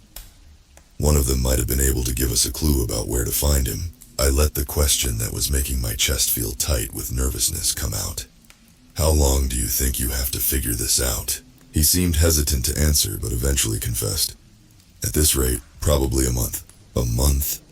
Harris could be in a different country for all we knew. A month. I'd been saving my last wish for a long time. This was partially because I did not want to waste it, and also partly because I wasn't sure what to use it for. Ramey had been trying to convince me to use it to replace the PT Cruiser. His reasons being that not only is the car a piece of shit, but it's also not tall person friendly. I'd always hesitated, thinking that a car was too frivolous. Shouldn't a final wish be for something important? What could be more important than him? I wish that... Ramey's hand suddenly covered my mouth, stopping me before I could finish. What are you doing? He asked calmly, clutching his wrist. I pulled his palm off of my mouth to respond. Helping you? Don't waste your last wish on me. It's not a waste, I insisted. I've got a nice home, 2 happy, healthy animals, and a good job. What more could I possibly need? He narrowed his eyes. You know what my answer to that question is. I'm going to call the shop right now and tell them to install one of those lifty thingies on it to make it a monster PT Cruiser. Ramey tried not to laugh in an effort to keep his earlier stern expression. Don't do that. Bring it up again and I'll make us both regret it. That car can uglier, I assure you. The hint of his familiar smile crept out. You'd only be punishing yourself, man. We were getting sidetracked. I had to bring it back. Okay. My shitty car is not the point. The point is that I've got a decent life. Yeah, it'd be nice to not have a near-death experience once a week. But all in all, I'm doing better than I ever have been in. Well, ever. For the first time since I can remember, I don't feel like some uncomfortable nuisance that everyone would rather just ignore. Ramey's eyes lowered, quietly considering my words. I ended my speech by exposing myself as the sappiest simp to have ever simped. The only other thing I have left to want is you. He rested his forehead against mine. For a long moment, he didn't say a word, just stayed close to me. When he finally spoke, his voice was uncharacteristically soft. You know, you're the only person that's seen me for more than what I can offer. Wishes, power, magic. None of that appears to mean anything to you, I whispered. Like I said, I want you. Ramey gave me a small smile. Careful. If you keep saying that, I might end up believing it. Believe it. I stroked his cheek. Let me do this for you, please. Ramey's eyes closed, leaning into my hand. It's not often that I get to see this side of him. I only get brief glimpses here and there. With a sigh, he eventually muttered, It would be best to simply wish for the last soldier's whereabouts, if that's what you really want. Without any further hesitation, I made my wish. Ramey's arms tightened around me, pressing me against his chest. He told me to close my eyes, thinking he was going to kiss me again. I readily obliged.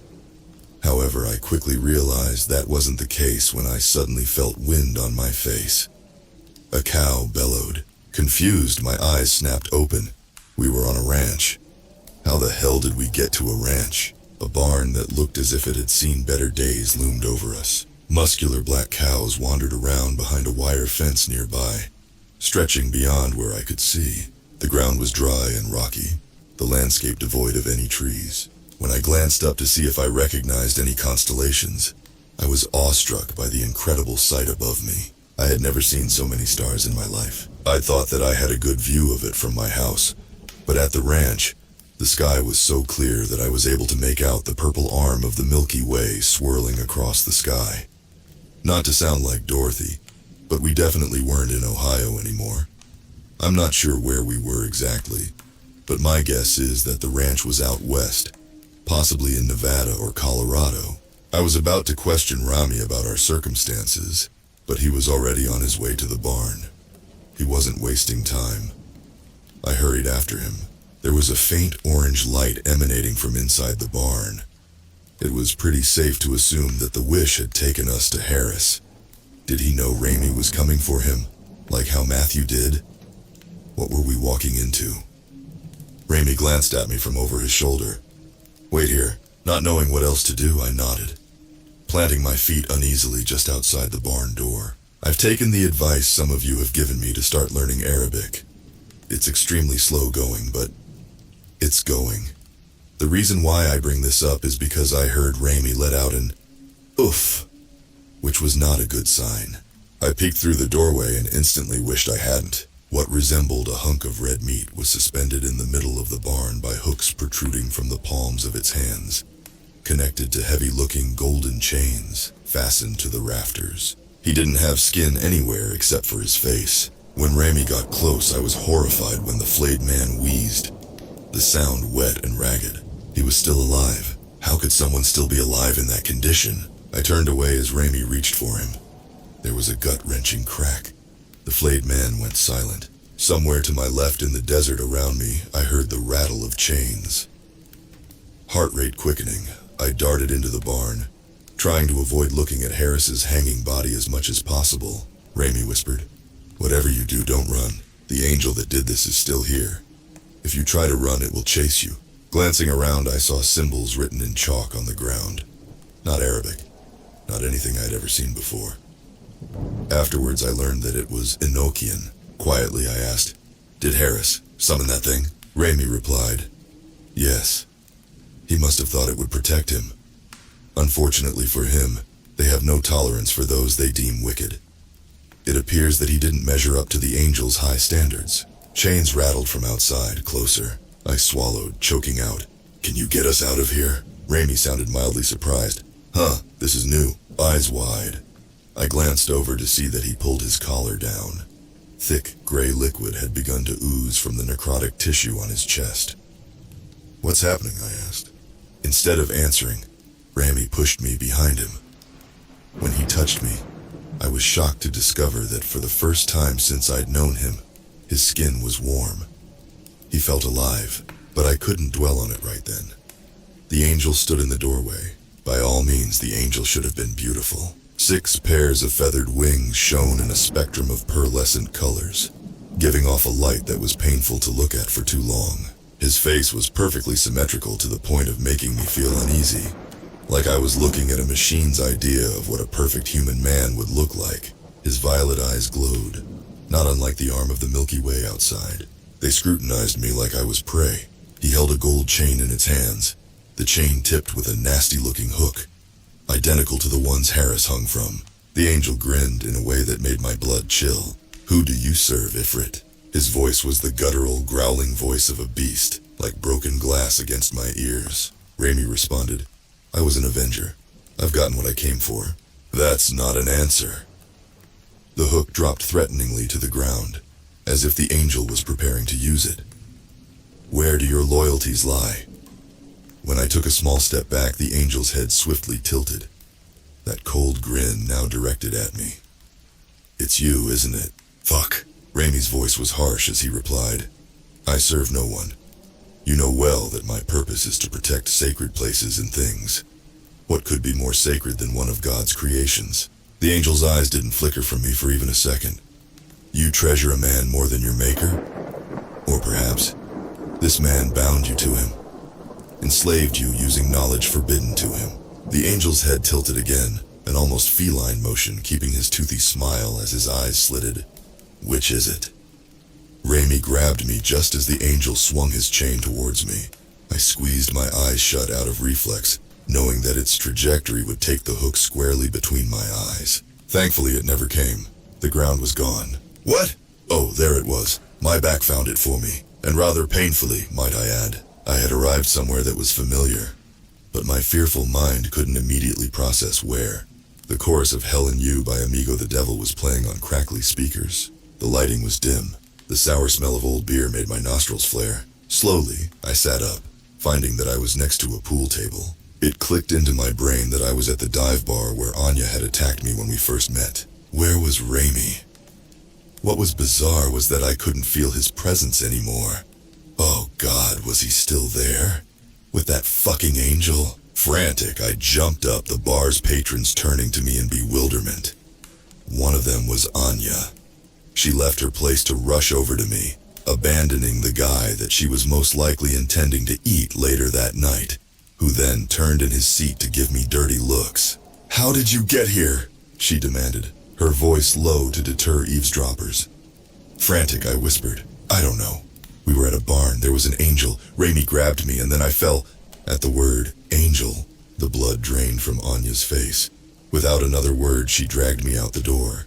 Once we were outside, she said, "If you've got an angel after you, we've got to move. How do we stop it?" "We don't. I imagine that's why Rami dropped you here." We got to her car, a Bonneville that wasn't in much better shape than my cruiser. She continued as she got the car started. "You better hope that your boyfriend is ready for the challenge. Angels are not to be fucked with." "Where are we going?" I asked, head pounding as blood rushed to my ears. She shrugged. "Your house? It's the safest place I can think of. And I'm sorry, but I don't want to drag Jade into this." Jade was the name of the girl we'd rescued from Anya's terrible ex. Anya had told me a few days prior that the girl had begged her not to bring her back to her parents. I'm not sure what that's about, but I didn't ask. Long story short, Anya's a mother now. Anyways, I understood. Anya was responsible for someone who completely relied on her. I uttered, "Thanks for doing this. For helping me." "Of course, we're bros now, aren't we?" she said with a smirk. The ridiculous thing I said next was something that could have only been conjured by the mind of someone on the verge of snapping. "You got that right, Romeo and Juliet." She took her eyes off the road for a brief moment to give me a withering look. "You know, I'm not afraid to kill us both. I will happily drive this car into the lake." Shackily, I laughed, feeling hysteria bubbling in my chest. From the tension present in the Bonneville afterwards, I could tell that Anya was concerned about me. "Don't ever tell Raimi I said this, and I mean ever, because the last thing that Jin needs is an ego boost," she began. "But he's strong. If anyone can beat an angel, I bet it would be him." I thought back to the gray secretion coming from the decay on his chest. What if it was making him weaker? What if that meant that finishing off Harris wasn't enough to stop whatever was happening to him? Stop. Working myself into a panic wasn't going to help. I tried to assure myself that this was Raimi, a walking Nokia. He'd be fine, right? I just wished that I could sense him again. Just so that I could know for sure if he was still alive. Was that the angel's doing? It had to have been. During the drive, Anya ended up breaking the silence by telling me about how she became a churl. I got her permission to retell it here, since I didn't want to violate her trust after such an intimate admission. On my 18th birthday, my parents told me that they were taking me to a big family party. She chuckled bitterly. Turns out it was my wedding. Horrified, I gaped at her. She shrugged a shoulder. That's how it worked at the time. After the wedding, he hauled me off to America, saying that he wanted a better life, when really, he just wanted to remove me from everyone I knew. No matter how many times he tried, he couldn't get me pregnant, and somehow that was my fault. One night he got especially angry when I didn't choose to bear him a son, so he strangled me. The worst part was I didn't fight it. At that point, I'd wanted to die, so I just let it happen. Jesus Christ. Anya then flashed me a wry smile. But then, when I woke up, he became the one that was afraid. I followed him for years. Years. And thanks to you, I finally got to watch that fucker die. Her confessions left me speechless for a moment. I gazed out the windshield, eyes blurry from sympathetic tears as the weight of what she'd told me set in. Eventually, I recovered the ability to speak. Somewhat. That's all so. I'm sorry that happened to you. Do you know why I told you this? She asked.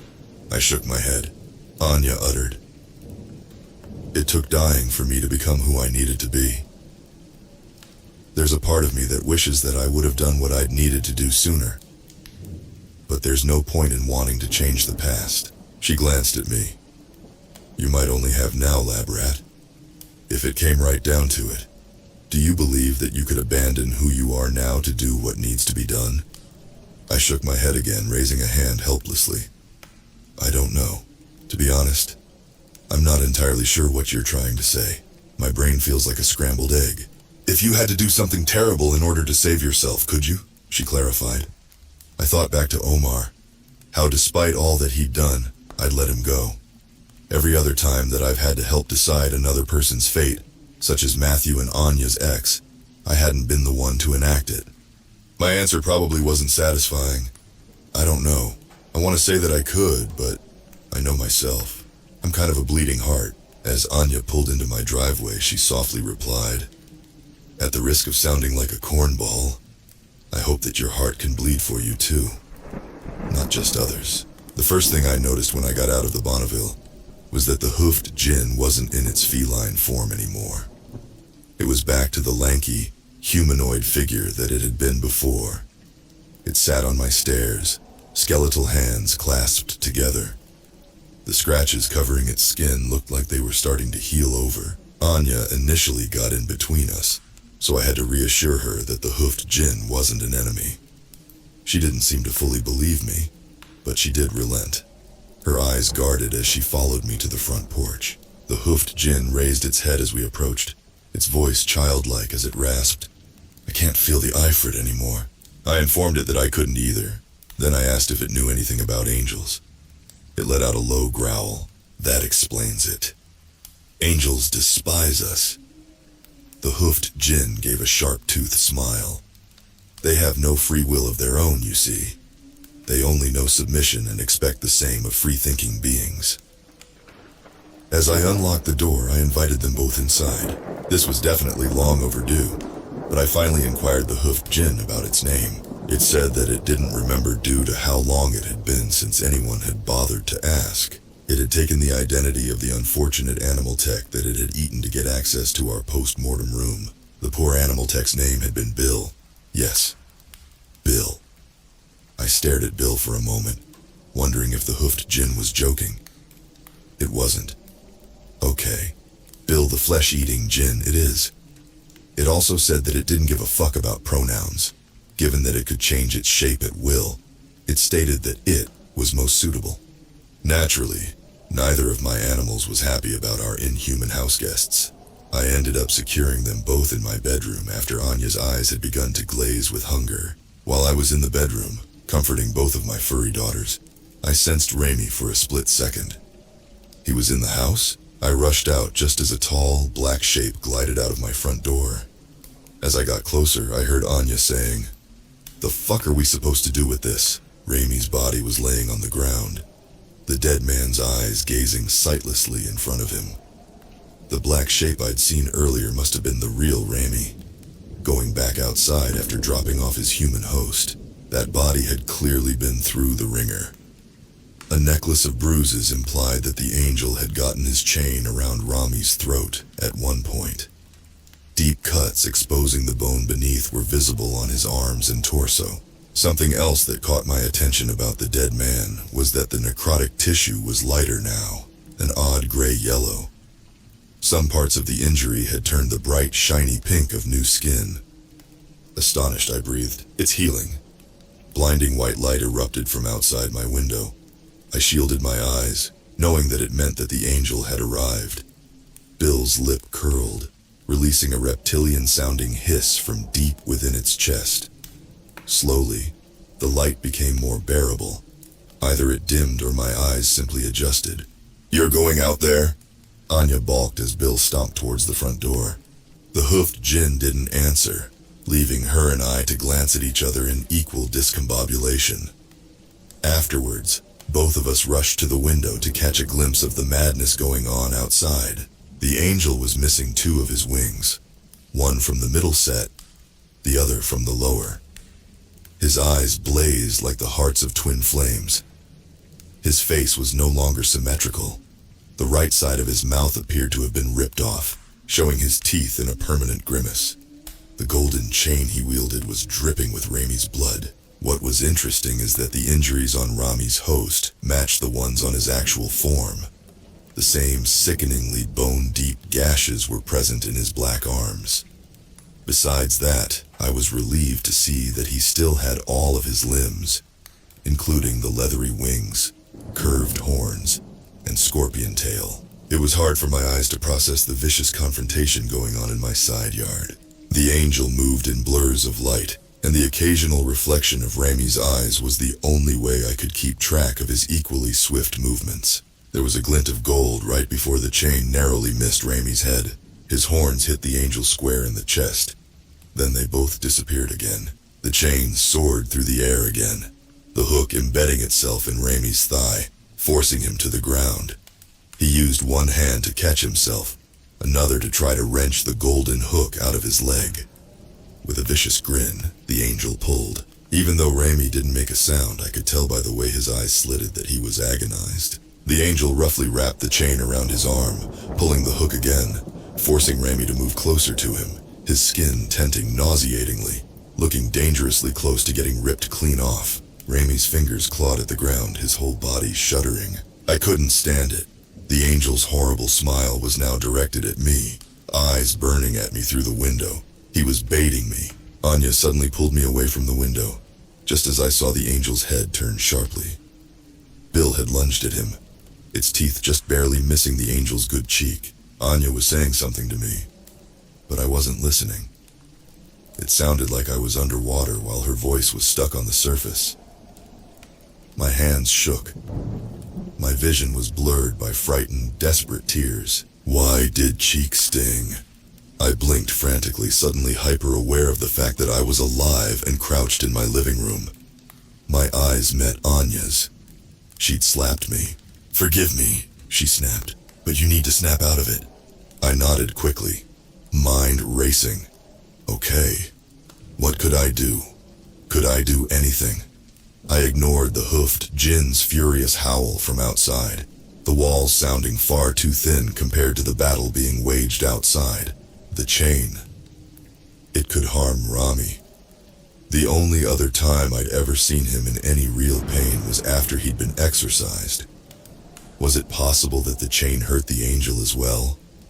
I whispered to Anya, "I think that chain might be the only way we can hurt the angel. If someone is able to use it against him, or at the very least get it away from him, that might be enough to stop this." Still shaking, I added, "I'm pretty sure that I'm the one the angel wants. I think he believes that I'm controlling Rami, like how Omar did." "Lab rat, if you go out there, that thing will kill you," Anya said slowly. Unless, it dawned on her then, if we were to try this, she would have to be the one to distract the angel. She sighed through clenched teeth. "Fuck me." I tried to be reassuring. "You just need to be out there long enough to get that hook out of Ramy and to tell him what I just told you." "And if you're wrong?" Anya asked. "Then I don't know," I muttered. "We have to try something, don't we?" She shook her head, jaw tight. "You and that Jin owe me big time for this." Anya gave herself a small shake, stretching her neck from side to side as if to calm herself.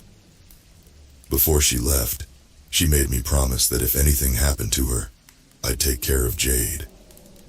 I agreed. When I returned to the window, I saw Ramy had freed himself from the angel's hook, but he was slower now. His tail missed the angel by inches. The angel looped his chain around Bill's neck, using his wings to yank the hoofed Jin into the sky, the chain acting as a noose. Ramy collided with the angel in midair. All three fell to the ground, the angel landing gracefully, his grip on the chain not faltering for even a moment. Meanwhile, Ramy struggled with his injured leg, relying heavily on his wings to keep moving. Bill loudly gasped for air, choking as it thudded to the ground. I slid the window open a crack and yelled to catch the angel's attention. Another flash of gold. I dropped to the ground, shocked to hear the window break, followed by the glass falling onto the back of my head. That meant the angel was completely unfazed by the house's protection. It dawned on me then that he could get in at any moment if he wanted to. The hook had landed on the ground next to me. It started to retract back through the window, but then it stopped. My blood ran cold as I heard Anya shriek from outside, "Please let this work." I didn't think. I grabbed the hook and started to pull it with all of my strength. The links clattered to the ground, seemingly endless as more and more of it passed through the window. How long was this thing? The chain suddenly went taut as it was grabbed from the other end. Shit. I felt myself sliding across the floor, holding onto the chain for dear life. I couldn't let the angel get it back. I couldn't. 2 hands grabbed the chain next to mine. Anya. Her breath was ragged. She sounded close to tears, but she held on. Both of us putting all of our weight into this nightmarish game of tug-of-war. I knew that she was hurt, but I didn't dare break my concentration in order to check on her.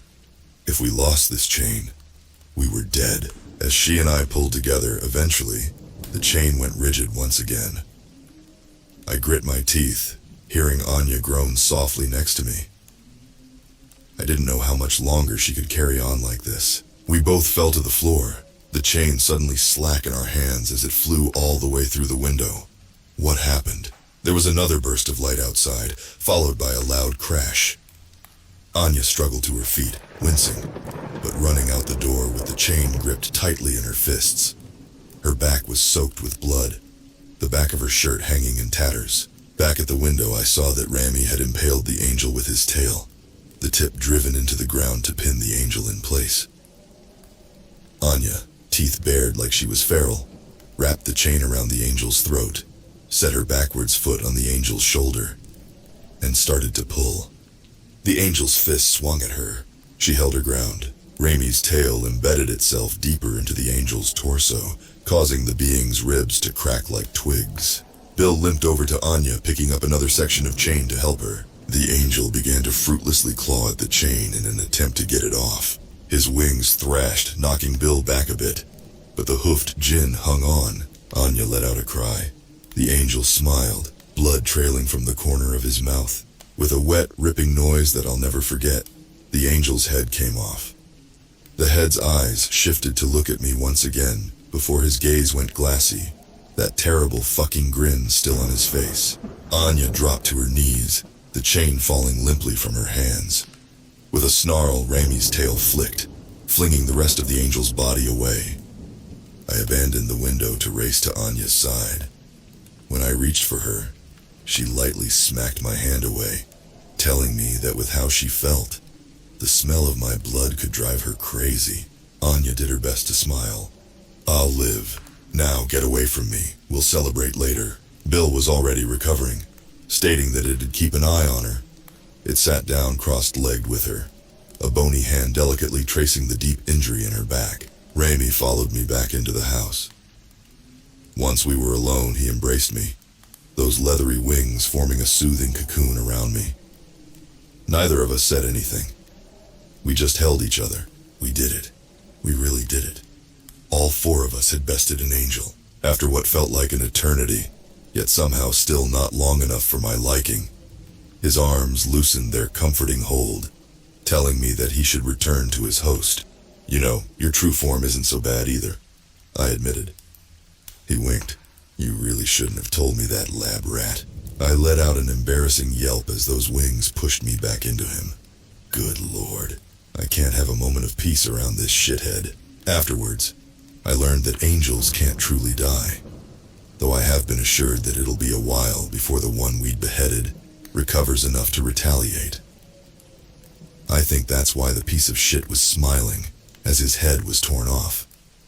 But that's future Rami and Lab Rat's problem. So I just want to say that I appreciate how many of you have accompanied me on this descent into madness.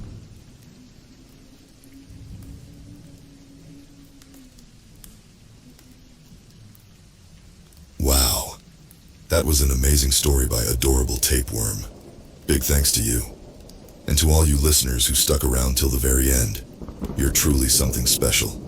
I appreciate you. Catch you next time on Daily Dose of Terror.